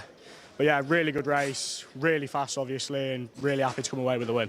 Yeah, brilliant, and a fun first weekend in the UKC, an exciting championship to look forward to. Yeah, exactly. Like, it's really hard to get a 177 grid going all the time, and the prizes that UKC have put on are really good, and like it's dragged people like me back out of retirement. So yeah, I'm really looking forward to. Was only going to do this round, but probably do a few more after this now. Brilliant. Well, we hope you do. Who would you like to thank who's made it possible? Massive thank you to everyone at DHR and Time Racing Engines. The boys have sorted me out. Great car, great engines all weekend. Massive thank you to my sister Jess on the spanners. 10 years now she's had to put up with me, and yeah, another weekend. And then basically everyone else who supported me. Awesome. Well done, mate. We'll see you for the podiums a little bit later on. Thank you very much. There we go then. So there's your first 177 podium of the year in 2025. Really good racing. And as Edward Matthews was saying there, it's the championship, or rather the grid, that has brought him out of retirement. And we look forward to many more great races like that throughout the rest of the year. Right, don't go anywhere, because when we come back right after this, we're continuing the action here at Whilton Mill with Junior Rotax.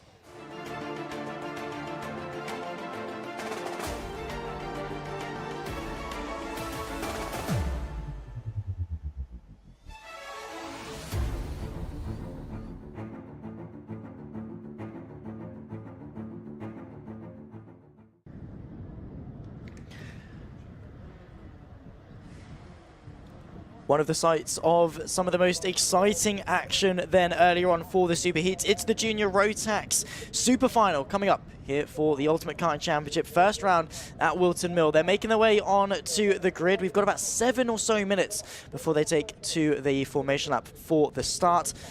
Once again, off the back of a very, very enthralling Rotax 177 battle at the front between Edward Matthews and James Lingard. Congratulations, of course, to all of our winners thus far today. But that was a very hard-fought one indeed, and just goes to show the level of competition and what it means to win at the UKC. Hello and welcome, of course, to everyone that's now joining us on the YouTube chat. I don't know what we're looking at in terms of subscribers for Alpha Live, but I'm sure we're very, very close to the big 50K. So make sure, of course, we're sharing it around as much as we can, especially as we come to the final 2 finals of the day with Junior and Senior Rotax. We want to make sure as many eyes are on these drivers as possible. Just 16 subscribers. We've had incredible viewership, actually. I think James during lunch was saying we had about 500 concurrent viewers throughout the morning. Hopefully that's gone up at least a little bit for the afternoon. But just, yes, 16, 14 subscribers away from the big 50K, which would mean a lot, of course, to Alpha Live, who bring a lot to grassroots and just motorsport generally in terms of production. A lot of hard work goes on behind the scenes to make sure a broadcast goes well. I've got 1, 2, 3, 4, 5 screens in front of me. There's a further 4 over by James. All the camera equipment, all the microphones and everything like that. So a lot of hard work goes into it to make sure these young drivers have got a platform in order to showcase their talent. Of course, like I always say, congratulations to and congratulations and thank yous, of course, to the parents, mechanics, marshals, everything like that, because again, we couldn't go racing without them. Ambulance crew, medical crew, everything like that. People taking their weekend. They probably work Monday to Friday full time, then have to get everything in the van and travel up, of course, for the weekend racing to nurture their passion again, because it's a lot of hard work for passion.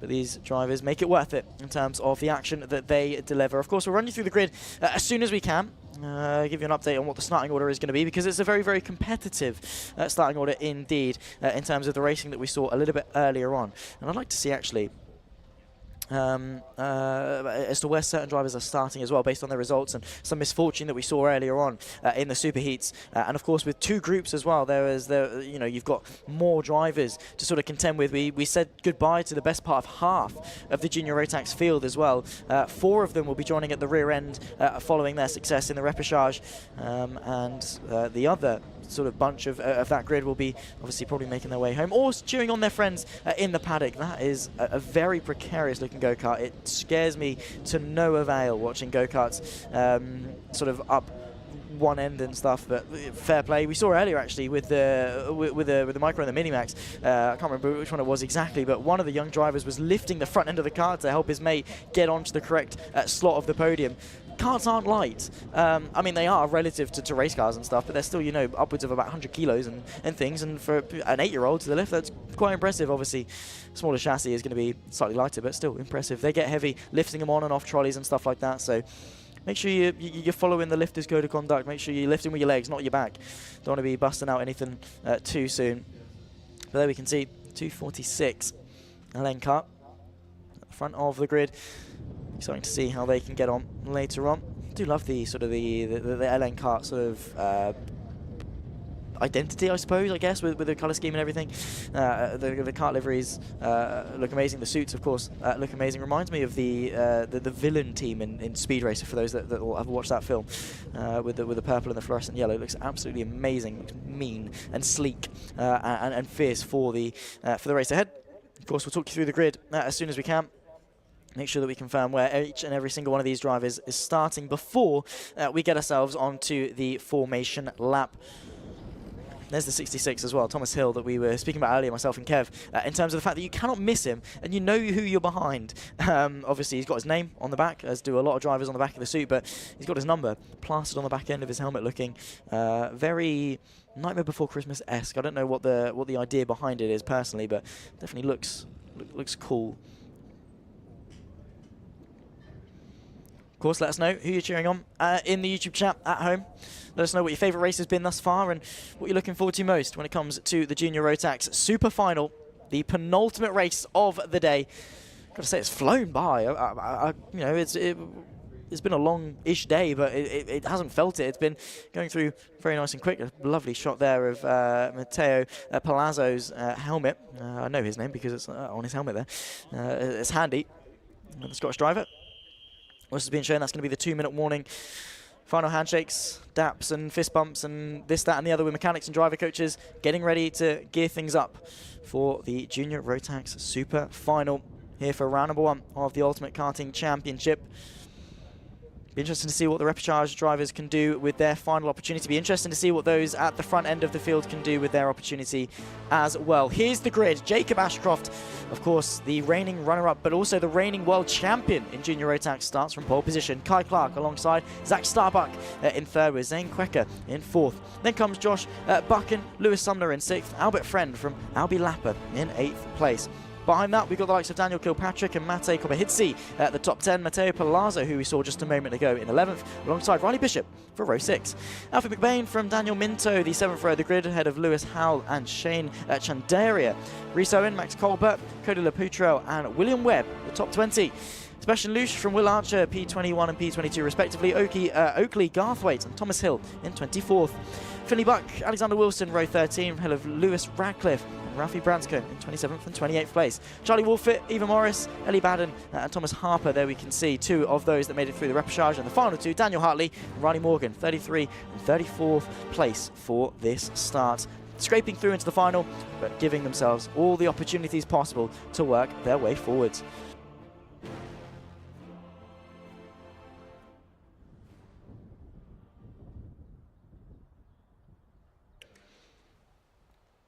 Suspense is building on the grid. The drivers are sat, waiting. There's Rhys Owen, sat again in his helmet, anticipating the start of the penultimate race of the day, the final race, of course, for the junior Rotax. Jacob Ashcroft, like I say, reigning junior Rotax world champion. A lot of pressure on his shoulders. Of course, finished second to Harry Bartle this time a year ago in the UKC. But when it came to Whilton Mill at round 2, won his first heat, won his second heat, won the super heat, won the final, did the clean sweep at Whilton Mill. It's not quite been the case this time by, but, well, the all-important final is the one he wants to win. It's the one he's on pole position for. The green flag waves, and they go off for their formation lap.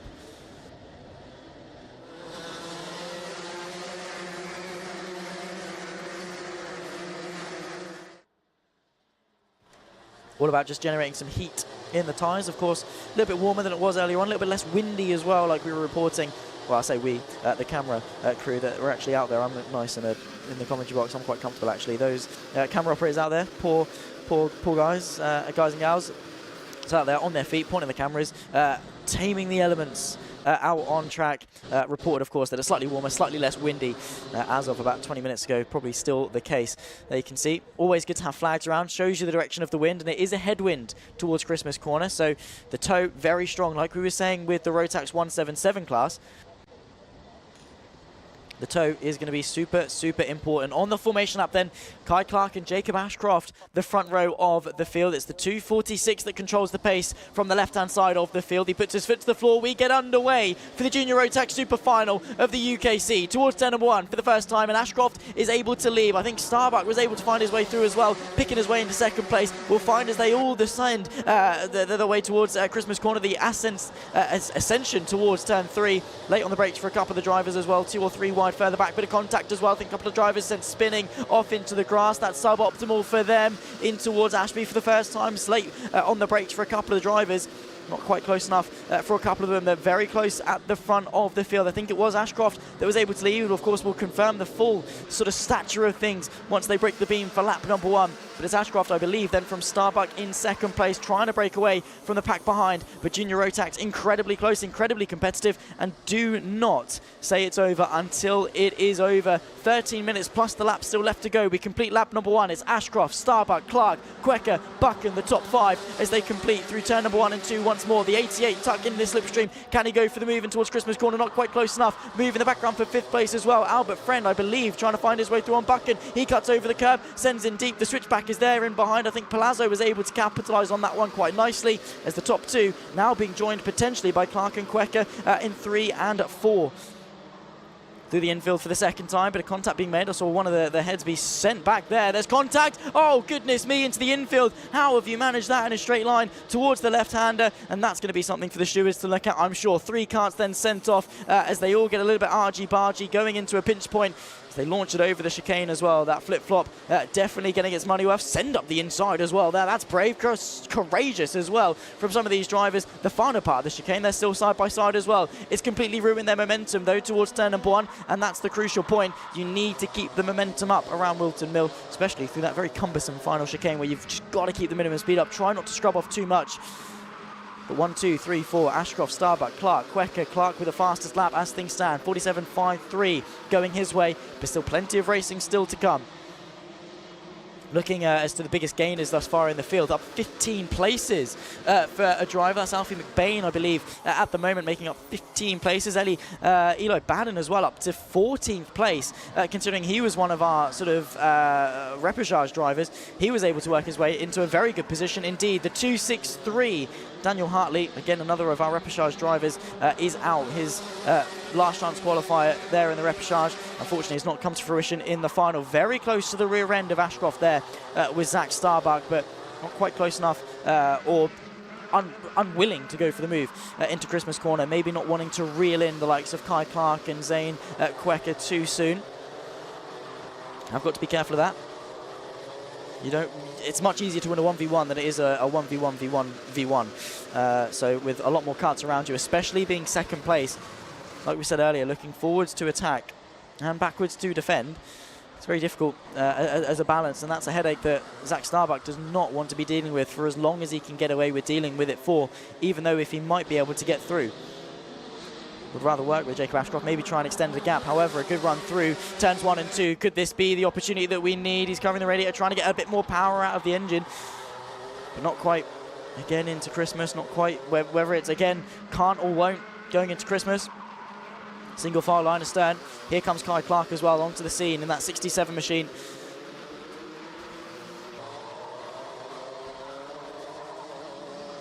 Closing in on the back of second place, of course. Vane Quecker is still there as well in the 11. Of course, the orange livery car just in behind. But to no avail thus far. There you can see. Through the final chicane, launching it over the curbs. We have got a bit of a train just in behind as well. Albert Friend from Palazzo, Patrick and Sumner down to 8th place. Sumner actually setting the fastest lap that time by. The 282 is out. That's Daniel Minto pulled over at the side. That's coming out of Christmas. Yellow flags, of course, then being waved because there's a driver right there. Small mistake, and it's a very nasty picture. But thankfully able to get out of the way nice and quickly. Green flag should be waved shortly. Still yellows in that sector though. Not full course yellow, so once they're out of the danger zone, they're able to go back to full racing speed and back to racing and overtaking. A couple of people I'm seeing in YouTube chat getting recommended the UKC on YouTube, bringing them and new eyes to the Ultimate Karting Championship. New eyes maybe to people that have never watched karting before, or maybe even motorsport before. It's fantastic to have you with us. This is the Junior Rotax Super Final, round 1 here at Whilton Mill in Northamptonshire. It's been a fantastic day of racing thus far, and we very much welcome you. Yellow flag still in effect into the biggest overtaking opportunity of the lap, because that car is still stranded, taking away some of the opportunities for the likes of Kai Clark and Zach Starbuck to maybe launch an attack on Jacob Ashcroft, who of course is going to be loving that one of the overtaking opportunities is effectively taken away. This is where young drivers, whether they go into drifting, single-seaters, sports cars, endurance racing, this is where most of them start off and learn their craft. National level karting with the UKC. Many of these drivers, Jacob Ashcroft leading the way, world champion crowned in the 246. Kai Clark is through on Zach Starbuck, by the way, up in a 2nd place, so retaining that position. And through, now it's the case of trying to close back onto Jacob Ashcroft. Are those yellow flags still being waved? Yes, they are. So you've got to be creative, you've got to be crafty, you've got to find somewhere else to make that move. Maybe into Ashby. This is a good place always. We've seen some big lunges because of how wide it is going in and how wide it is coming out. Just aim the car at the apex and try and carry the speed through onto the exit. It's been a mentality a lot of drivers have had into that left-hander as well, to be fair. You don't want to use the curb initially, but you use the curb on the exit because you want to take a late apex. You open the track up going in, leaving yourself quite susceptible to a late lunge to the inside from someone. And a couple of people have attempted it at least once. 7 minutes 37 plus the lap on the clock. So once that timer ticks 0, it'll be the lap after the checker flag will be waved. Ashcroft commanding this race, nearly a 2nd clear of Kai Clark. The car is clear, so I believe green flag's back in effect through into Christmas corner at turn 3. The uphill climb that we come to know and love, one of the most famous corners in all of UK karting.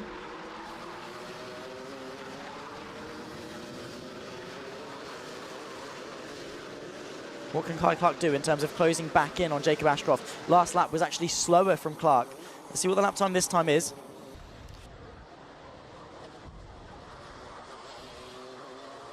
Through the final corner, accelerating their way towards the line. A train of 4.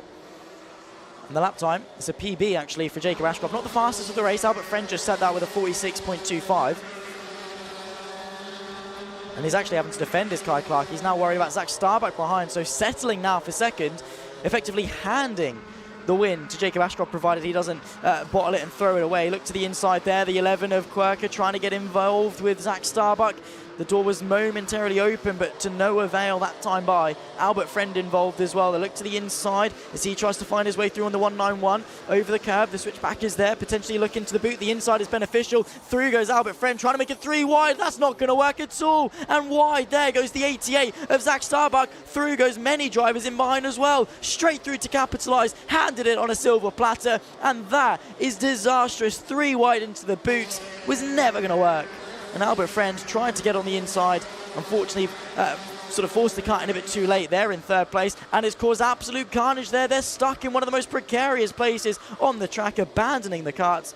Not the place you want to be sat. That's the 54. That's going to be of 54 is going to be Matt Colbert, one of them involved in that particular excursion. I think maybe Eli Baden was involved in some capacity as well. Just looking at the timing screen, either way, suboptimal to say the least.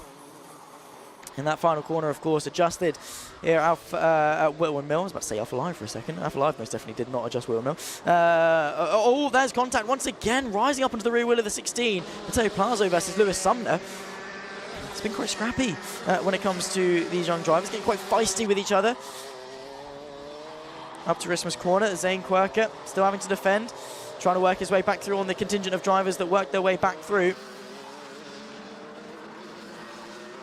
Into Ashby once more, 11 of Quirker able to work his way back through. We'll see, of course, what the gains he's been able to make, but that's amazing for the likes of Kilpatrick and Palazzo, both of whom were up 5 and 6 places respectively at the time of the last lap, the last time they broke the beam. This has been incredible racing. But yeah, with the chicane adjustment, of course, those massive curbs on the inside, the fastest way round the corner is straight over them. Karts, of course, not a lot in the way of suspension, so yes, it takes a huge toll in terms of physicality. Into Christmas corner, defensive, the 116 having to the 16, I should say, Matteo Plazo having to cover off a move. Jake Ashcroft's now 2.4 seconds clear, by the way. Quirker, I should say, is now up in behind them. So 6th, maybe even 5th now. Knocking on the door of 4th. Albert Friend there in 3rd. Contact warning for Zach Starbuck came in about a minute ago, so potentially being deemed as at fault for that incident down at the boot. There's some side-by-side, a lovely switch back there from the mint green car. Beautifully done through into the boot.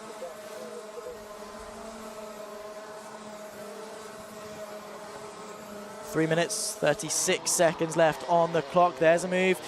Quirker on the inside of the 20 of Kilpatrick, who's capitalised really well in this race. A top 5 would still very much be welcomed, I'm sure, as the 11 fights back through into 4th place. Now going to be trying to close in for the podium, which is now sort of dispersed ever so slightly. Ashcroft from Clark able to break away. Meanwhile, obviously the incident that happened behind going into the boot and then subsequently into the final chicane.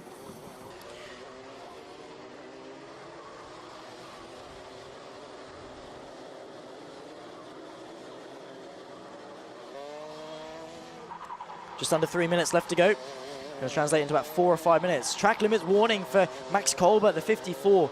So the only place they're monitoring track limits is that final chicane with the flip-flops.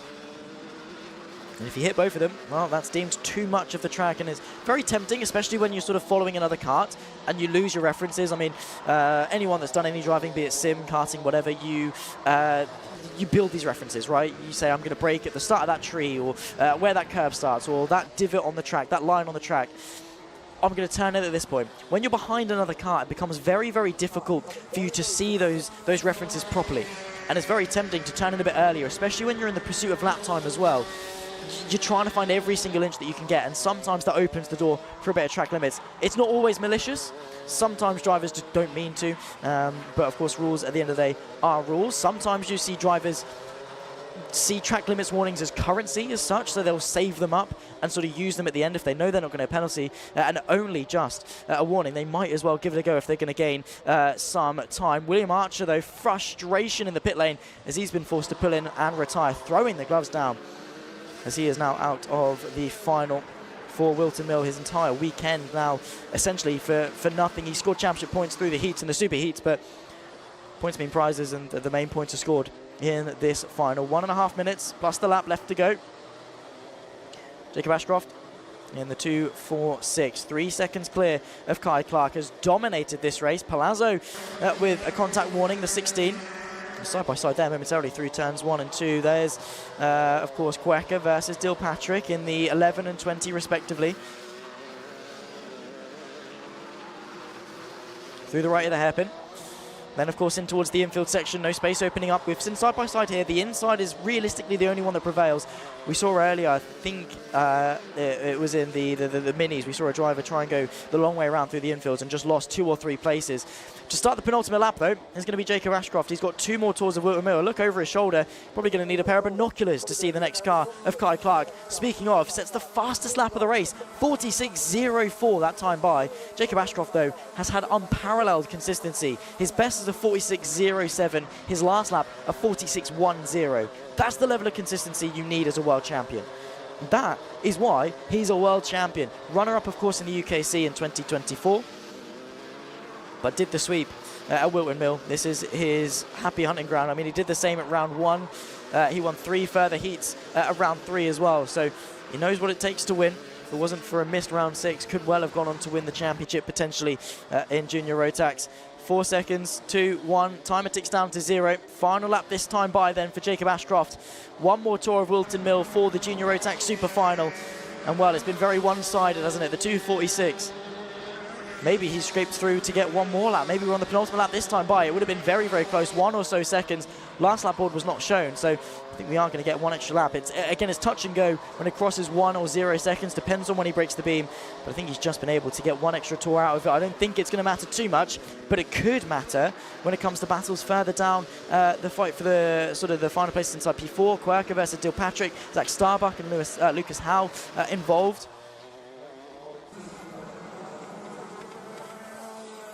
One more lap though, Jacob Ashcroft has to negotiate around Whilton Mill. Last lap board has been shown, so it has been confirmed. He crossed the line with 1 more tour. It's more of a parade lap than anything for the 2:46 of Jacob Ashcroft.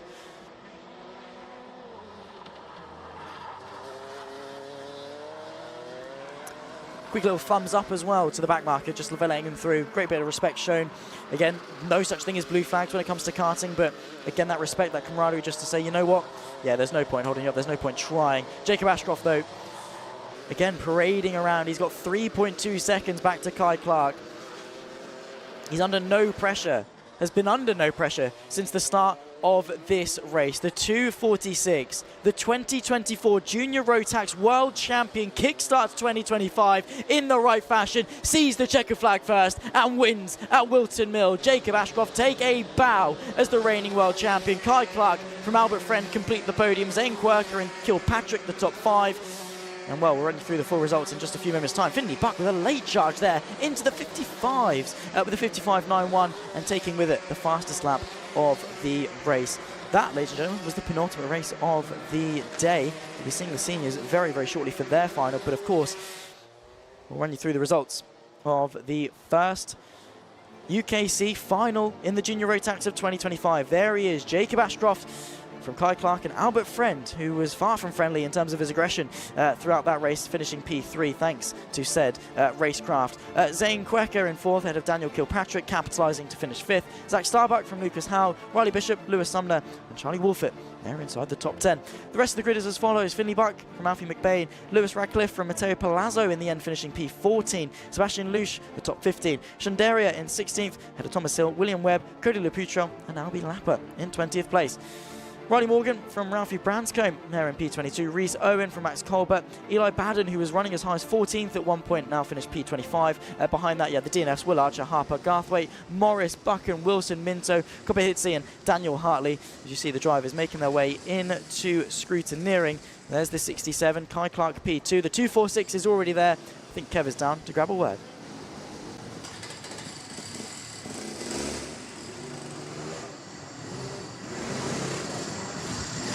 So there we go then, Junior Rotax, the first one in 2025 comes to an end, and in the finish it was that man over there, Jacob Ashcroft, taking the win once again. Kai Clark got himself home in 2nd, although choosing to put his cart not on the 2nd place marker. And behind him in 3rd, there we go then, Albie Friend or Albert Friend from Strawberry Racing.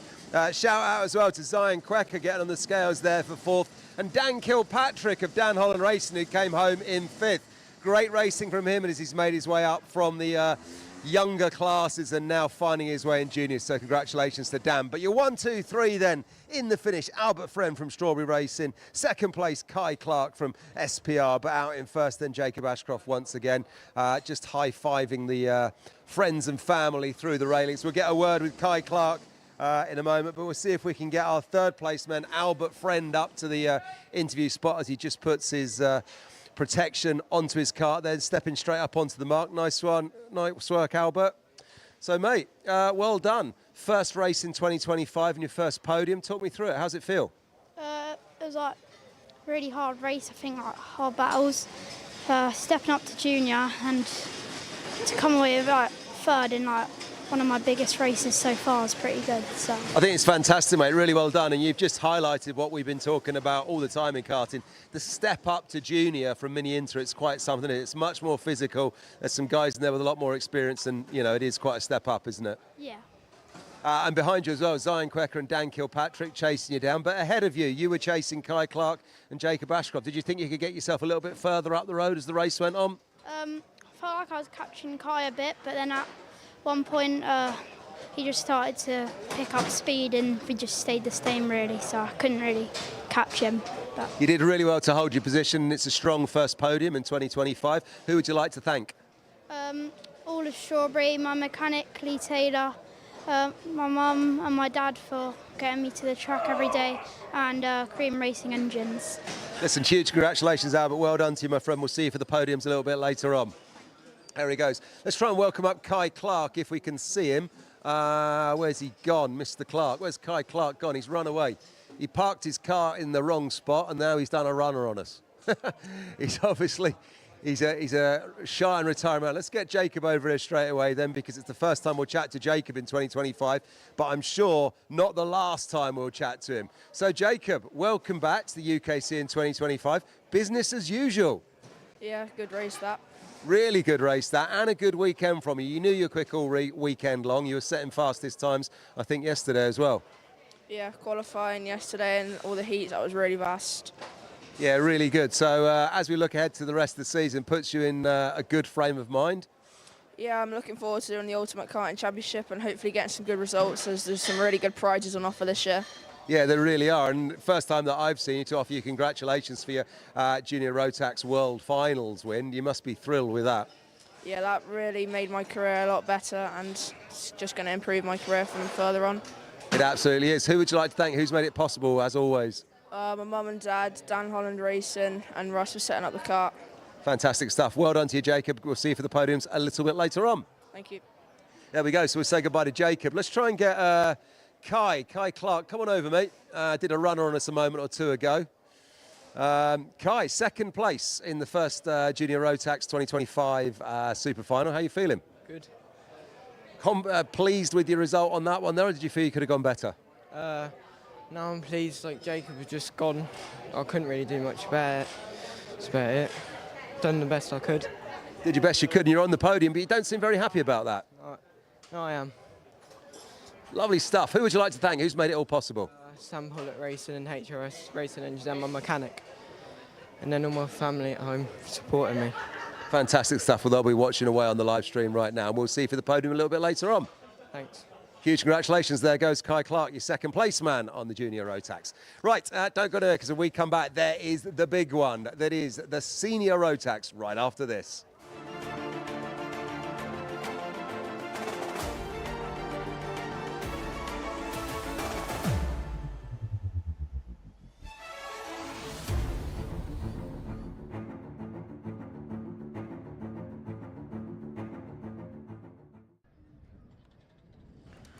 One last time here at Whilton Mill then. Ladies and gentlemen, the Senior Rotax Super Final about to take to the track for the final race of round one of the Ultimate Karting Championship. My name is Zach Sweeney to talk you through all of the racing action, as I have been all day long. And Alpha Live with 50,000 subscribers. Woo! Everyone is elated. James, I'm sure, is going to be celebrating all night long with plenty of fruit shoot, I'm sure. Absolutely, definitely going to be fruit shoot and water. Of course, with each and every single one of these, everyone at home watching along, everyone that's subscribed, everyone that's watched now for live stream, everyone that's liked it, shared it, whatever. Thank you because the support goes a long way. I'm not going to say it's got anything to do with me, but it is my first broadcast with Alpha Live, and you know, it is the one that they came 50k with. So I'm not saying anything, but I am implying it. But yeah, thank you to everyone that's been watching along in YouTube chat, giving us your thoughts, feelings, queries, questions as well. I mean, like I said with Kazra earlier on, and coming in from a drifting background, YouTube recommended them the UKC. They've tuned in, they've watched, and they've loved it. So have I. This has been my first round, like I say, on commentary for the UKC. I'll be here for the best part of the season to talk you through all of the action as the season develops. It's been absolutely electric, and the racing, like I say, it's quickly becoming one of my favourite racing series. I've always loved karting.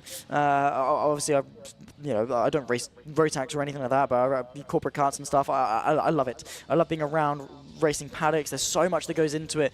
You know, what starts as, you know, a little kid and their parent starting up with a little go-kart at their local track, going around for fun. Maybe even indoor karting, electric karting, whatever it is, fun, fair, little go-karts, bumper karts, whatever kickstarts the passion, then spirals its way into what could well be aspirations for a career and a life in motorsport. It very much is life, right? You work Monday to Friday at school, doing your studies, or of course, working if you're a parent or slightly older, going to college, uni, and then the weekends are consumed by travel, pack up, set up, mechanics, tools, everything. It does consume you, but it's worth it because of the passion that you're able to put into it. Of course, a couple of drivers wishing each other luck. Lovely to see, again, some good camaraderie between each and every single one of these drivers. And again, that's what I love about motorsport in general as well. I mean, you can very easily go into paddocks and sometimes there's a bit of toxicity and people are a bit tense and you don't really want to speak to people, and it's very Capulet and Montague all the way through. But when it comes from what I've seen for the UKC and karting generally, right, people are friends. And yes, they're rivals on track, and yes, there are going to be some people that maybe don't like people or like people more than others and whatever. For the best part, they come here, they craft friendships, they forge friendships, and you know, they work together. You know, if what I always saw when I did my taster weekend, my battery died, straight away 10 other mechanics ran over with their batteries to try and get my kart started for the heat. And that's something you see quite a lot. If karts need extra parts or a sprocket's broken or whatever it is, people help. And it goes a long way, and that camaraderie, that atmosphere is very noticed when it comes to sort of karting paddocks, and it's an atmosphere that I very much do see here at the UKC. So if you are watching and you're an aspiring go-karter and you want to get yourself on the grid, definitely look into doing so from round 2 and beyond, especially if your sort of aspirations potentially could lie in a 2026 campaign, because this is the place that you want to be if you want to progress your motorsport career. Of course, all the action brought here on Alpha Live. Everyone's been so kind in the YouTube chat as well. I really do appreciate it, ladies and gentlemen. And of course, those watching around the PA system, watching live from the garage or spectating live from the track. It's a lovely day. You've been treated to some absolutely lovely racing as well. That helmet, that metallic red helmet, though, I love on the left of the shot there. That is beautiful. Some sort of nuts bolted around as well. Sort of homage to the McLaren mechanic side of things. As a commentator, you'd think English would be a very easy language for us to speak. Sometimes it most definitely is not the case. But yes, again, Diglon 3, just before one of the biggest races of the season, the biggest race of the weekend. They're chilling. They're talking to each other. They're making references. What I always love to see are the racing driver hands when they're talking through incidents and moves that have been made. But again, they are just effectively kids. I mean, Senior Rotax, you know, you see sort of from about 15, 16 upwards. So they are slightly older. Maybe a lot of these finishing high school. Maybe we've got GCSEs coming up potentially as well, coming up into May. But priorities are clear. College or uni or whatever it is, they're here, they're racing, and they want to progress themselves and better themselves here at the UKC. One of, if not the most competitive national karting championship in the UK.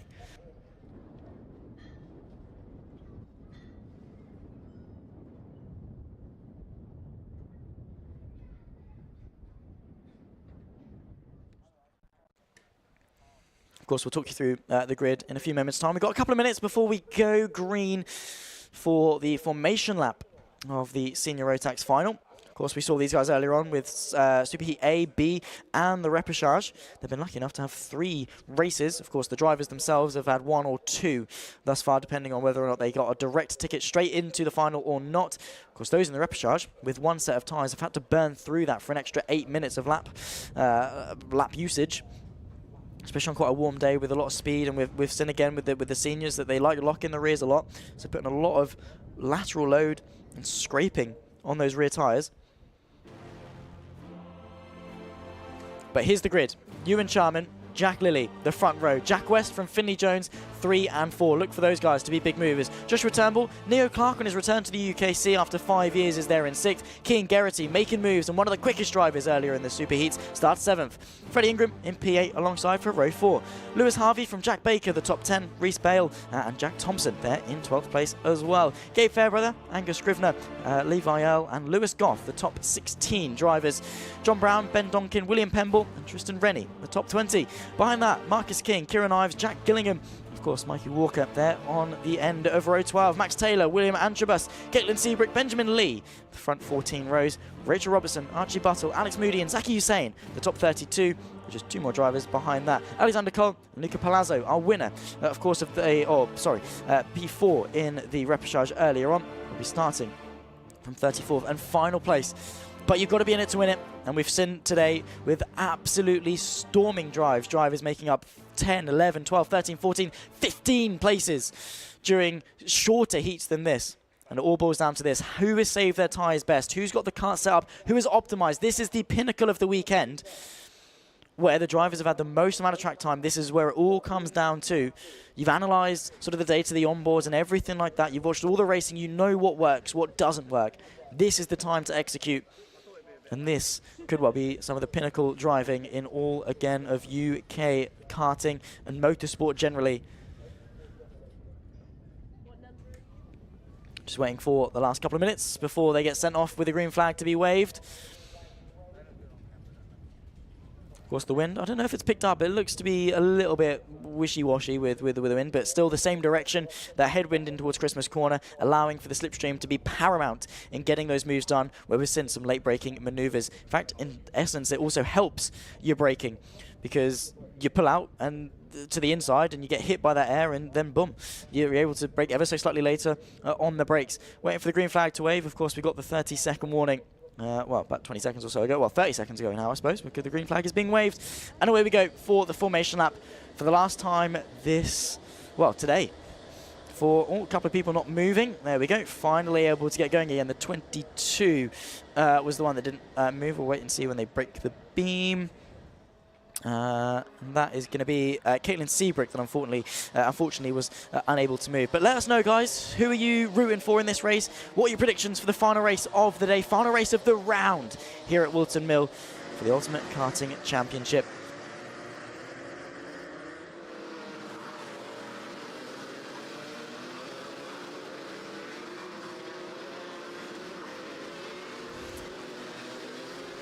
Through into Ashby. Of course, they've got about half their formation lap left to go, warming up the tyres, warming up the brakes, but don't want to scrub too much of them, because those tyres have already had an absolute peltering this weekend. They've been sort of trial by fire. They've gone through 2 heats, and the heats yesterday, the super heats this morning, the Repercharge for some. So you don't want to be sort of scrubbing them too much as to cause unnecessary wear, but you do want to be getting some temperature into them. You don't want to be caught out off the start, because yes, you've got slightly longer to amend any mistakes.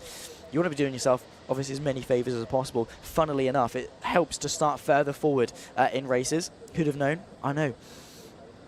Warm-up lap, though, about to come to a close. We've got Jack Lilly and Ewan Shem in the front row. The 4-2-1 on the left-hand side assumes pole position.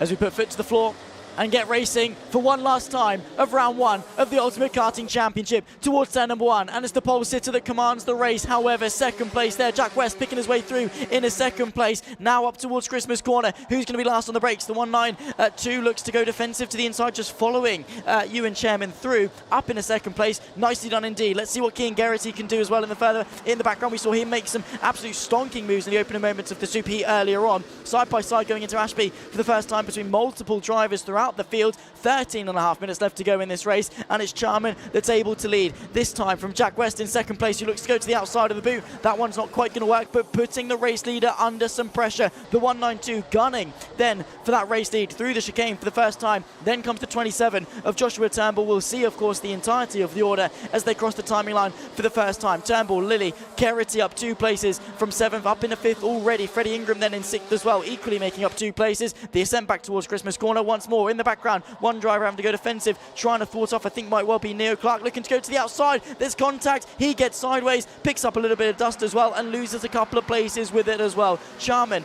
not really under too much pressure from Jack West yet is the key thing. We've got about 3, 4, 5, 6 drivers, I believe, even all the way down to Lewis Harvey maybe in contention for this front pack. Indeed we do, 7 cards, or 6 cards at the moment. Line astern, there's a look to the inside, nice little send to the boot. Just got to be committed, and moves like that, yes, they're audacious, but they're not impossible as long as you sort of send it, right? It's one of those things you've got to have with conviction. You can't do it half-heartedly. You can't be 50-50 and back out on it, because that's when you spin.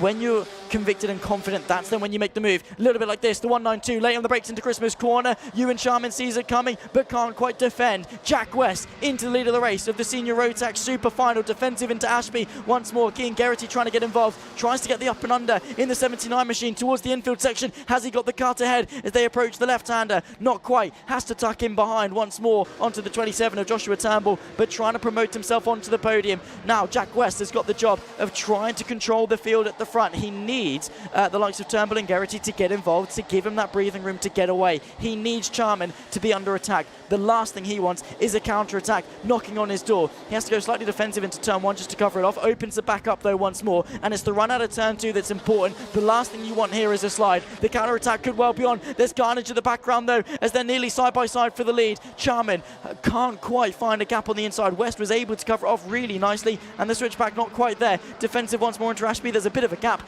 but no beneficiary there as Chairman can't find a way through. Still plenty of time though, 11 minutes plus 1 lap still to go in this race. Little bit of a look there, maybe again that psychological pressure. If a driver thinks you're going to go for a move, they're going to give you space. And then if you don't go for the move, the space is there for you to take anyway. So trying to bait them into that mistake, force them into some errors, can actually be the easiest way to find a way through, rather than doing the hard work late on the brakes or switchbacks. Force them into an error. Apply that pressure as much as you can. 10 minutes, 46 seconds left on the clock. Through turn 1 and turn 2 once more. The ascent towards Christmas corner. Defensive once more goes Jack West. The inside does not open up. This is defensive masterclass from the 192, who's keeping Ewan Charman at bay. Is there space towards Ashby? No, not quite. Charman goes with him because, again, he doesn't want the inside to be opened up for Turnbull. So everyone you'll find just follows to the inside as to not leave the inside open, because it's very easy. You commit to the outside, try and go the long way around, try and set up a switchback, but in doing so leave the inside open. Jack West not leaving an inch of track space for anyone to find a way through, looking over his shoulder, being very reactive with his defence. He knows he needs to go over there, but he's checking to see what Charman is going to do. Is he allowed to move back over and open the track up, or is he just going to stay on the inside? The number 4 gets a mechanical flag. That's Archie Buttle, unfortunately, down in 30th place, that will have to make his way into pit lane. Defensive once more. The 79 to King Geraghty loaded to go to the outside. Tries to go to the outside. Not quite going to work that time. Slides in a bit too hot. Loses a bit of time, but a good effort nonetheless from Geraghty. 9 minutes 40 plus the lap left to go. Plenty of time still for moves to be made.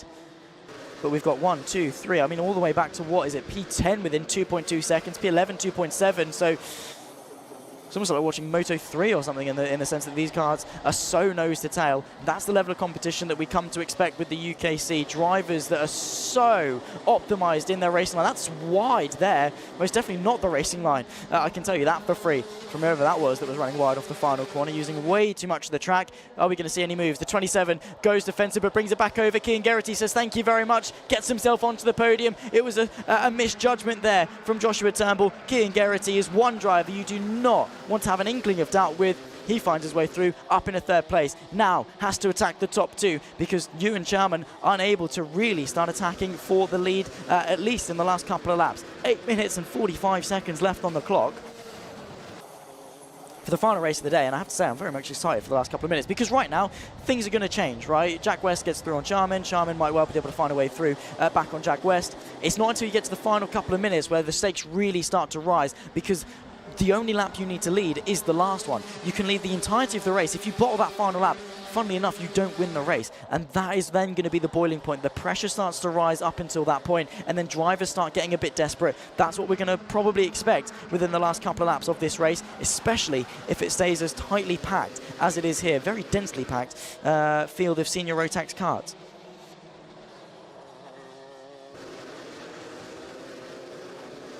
Eight minutes left to go, dead on, plus the lap, of course.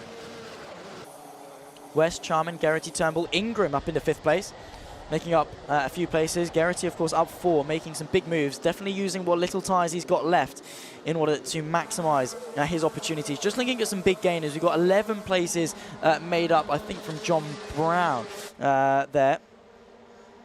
So from the back of the grid up towards the midfield.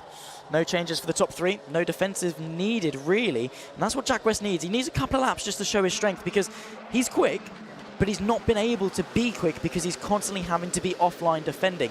Now he's sort of gapped Charman a little bit. We're starting to see that pace come into the limelight, and he is gapping him ever so slightly, giving himself a couple of laps of breathing room, and maybe sort of encouraging as such Keane Geraghty to go for a move, because if Geraghty doesn't see Charman putting pressure on, he's going to go, well, you know what? I want to do it myself. I'm not going to wait around for you to catch up. I'm going to seize control. Mechanical flag for the 13 of Zaki Hussein.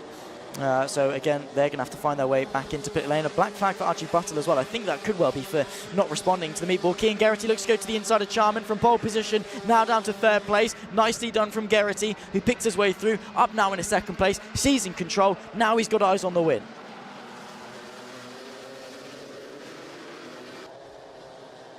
Through into the infield. Jack West has got control. And that's the thing, he's been so consistent despite the pressure that he's been under. It's so easy as a driver to sort of, oh no, he's got an issue. He's got a problem. The 192, at least momentarily, had a problem. He pulled over. Keane Geraghty gets into the race lead. He's done 2 karts in 1 lap and through into P1 now. Ewan Charman inherits P2 because of that, back in a 2nd place, so no net loss or gain there from the 421, but could he have defended more harshly if it had known that the 192 would have had a problem? He pulls over to the right-hand side. Whatever problem it was has seemed to sort of amend itself now, but nonetheless, he's dropped 2 places, and that is heartbreak for a driver that had such clear control of this race. 6 minutes left to go. Geraghty now with the pace and the track position in order to run away with it.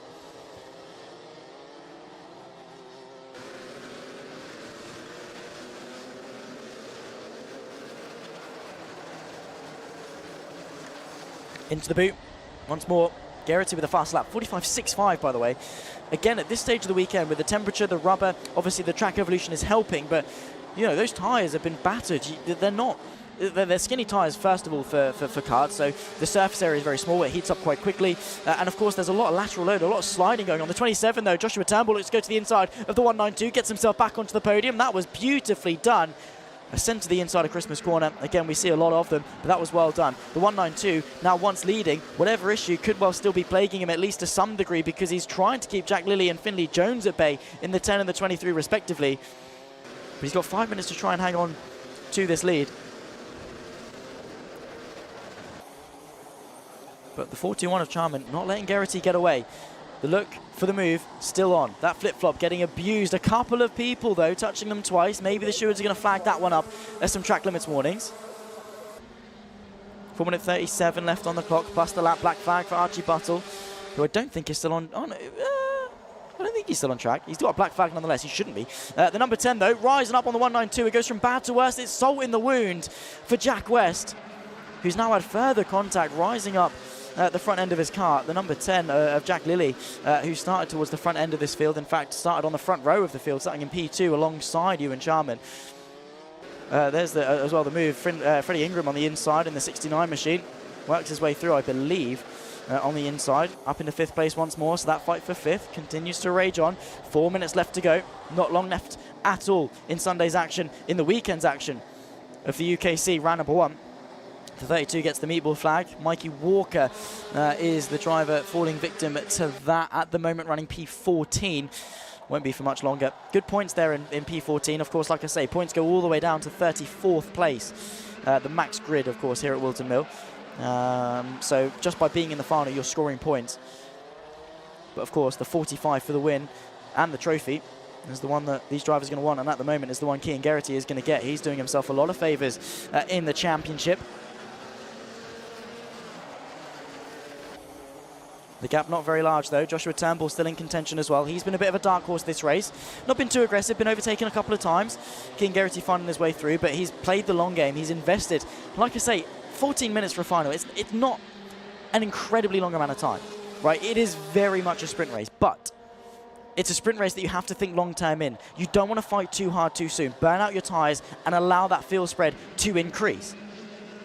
Okay, but equally, you're sort of thinking, well, I also have to get these moves done. It is a sprint race. I haven't got a lot of time to get things done. So, like I said earlier with Kev, it's that conflict in your head. Do you go for the move? Do you not? Do you work with this guy? Do you stay behind? Always going on in your head, and that separates the good from the great. You can drive a lap completely quick and set pole position, but can you convert it with consistency and racecraft into the race, especially over a season? The 41 of Charman getting a little bit sideways, too much curb, I think, going through the final chicane. That put him on the back foot going on to the pit straight with 2 minutes and 18 seconds. It's been a bit of a stalemate at the front, but again, it's a short fuse. Only needs a spark for it to ignite, and it'll all kick off once again at the front of the Senior Rotax Super Final. In towards Ashby. No moves being made. The field begins to spread ever so slightly. There's the 51 of Lewis Goff, who we saw have technical problems in the superheat despite running towards the front. So nice to see that he's been able to recover nicely and up into 7th place. Thanks, of course, to his results and stuff through the heats yesterday.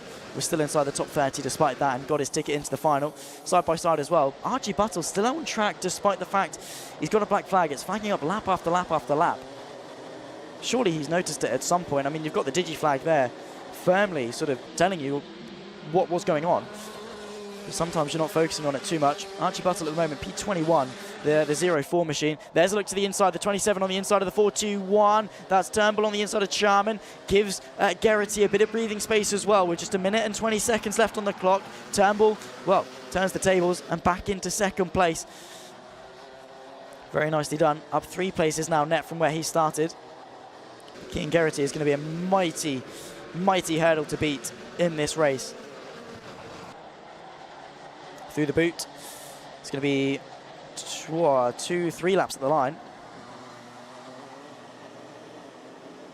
So if they cross with 46 or more seconds left to go, yeah, next time by will be the penultimate lap. So still 3 laps to go here at Whilton Mill for the Senior Rotax Super Final. Cian Geraghty leads from Turnbull, Charman, Lilly and Jones, the top 5. Then comes Jack West, who was leading for the best part of this race. Whatever issue saw him pull over, sees him now 6th. Lewis Goff, Freddie Ingram, Angro Scrivener and William Pemble completes the top 10. What has been a very competitive Senior Rotax field all throughout this weekend.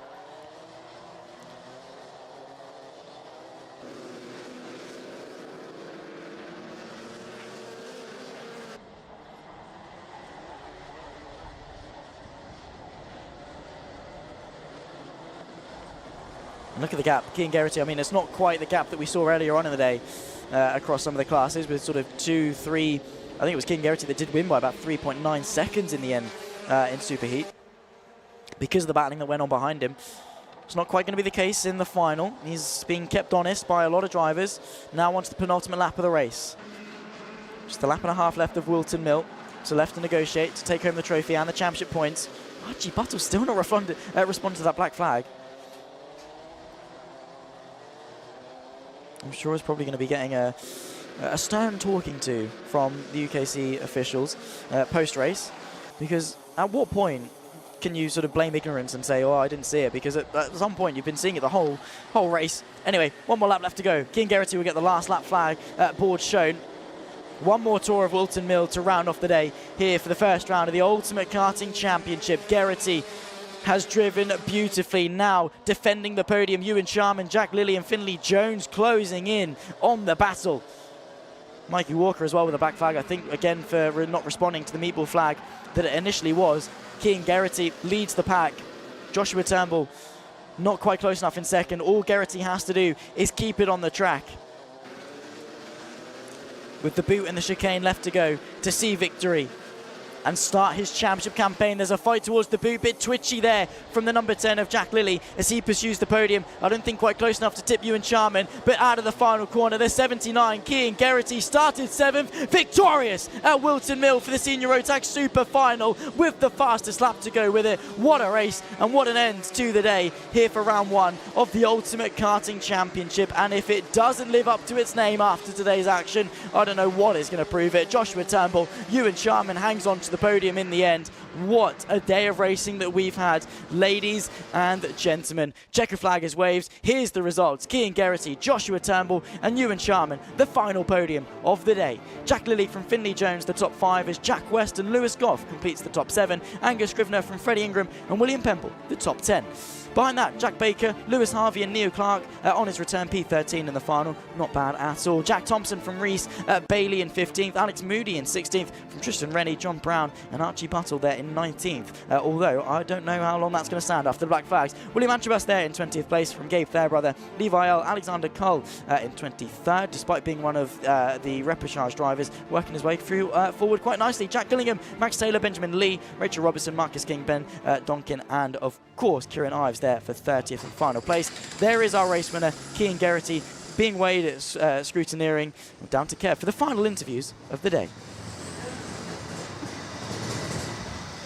So there we go then, the first Senior Rotax Super Final in 2025, and in the finish it was that man there, number 79, Cian Geraghty, who brings it home in first. Well done to him, an experienced Senior Rotax driver taking the spoils in what was an eventful first race. Second place then to Josh Turnbull, and third place Ewan Charman of Hunter Motorsport. It's probably going to be ruining the fact that he didn't take the win after leading for so long.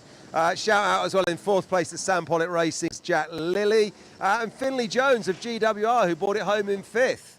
I think in what was only his second time at Whilton Mill Kart Club. But there's your top 3, then bringing it into the podium positions. 1, 2, 3. It was Cian Geraghty, followed by that man, Joshua Turnbull, just putting his protection over his kart there. And then number 3, Ewan Charman, a seasoned racer who knows how to pedal a kart and knows how to pedal a car as well. An exciting first race in 2025 for these Senior Rotax drivers. I'll try and get a word with Ewan straight away. Racing for Hunter Motorsport, confusing us with Archer on his overalls, but that is definitely Ewan Charman. We'll get him over. Ewan, come on over, mate. Let's have a chat with him. Wearing somebody else's overalls. Yeah. Doing your best to confuse me. But, mate, first race in 2025 then in the UKC. Great to have you back, but I'm wondering, do you look at that as an opportunity missed after leading for so long? Yeah, definitely, especially after the heats and the Super Heat where we won both our heats, second in the Super Heat. It did feel like an opportunity missed, but we'll bounce back stronger. It's still a really good result, still really good for the championship as well. So fingers crossed we'll bounce back and do better next round. Yeah, brilliant. And you know you got the speed, you were leading for so much of it, and it's a class field in Senior Rotax this year. A lot of good drivers. Yeah, loads of good drivers. It's really competitive, so it'll be difficult for the rest of the year, but I'm sure we'll have the pace to come out on top at the end of the year, hopefully. Well, we're excited to have you back, and excitingly, are we going to see you for the rest of the rounds? You're going to make a go of it for 2025 in the UKC? Yeah, I think that's the plan. Of course, unless anything out of the ordinary happens, but so far that's the plan for the season. UKC, British champs, and hopefully come out on top in both, but you can only wish, can't you? Well, it's worth wishing for. Who would you like to thank who's made it all possible? Definitely Hunter Motorsport, my dad, Alfie Lawrence, Kai Hunter, Reese Hunter. They've all really helped, especially from a tough start to last season to now fighting for wins and getting podiums. It's huge improvement, huge development. I'm very thankful for them. Brilliant. Well done to you. Thanks for talking to us, Ewan. See you for the next round. Thank you very much. Right, let's get our second place man up here, who on the day was Josh Turnbull. Where's Josh Turnbull from DHR? Here he is. Very successful weekend for DHR.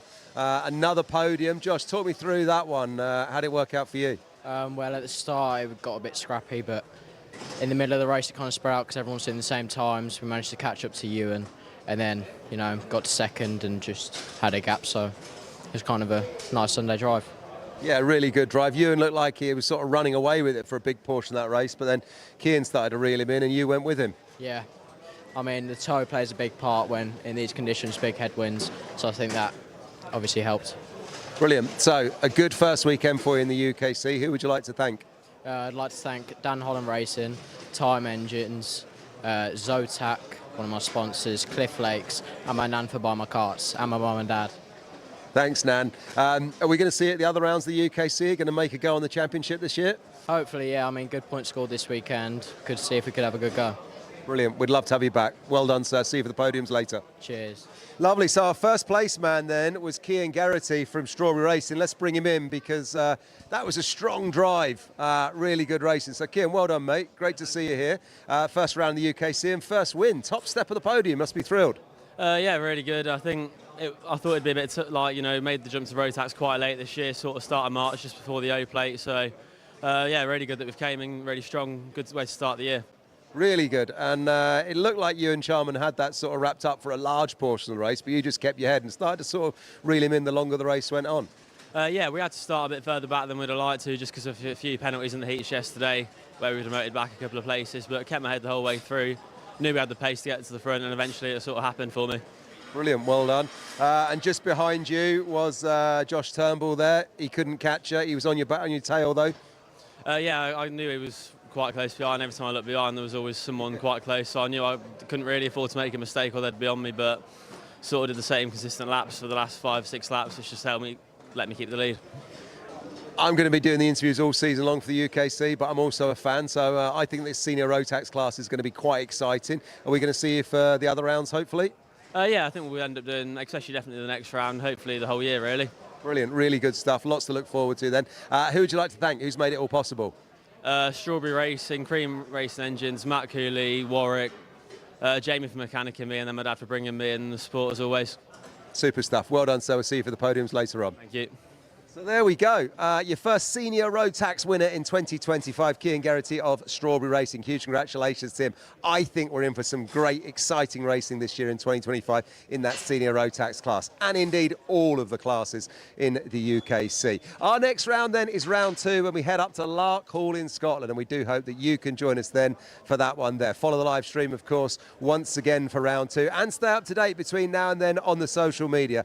Just go onto Instagram and find us at Ultimate Karting Championship. Thanks ever so much. I've been Kev Harris. You can keep up to date with me as well. I'm Go With Kev on Instagram. But until next time, from when we'll all be in Scotland, see ya.